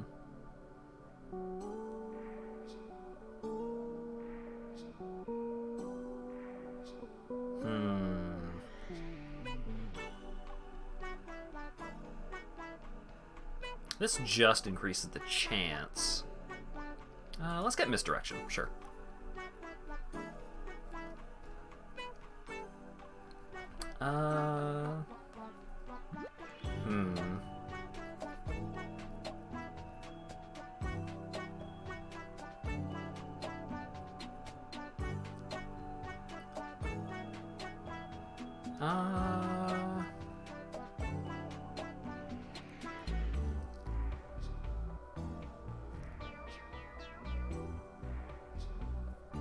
Actually, you know what? I should probably get Leeching Poison. Like, being able to heal myself for, like, a bunch. Heals for 212? Like, that's a lot.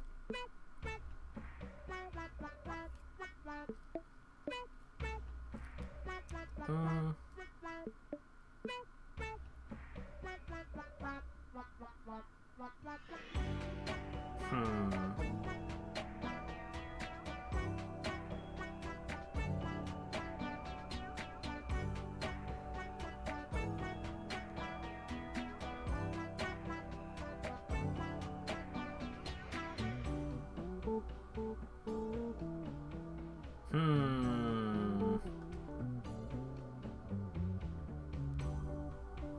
Dang it! I've got too many things that I want.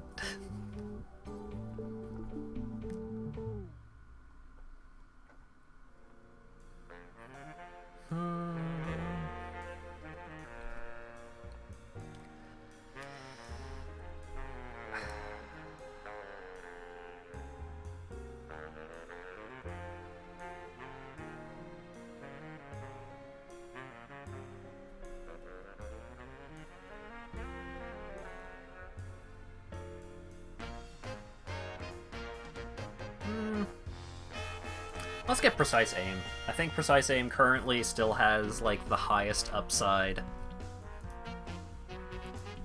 But it's tough. It's a tough choice.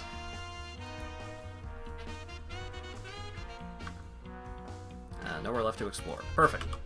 I am getting the fuck out of here.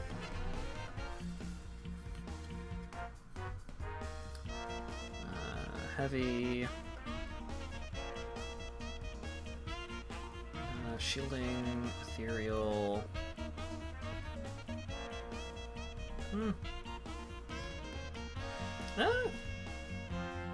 Nah. Well, sure. Hold on to that because there's very little downside to doing so. Okay. Let's go back and complete the quest. What's up, lady? Urkus has been slain. I did it. I killed the Urkel wizard. Rune of Dissipation.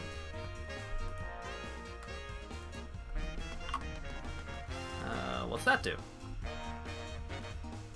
Remove 8 beneficial magical sustains from an enemy target or all magical debuffs from you. That seems pretty good. Cooldown 20? Maybe.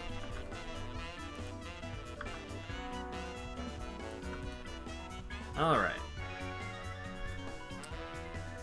So, there weren't any pieces of gear that gave me water breathing.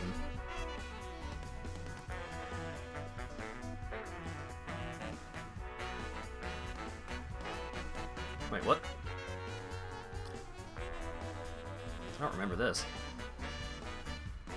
A villager runs up to you carrying a hefty sack. You've saved us from the storms. We can't ever repay you enough, but shortly after you stopped them, a witch approached us and offered us some magical things and said they would protect our town if anything like that happened again.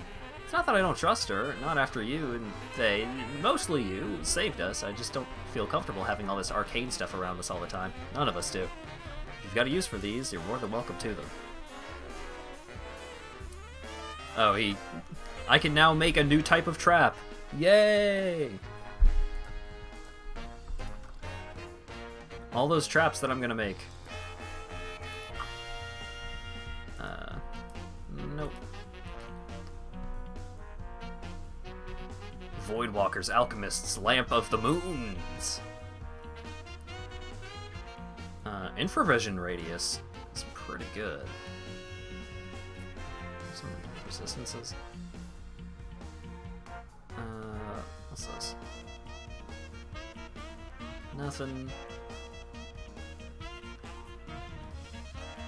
Can you give me a lamp that lets me breathe underwater? That'd be really appreciated. No? Alright. Understandable.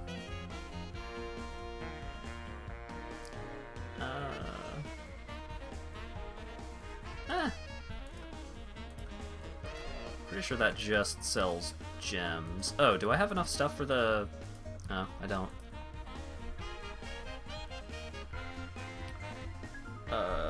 J. Oh god. I have found 1 of 3. Oh right, I need storm worm claws, but all of the dragons that I've been finding recently have been cold.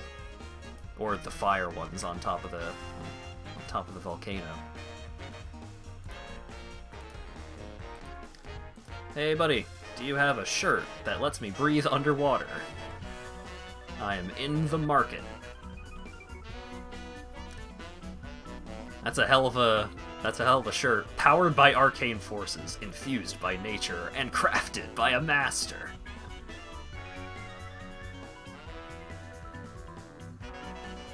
Oh my god. It gives so many stats. It's a cool shirt. Stealth bonus. Hey. It's a bunch of stats, but...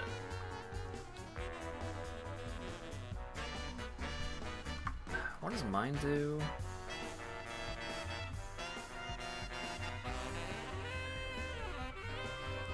Gives Mac...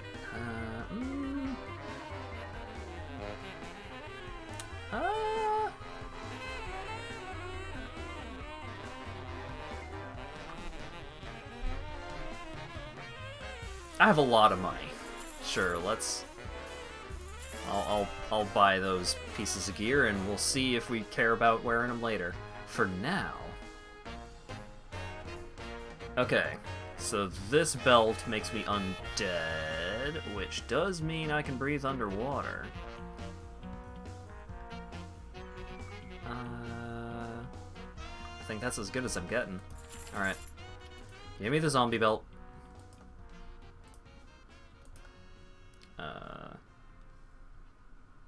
Knives and daggers, swordsmith. Yeah, no. Alright.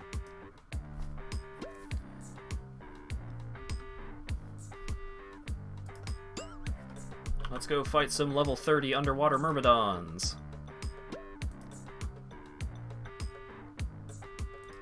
Da-da-da. Okay, so this gives me cunning and dex, gives me a bunch of defense. Oh, that's a lot of defense, actually. This gives me like a bunch of life and some regen. I'll hold on to it. I don't hate it, but it doesn't speak to me at the moment. Hey! A friend! Don't worry, bud, I got you. He needs to get over there. Okay.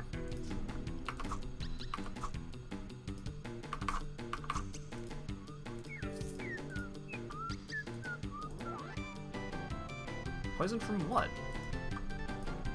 Oh. Dumbass plants.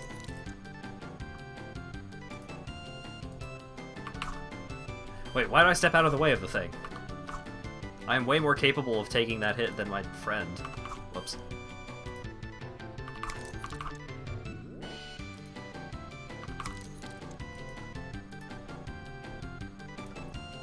Alright, well, let's just heal aggressively, I guess. Okay. Which direction is she gonna go? Okay, so she's going this way. So I need to go this way first.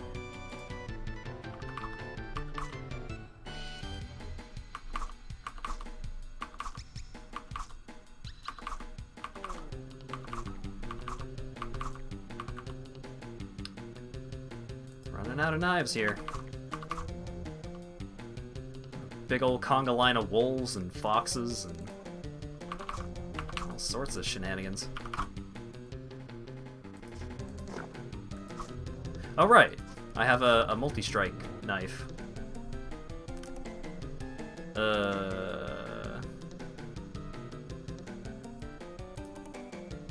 I know there's a direwolf. Here, I got you. Just had to shuffle around a little bit. We're all good.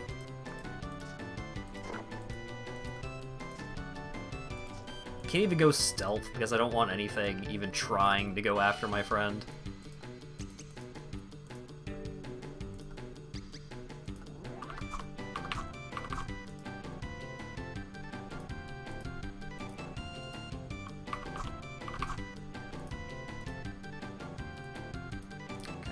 She gonna freak out?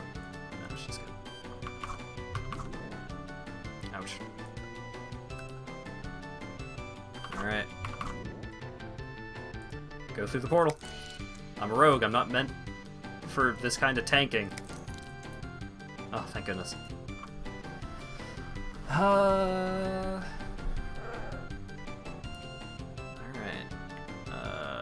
Please give me cunning. Okay. Now I can just do my own thing.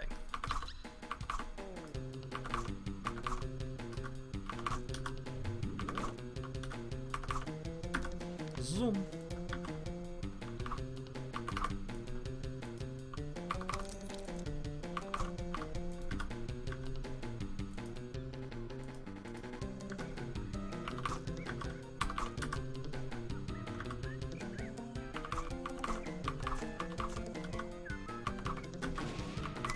What? Don't cast lightning at me.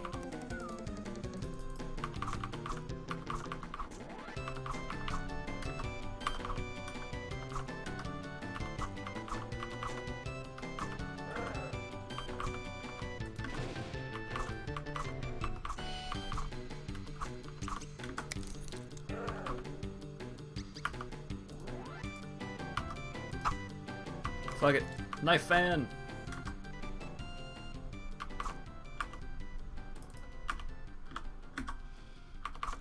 Oh boy, another snake pile. Just knife. Just continue knife. Any amount of knives thrown is apparently insufficient.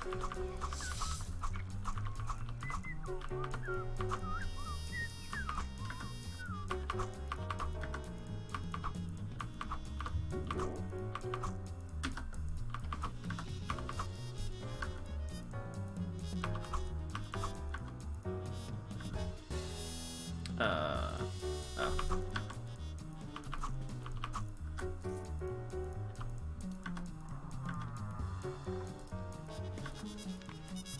Dear Grave Robber, try to be a little faster next time. Love, Eden. Okay.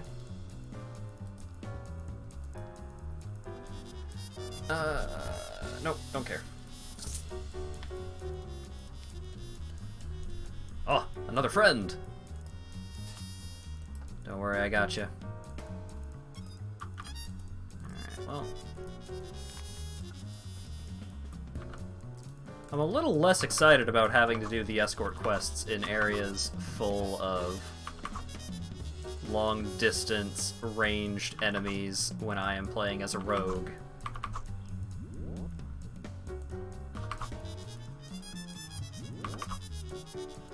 Yeah, I know there's a wisp. There's a lot going on, okay? I'm doing my best.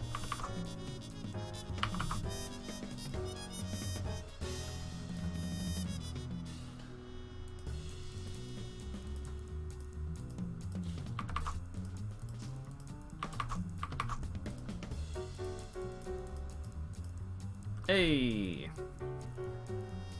How about more cunning?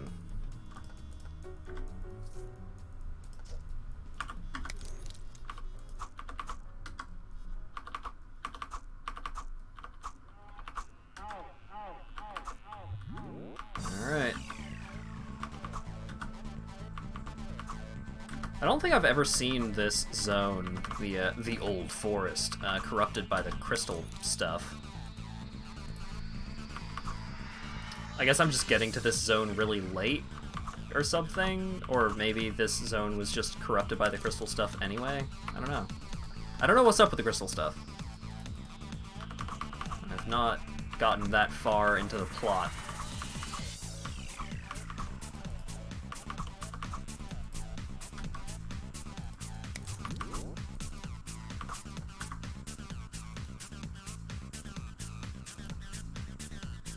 Nothing.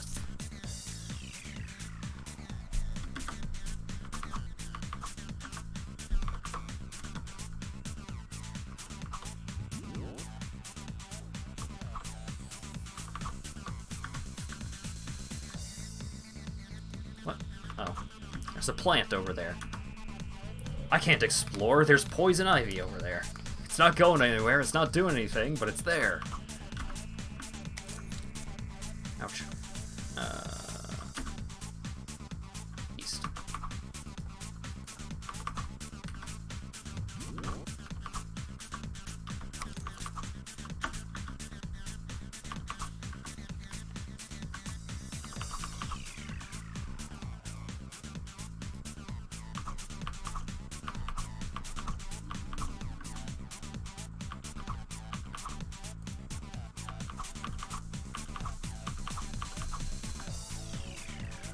Just having a leisurely stroll through the forest, throwing knives at snakes.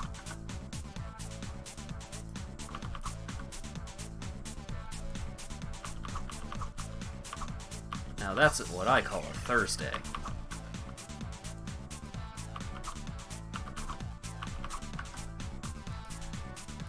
What's going on with you guys? What's going on out in the world?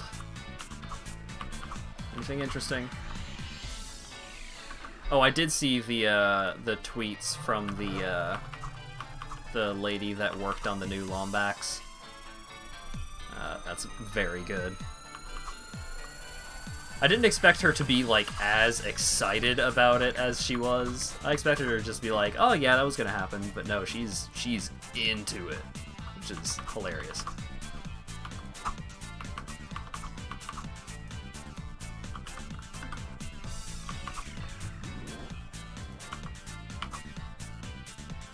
Alright, worm that walks. Let's fix the latter part of your name. Ouch.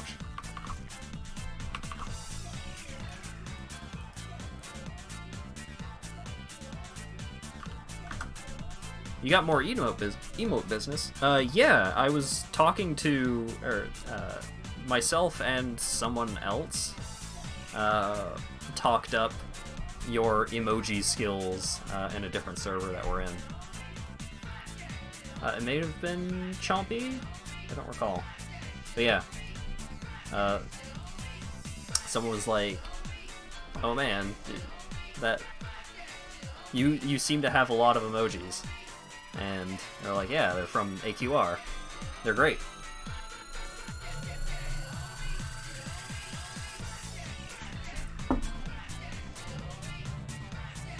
AQR is top tier emoji maker.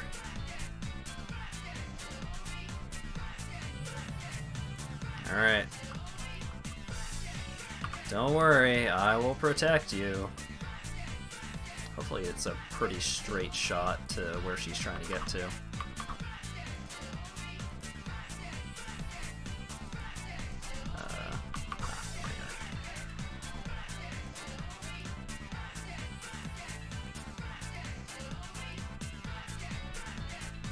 Seems like a pretty straight shot south.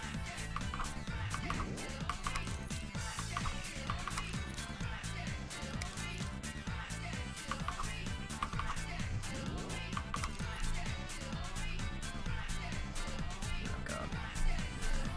Heal. Knives. Oh, this is a life aura. Sweet. No, don't throw a knife at yourself.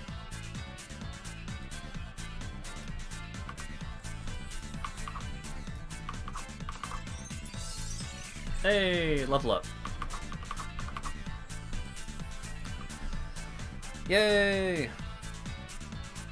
Thank you, Lone Alchemist. Please teach me to be dexterous. Yeah.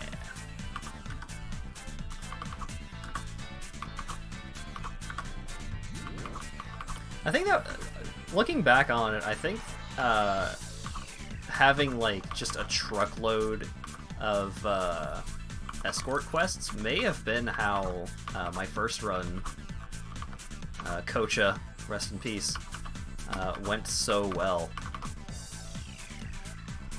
Hey, I completed Into the Darkness! Yay!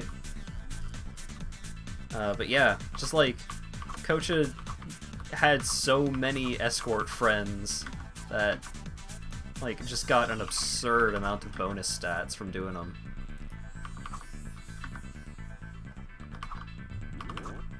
Even though most of the rewards were just dexterity, it's like, dexterity adds up. It adds up, Jerry!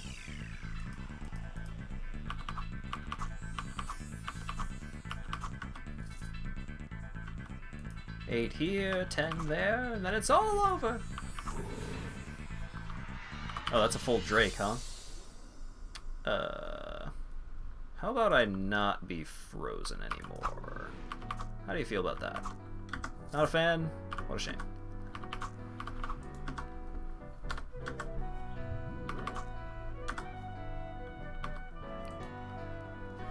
Nerita the fox.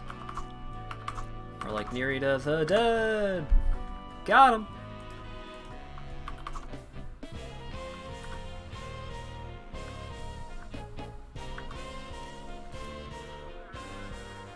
Forest White. Oh no, it's level 35.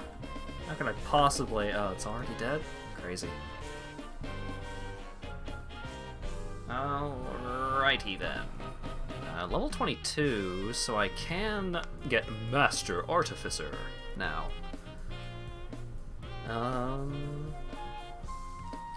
Rogue's Brew is tempting. The problem with Rogue's Brew is that I don't have a ton of good healing sources other than Rogue's Brew itself. So, not dying until I reach negative 157 life, like, that's all well and good, but also, I'm probably dead anyways.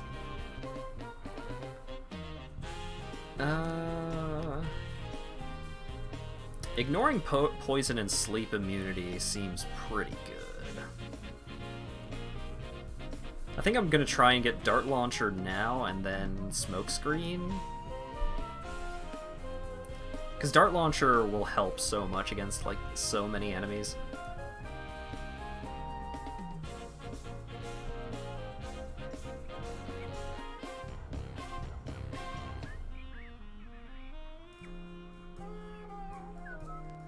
Okay.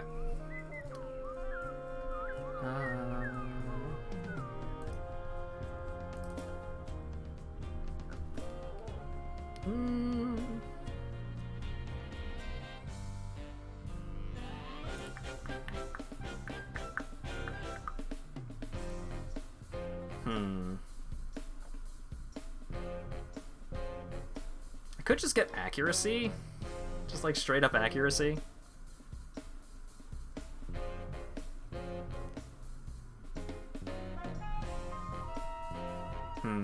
I gained 7 defense off of this.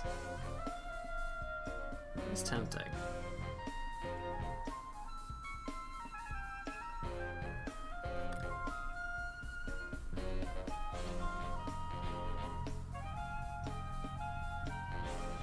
Oh yeah, I could get this and get stealth and invisibility detection.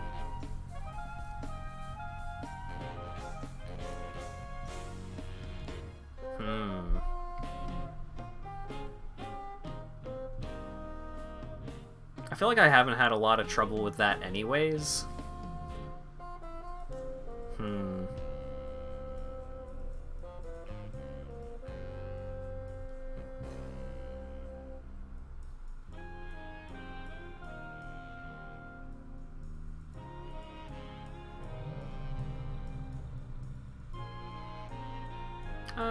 Let's get a hefty defense boost. Oh wait, I'm already here. Charge Ripper. It's not terribly impressive.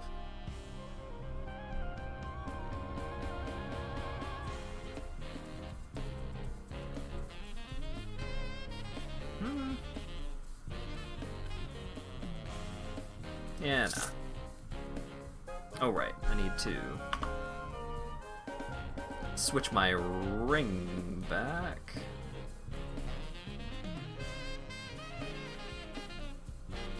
Yeah. Boop.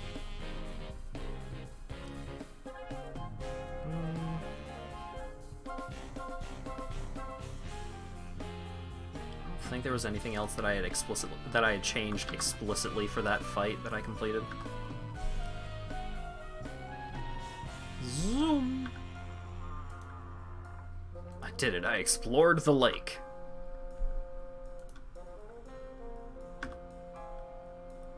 What?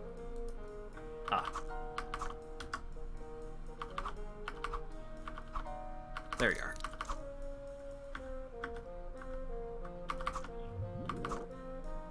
Okay, so these guys are level 24? So, as long as I'm careful, this shouldn't be an issue. Oh, was that the last volume of How to Be a Necromancer? Cool.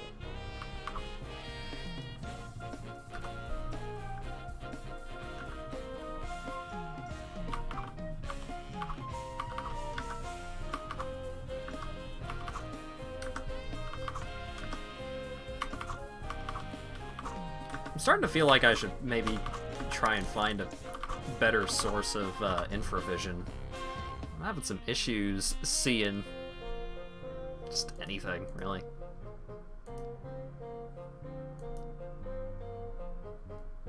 A crystal focus? Whoa!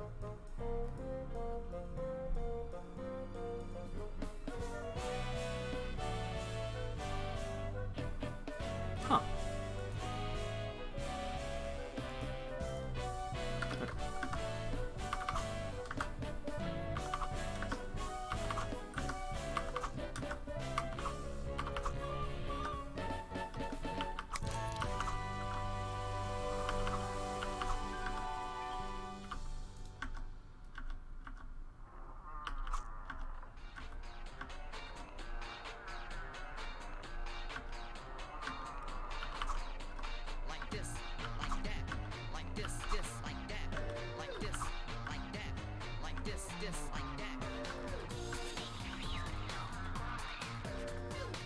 Okay.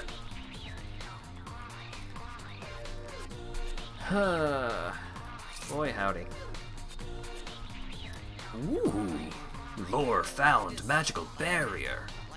As you descend to the next level, you traverse a kind of magical barrier, keeping the water away. You hear terrible screams. Now I'm in the dungeon part 2. I like it, I like it. I don't like it at all. Stupid tree. Dodging all my knives. I don't like it at all. Oh, that was a rare. Should have respected the rare. Should have gone with the venomous throw.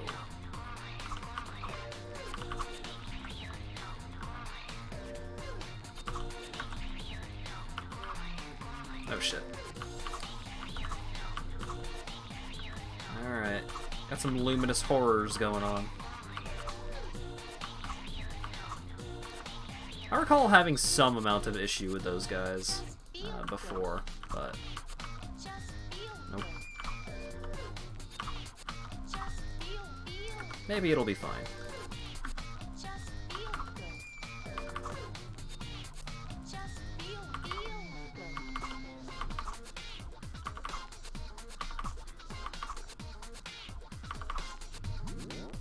Ah. I'm out. Fuck it. What the fuck? Sally Berry the Devourer. Oh boy. I don't like it at all. Oh. Ow. I'm on fire.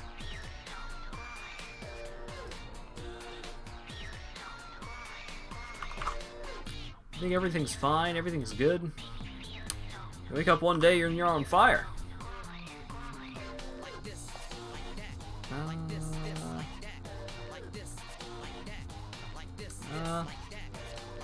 Cashmere wizard hat. Ooh, fancy. I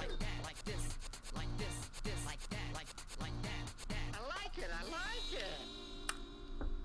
Am I crazy or does this hat seem rad, actually?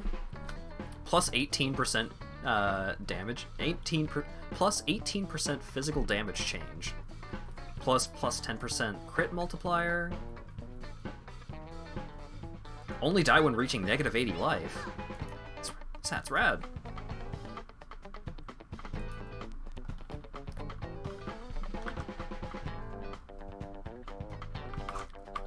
Alright.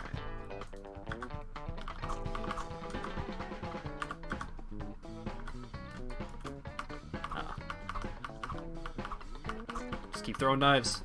I'm out of knives. Keep throwing knives. More knives.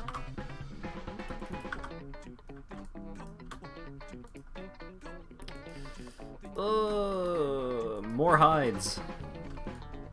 Fewer knives, more hides.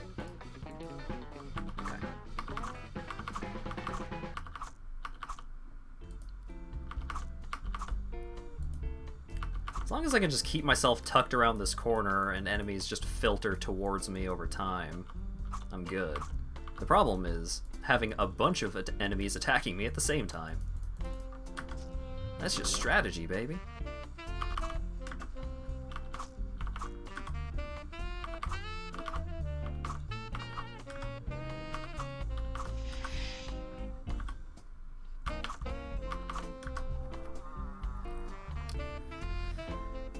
Oh, see, like that. Like, getting hit for 87 and then 43.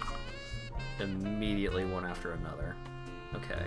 187, 192. Okay. Tuck myself around the corner. Hopefully...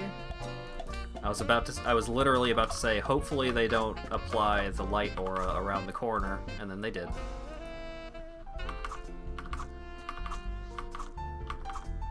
Okay. Why did I disable stealth? That was dumb. Ah!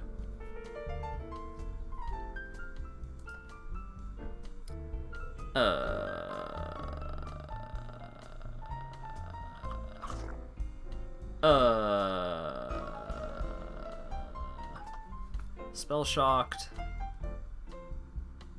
Epidemic. Okay, so I do need to heal. That is... Okay, so that uses a turn, so that might kill me. So let's... Shatter Afflictions first. That also takes a round, so...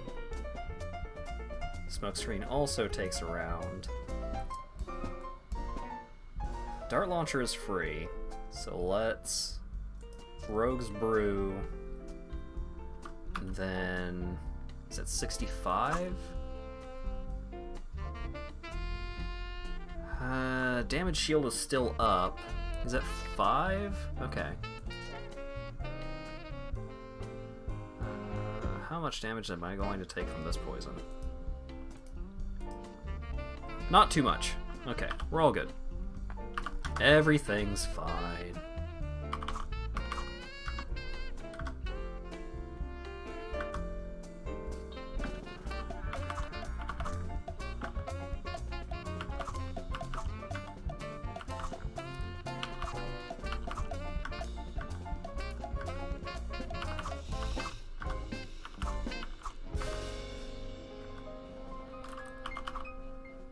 Ooh. That missing was bad.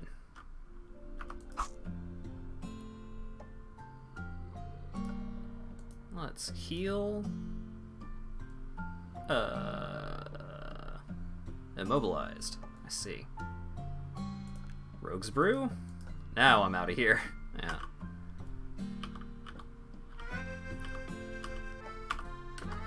Man, that guy disabled my...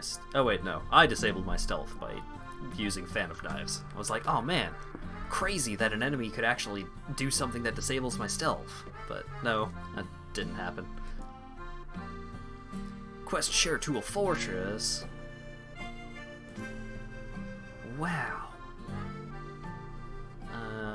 Strength, will, con, yeah. I'll hold on to this ring.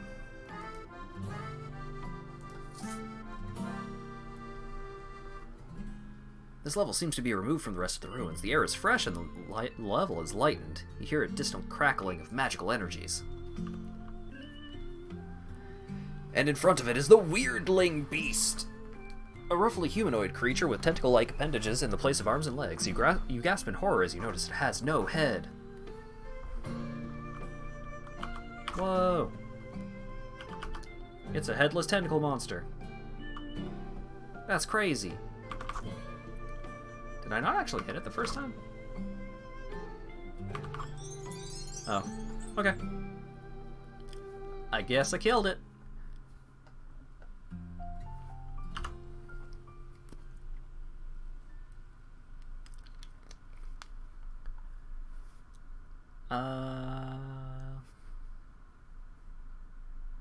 What's it gonna do?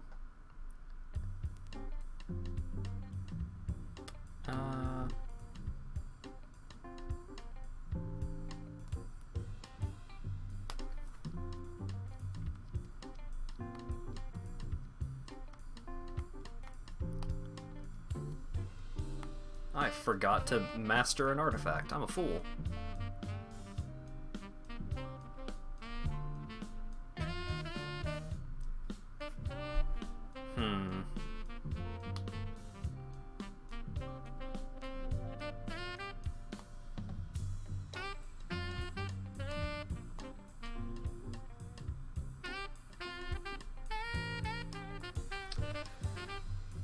Improving the Rogue's Brew seems pretty good.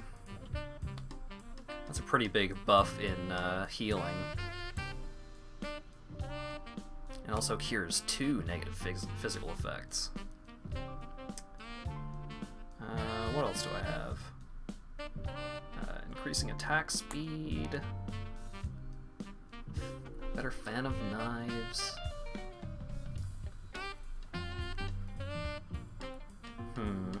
Better poisons.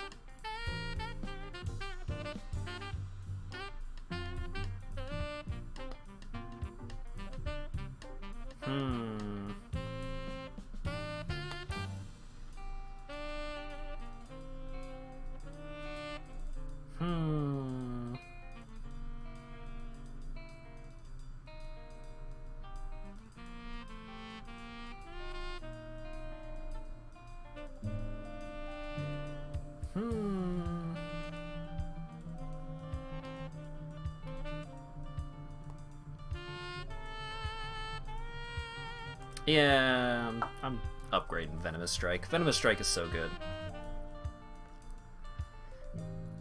Let's see, 5% or 5 increase in defense.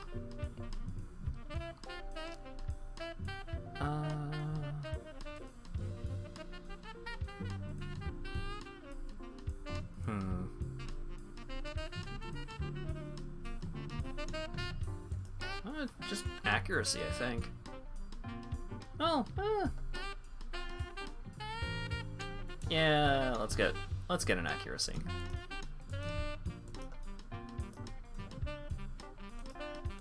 All right. Great caller. The Mind Stone constantly emits a low tone. Life seems to be pulled towards it. I can't use it because it's a Mind Star, but that seems cool. Alright. Mystery Orb. Or rather, it's not a Mystery Orb, it's the Share Tool Control Orb.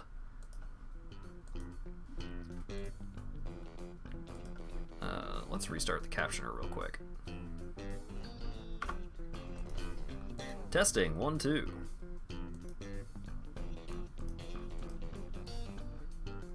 The orb seems to represent the world of Maj'Eyal as a whole. It also is probably used for controlling the fortress. You do not understand the inscriptions here. Examine the orb. The device seems to be made of pure crystal. It projects a very accurate map of the known world, including the forbidden continent of the south. There seems to be a hole about the size and form of your rod of recall.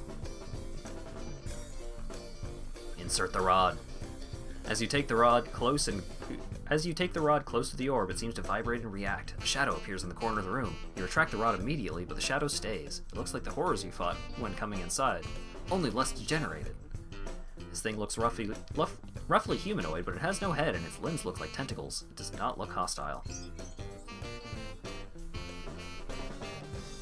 Home sweet home! Dispatched the weirdling beast and took possession of Yilkgur, the Share Tool Fortress, for your own usage. So this place is a home base, which is pretty buck wild in a game like this. Hey buddy, how's it going? The creature slowly turns towards you. You hear his terrible voice directly in your head. Welcome, master. Who are you? The creature seems to glares at you with intensity. You see images in your head. You see titanic wars in an age now forgotten. You see armies of what you suppose are Share tools, since they look like the shadow. They fight with weapons, magic, and other things. They fight gods. They hunt them down, killing or banishing them.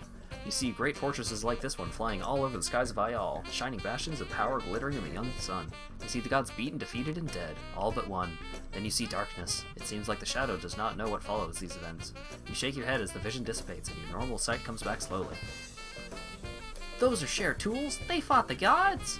They had to. They forged terrible weapons of war. They won. But then where are they now if they won? They're gone now. I cannot tell you more. But I'm the master!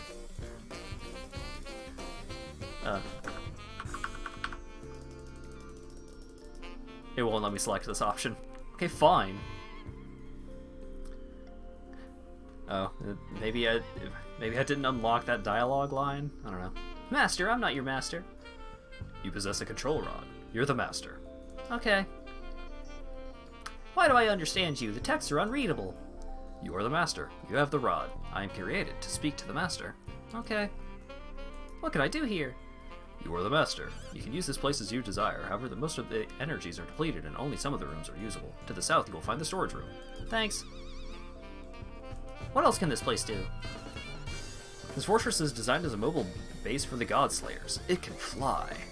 It's also equipped with various facilities: exploratory far portal, emergency containment field, remote storage. However, the fortress is badly damaged as it lay dormant for too long. Its energies are nearly depleted.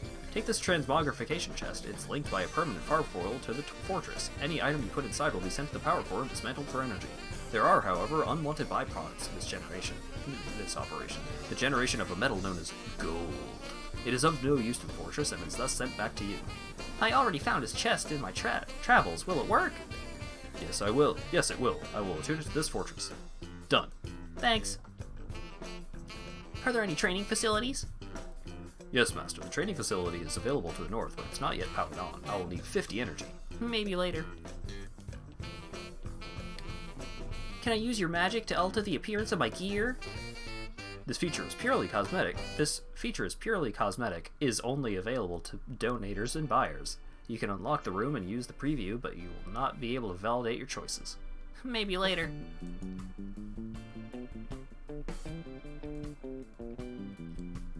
So you can also look at some of these portraits on the walls. You see a mural showing a dark and tortured world. Large godlike figures with powerful auras fight each other, and the earth is torn beneath their feet. There is some text underneath which you do not understand. There's a picture of a huge god with glowing eyes, towers towards the land, and in his right hand he holds the sun. The other gods are running from him, wincing from the light. There's some text you do not understand. Here's some picture showing a god holding some smaller figures in his hands and pointing out lands beyond. You imagine these figures must be the shared tool. There's some text beneath which you do not understand. Hey, check this shit out. Pretty crazy, right? Yeah, sure, whatever. You see a mural showing a huge metropolis made of crystal with small islands of stone floating in the air behind it. In the foreground is sitting a shared tool with a hand stretched up to the sky. There's some text you do not understand. Whoa. It's like... Oh man, it's just like... it's like flying fortresses and stuff. Crazy. Door is sealed. What's in here? The mural shows 9 share tools standing side by side, each holding aloft a dark weapon. Your eyes are drawn to a rune staff held by a red-robed figure in the center. It seems familiar somehow. There's some text you do not understand.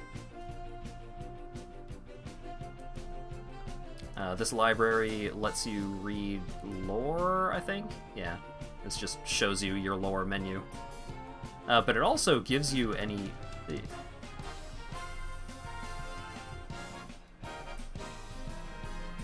Blah. Okay. So any lore that you have collected and gotten to this point with, is shared in the Library of Mysteries, and the Library of Lost Mysteries is like a constant thing between characters. I unlocked some stuff like... On the back of the letter you can just barely make out a coarsely scrawled and badly faded diagram, and then I learned how to make catapult traps. So there are some pieces of lore that are, like, actually have some mechanical significance to them, other than just, like, updating... or maybe showing up in plot lines, or so on and so forth.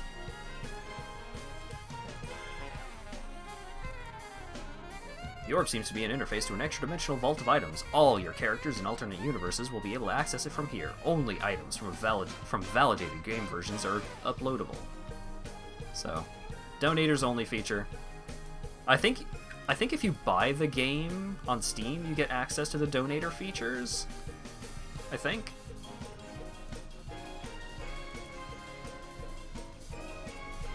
Yeah.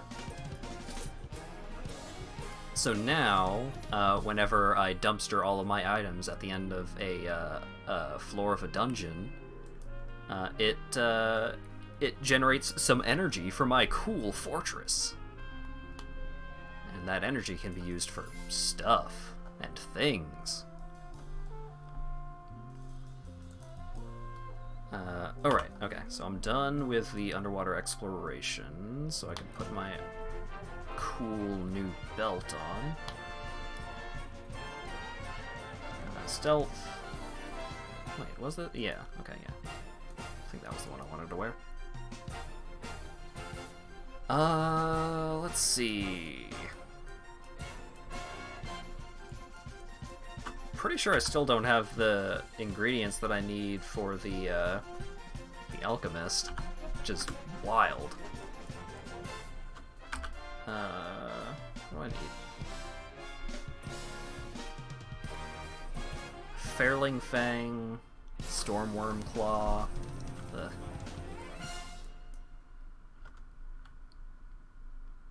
I guess I could go visit some of the towns. See if there are any NPC quests that I could do.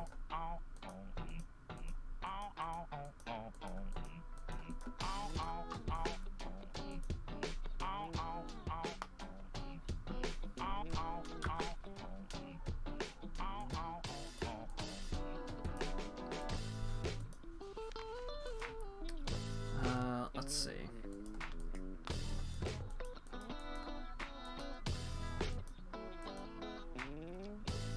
Nope.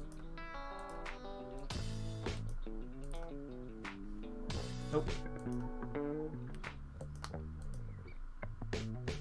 Hey, do any of you have names? I would appreciate someone that actually has a name to give me something to do. No, nothing.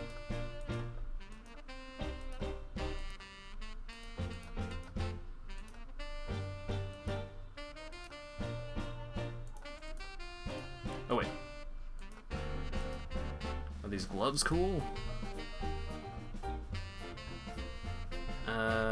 Ooh. Plus 12% critical hit chance? Excuse me?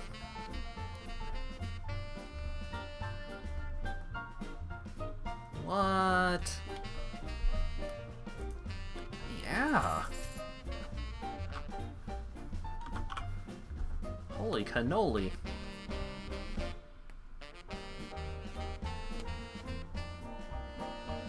Yeah. Wowie zowie. Don't mind if I do. Alright. Nothing to do there, I guess.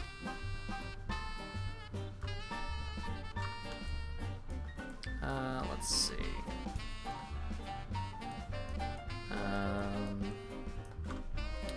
It's level 43. A little bit out of my range. Elvala! Damn it.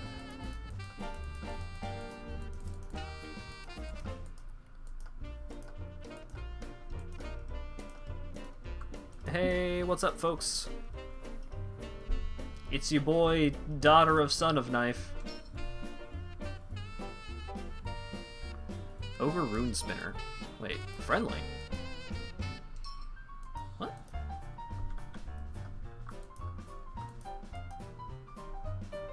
I don't think I've ever been to this town. Ah, a door! Oh, it's another alchemist. Don't care. I already have an alchemist friend. Shady Library. Spellblaze Chronicles. Fuck it. Just buy all the books.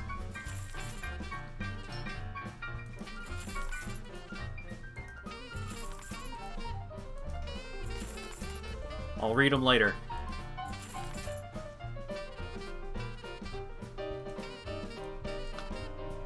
this seems to be. Hey! Learn the 8 chapters of the Spellblaze Chronicles. I got a Chivo. But I'm not actually going to read it because holy shit, look at that. That is 1 chapter. That would take me forever and a half. Alright, get me out of here.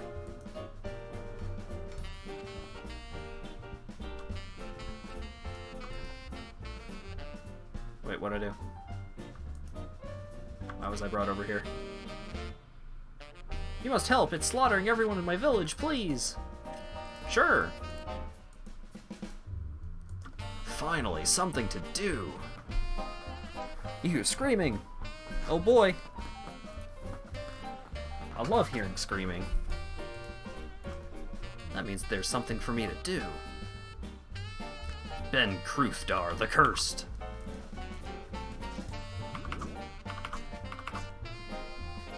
Ben lies defeated at your feet. Thank you for saving me from the curse. I did not want to do this. He dies. Requiescat in pace. I did it. I killed Ben Kruthdar. They gave me a pickaxe. And some gold. Wow.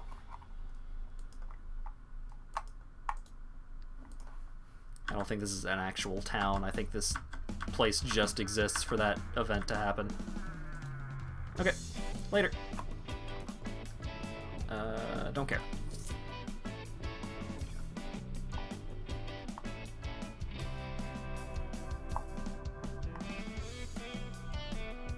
My arcane powers are being disrupted. Oh shit. Which of these is Which of these is bad? Oh no! My incredible crit gloves. Damn it. Damn it, damn it, damn it. Alright. I use my runes. I rely on my runes too much to have a 20% chance for them to fail. Ooh, hidden compound.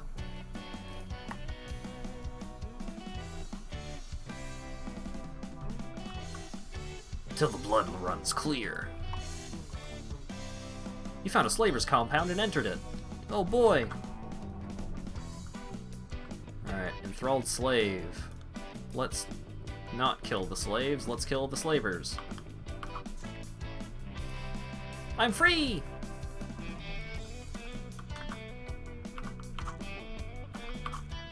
I'm free!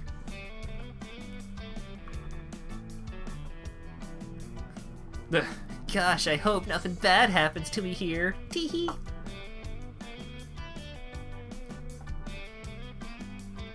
Pristine flowers coat the surface of this mine star.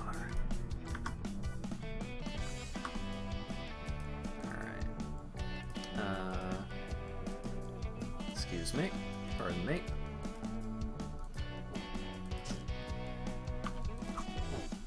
Oh! Oh, he hurt. He become injure me. The mental hold is gone!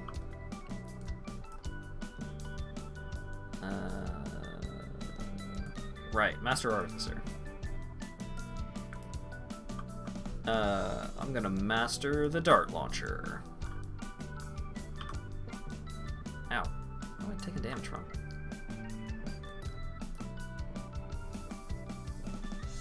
Grappled. Oh no. I'm getting grappled. To death.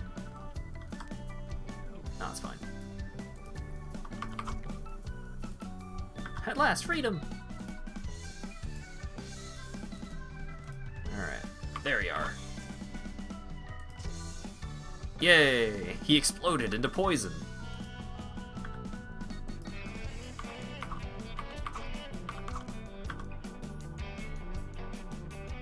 Whoop. Yeah.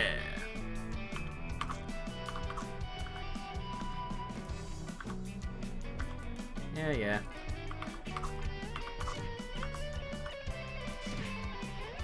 Thanks for this. Wait, what? Why are... Oh no, they're enthralled.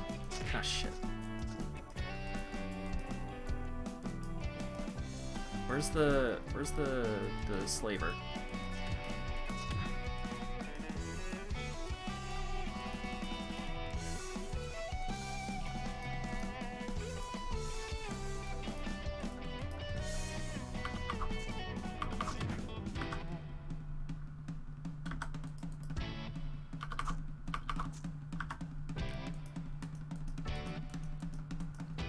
Okay, so there's still some enthralled dudes, but I don't know where the slaver is. Alright. These aren't the ones that I was talking about, but...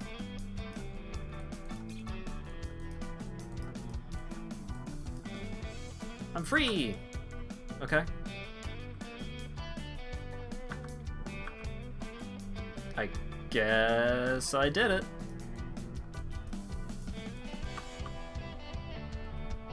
Oh, I think some of the freed slaves killed the last slaver.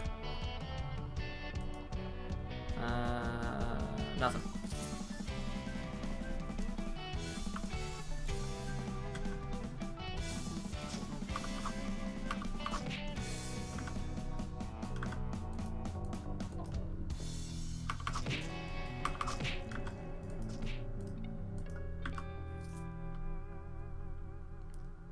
What?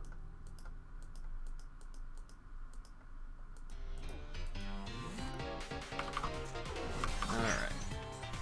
Freed at least 30 enthralled slaves. Yeah. Ow.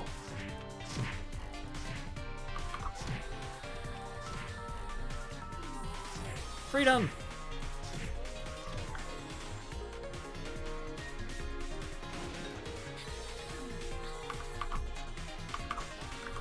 Thanks for that.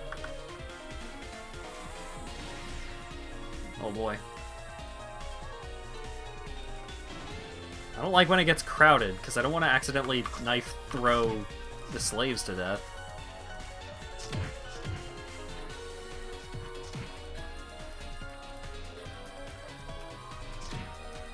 Oh, well.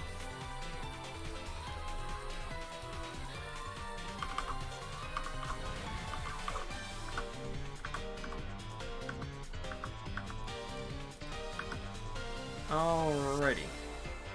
Zoom. Oh shit. Alright. Is that the last one? Oh no. They're like tucked into a corner there. Alright. Well, sorry, bud. You're in the way. I can't free you because you were literally body blocking me from getting to your captor, so... That's just some bad beats, bro.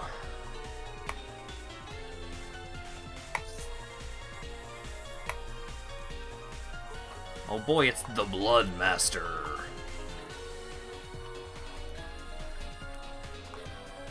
Before you stands a small humanoid creature with a disproportionate head.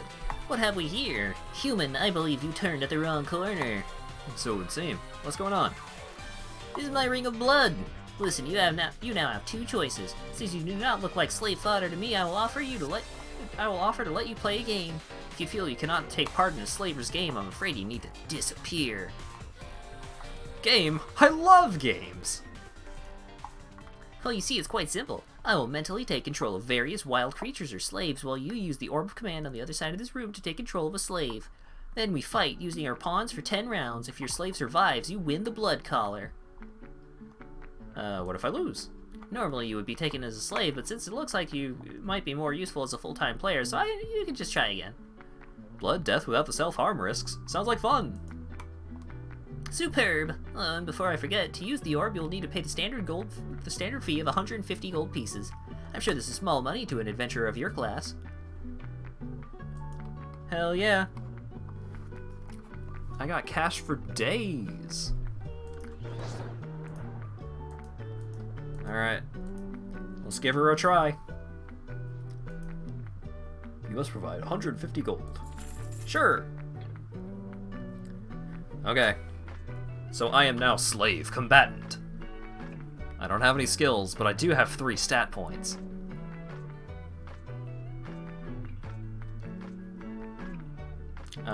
Let's give him some constitution. Give him some extra life. Okay, what do I have? I got a healing infusion, I got a regeneration infusion. Okay. Striking stance. That's sustained. Activated. Okay. Double Strike. Deliver 2 quick punches that deal 77% damage each, and switch your stance to Striking Stance. If you already have Striking Stance active, and Double Strike isn't on cooldown, this talent will activate automatically to replace your normal attacks. Huh. And trigger the cooldown. If either jab connects, you earn 1 combo point. At talent level 4 or greater, if both jabs connect, you earn 2 combo points. A finishing uppercut. Uses combo points. Okay. Okay, so body shot and uppercut are both combo point users. Double strike is a combo point generator. Clinch. Make a melee attack. Attempt to grapple a target up to one size category larger than yourself for 5 turns. Grapple opponent will be unable to move, takes a bunch of damage each turn, and 12% of the damage you receive from any source will be redirected to them. Any movement from the target or you will break the grapple. Maintaining the grapple uses a bunch of stamina. You can only grapple one thing at a time. Okay. Grapples and inflicts a bunch of damage. If it's already grappled, the target will be maimed as well. Reducing damage and global speed by a bunch for a couple of turns. Okay. Spinning backhand. Attack your foes in a frontal arc with a spinning backhand, doing 131% damage. If you're not adjacent to a target, you'll step forward as you spin, gaining bonus damage, which increases the further you move.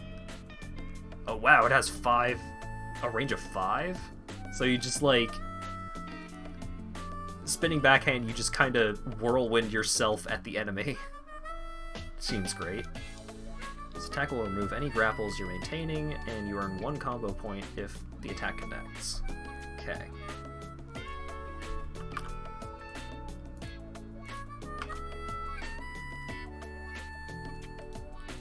I'm gonna punch this bear. Okay, and then double strike. Okay, so double strike now put me into striking stance. Increases your accuracy by 6, the damage multiplier of your striking talents by 35%, and reduces all damage taken by 10. Cool. How many combo points do I have? 5 combo. Okay.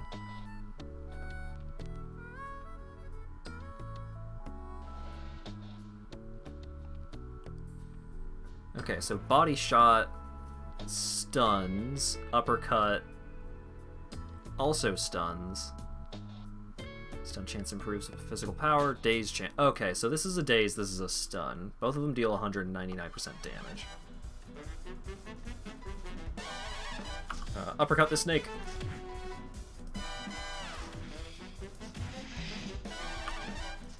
Spinning backhand, daze the bear. Oh shit. The bear punched me away. Alright, spinning backhand. I've got 5 combos, so I'm gonna uppercut the bear.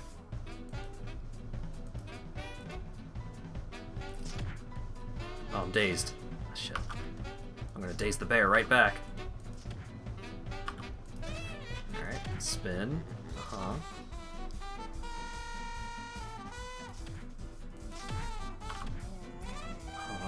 Ooh, wolf.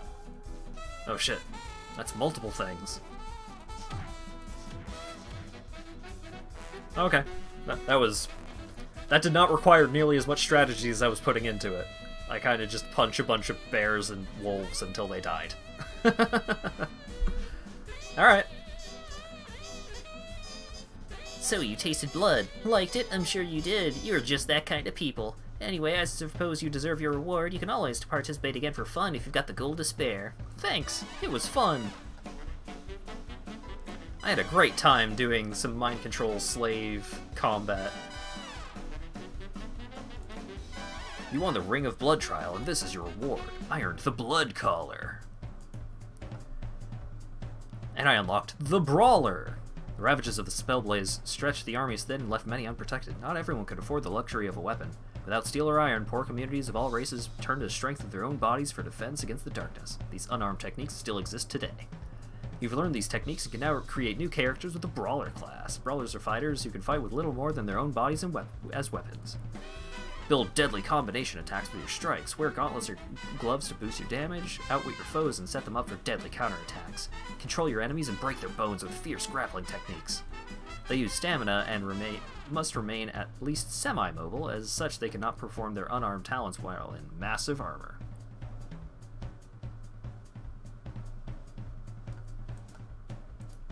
I did it! I could also just kill the Bloodmaster now that I completed the thing. Alright, Blood Color! Reduces my mental saves, but I heal for 2.5% of the damage I deal. Which is... that seems really good.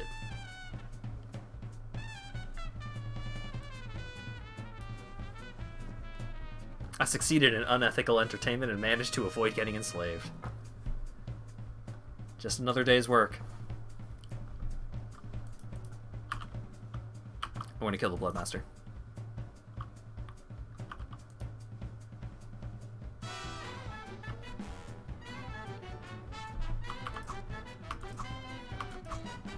Yay!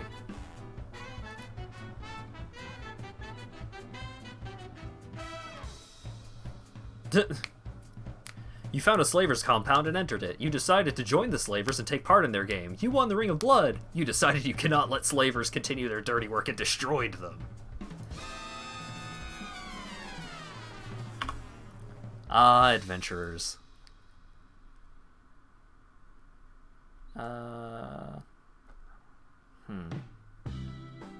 Let's give me a bunch of stamina.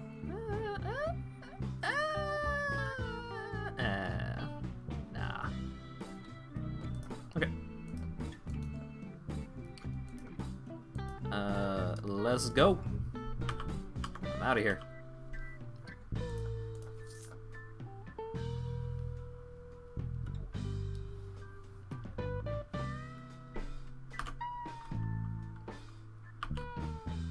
Can I stealth up? No. Hey, Last Hope. I don't think I've ever been to Last Hope. The Golem Graveyard. Alright, let's go to Last Hope. This seems like an important town. Because it's big.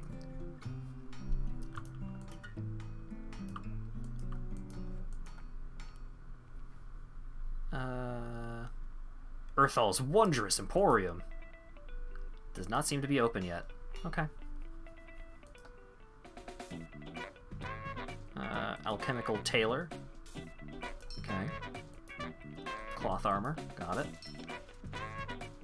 Filigree of silver set with many jewels. The diadem seems radiant. Ethereal almost, but its touch seems to freeze your skin and brings wild thoughts to your mind. You want to drop it, throw it away, and you cannot resist thinking of what powers it might bring you. Is this temptation a weak will on your part, or some domination of the artifact itself? Well, I cannot afford it. But if I used it, it gives me the talent Psychic Lobotomy. It's pretty wild. Too broke to actually afford anything in any of these shops, but... this is what I was looking for. I'm looking for martial training. I can offer some martial training for a fee of 50 gold pieces, or the basic usage of bows and slings. Ooh, for 8.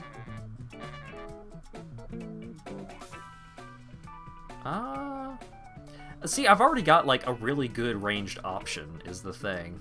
I don't need to learn how to use bows, actually.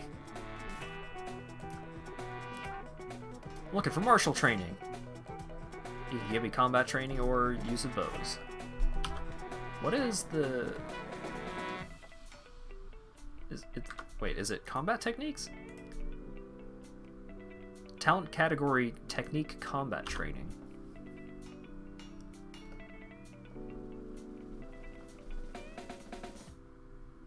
Oh, it's this. I already have that? Maybe it adds like a 0.2 multiplier, like if I put a level into it? How may I be of service, good human? Nothing. Bye. Infusions. Human citizen. Martial training. Okay.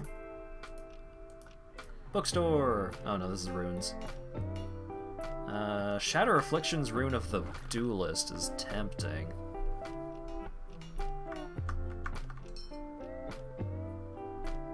Because I think my current Shatter Affliction's rune is of the Wizard. Let's see.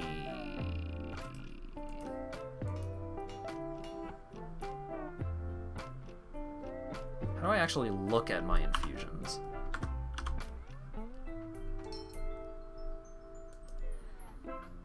Yeah, I know.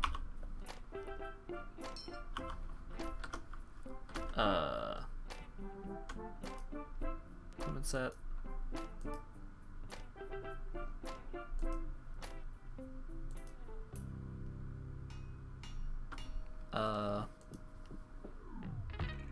Is there a way to check?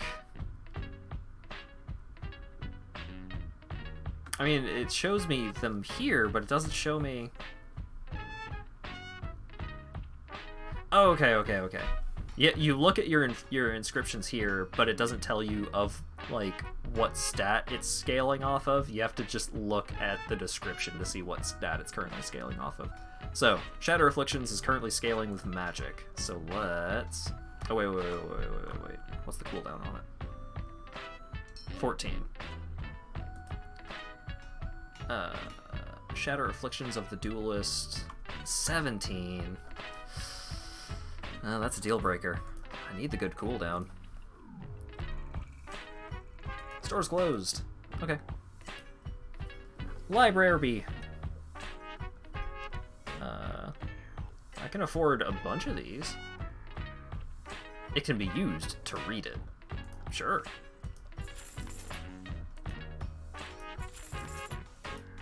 Oh, can I just afford all of these? I can afford most of these at least.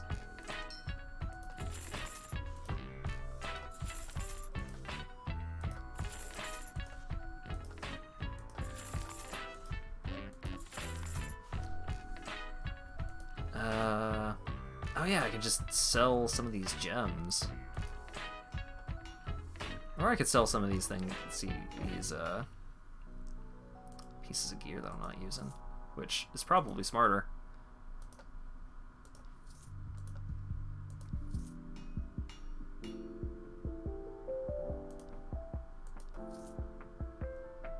Give me the books. I crave knowledge. Do I get a Chivo? Aww. No Chivo for reading those books. What a shame. Alchemist. Nope.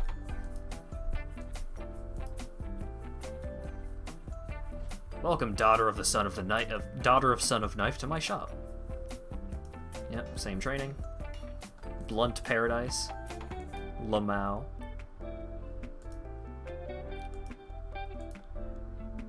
The Elder. Welcome to Last Hope. Okay. Alright. No quests here, I guess.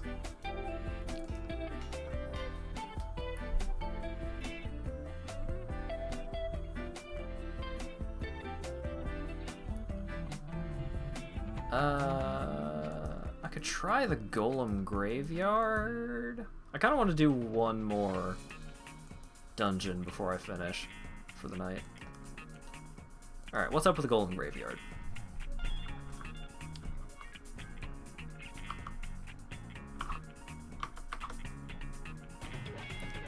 It'd suck being a video game elder, just a bunch of Yu-Gi-Ohs coming to...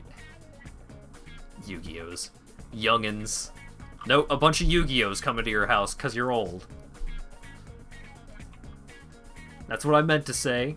Definitely. Ouch.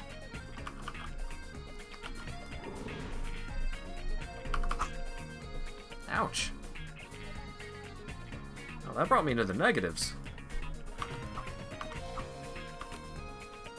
This fella means business.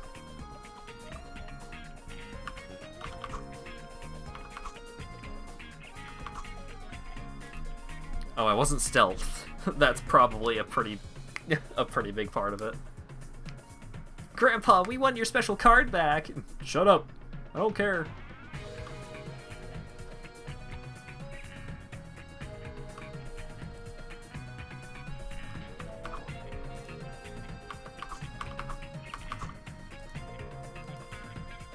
Oh.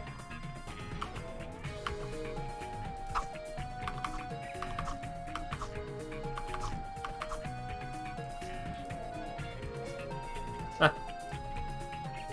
You spooked me. What? What am I fighting? Invisible golems.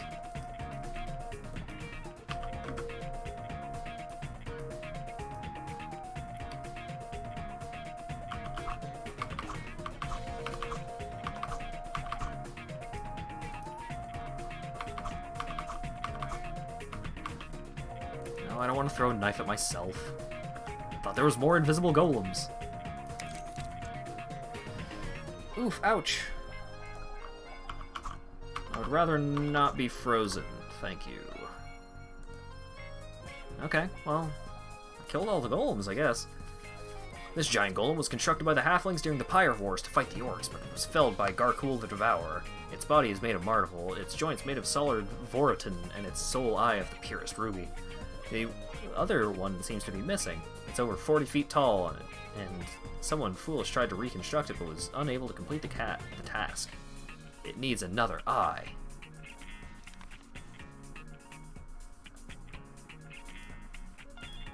Okay.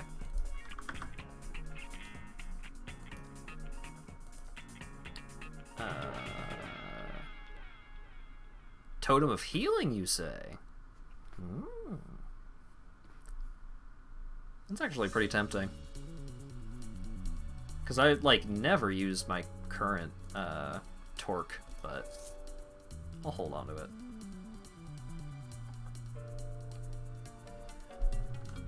Okay. I don't trust the tower, because the tower is how I died last time, because the master was very, very strong. Let's go see what Zigger's up to. What's going on in Zigger? I'm sure it's going to be very nice and pleasant. Somehow, as a magic user, you feel this place is not safe for you. Oh, okay. Oh, I guess because I have runes.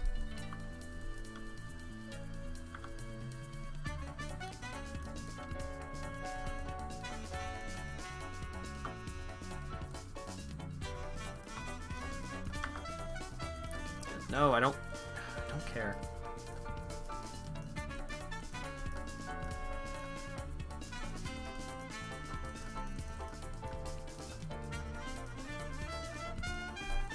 Oh, I can't cross this river, huh?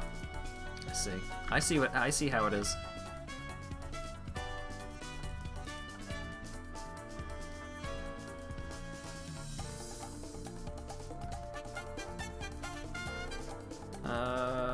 Well, it seems like I'm running out of places to go.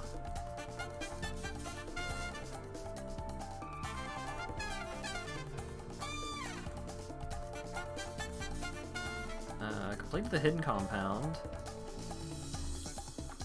The place is minimum level 43. It's a little high.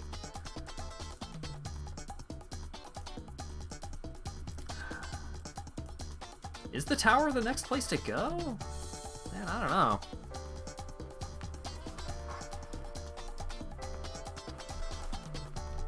Ugh, goodness. Well, the tower would definitely take longer than, like, 7 minutes. So let's save the game, and let's wrap things up for tonight. I know Tales of Maj'Eyal is not exactly the most exciting visual gameplay, but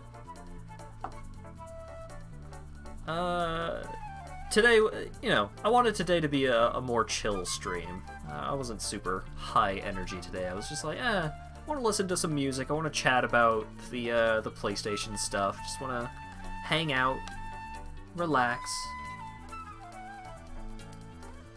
do some human-to-human communications. You know how it is.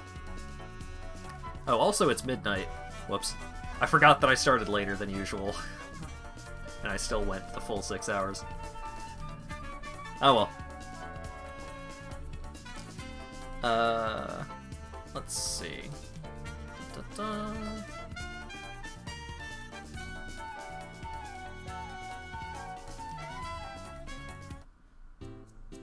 Yeah.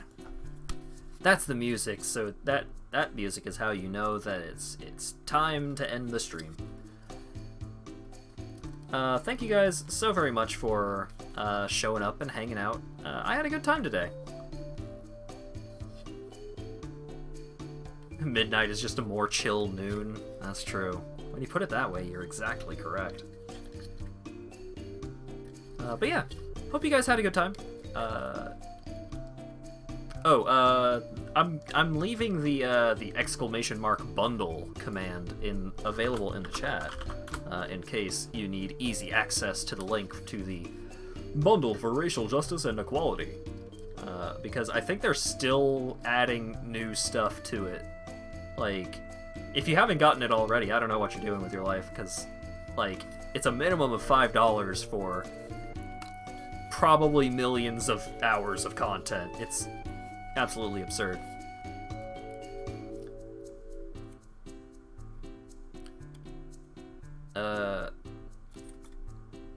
Let's see, what else? Saturday. Assuming that I am up a little earlier than usual, let's say, and assuming that I'm feeling up to it, which I'm hopeful. Saturday, I would like to do some kind of multiplayer co-op stream type dealio. It could be competitive multiplayer. I may check out that what was it? Tetris, the Tetris thing that Stray Seinwave was talking about. May pull that up. Thinking about playing some Payday 2, maybe some Risk of Rain 2. Maybe some Magic if Lawyer Dog is around. Or if other people have Magic Arena and are interested in running a few games, I could throw together some new decks, or I've got my current bad standard deck, or we could play some Gladiator. Gladiator's cool. Yeah, that's my plan for Saturday, and then it may be the case that by Saturday I've got a hankering for getting back to those bundle games, so that may be something. Or I may just use the bundle games as, the equivalent of Vinny's Sunday streams, and just, hey, I want to do a stream where I just play a bunch of different games that don't necessarily have a theme, but are a bunch of them, or something. Play League? No. But I do have Dota 2 installed. I don't remember why I installed Dota 2, but I have it installed. Let's see, what else? Part of the reason why I'm not going to play League is because I don't remember any of my account information, so I can't recover the account that had like several $100 worth of skins on it, which is annoying. I was actually thinking about checking it out, but probably not. Anyways, Saturday, multiplayer. Hopefully I'll be forward-thinking enough to actually put some details into the relevant channel on the Discord server, if you are interested in participating. Oh, and, yeah, no. Yep, bleh. Thoughts. Thank you very much, Cult, for the $5 donation. I think that's the only thing that happened today that needs shoutouts? Yeah. Yeah. Thank you guys so very much, and hopefully I will see you guys on Saturday.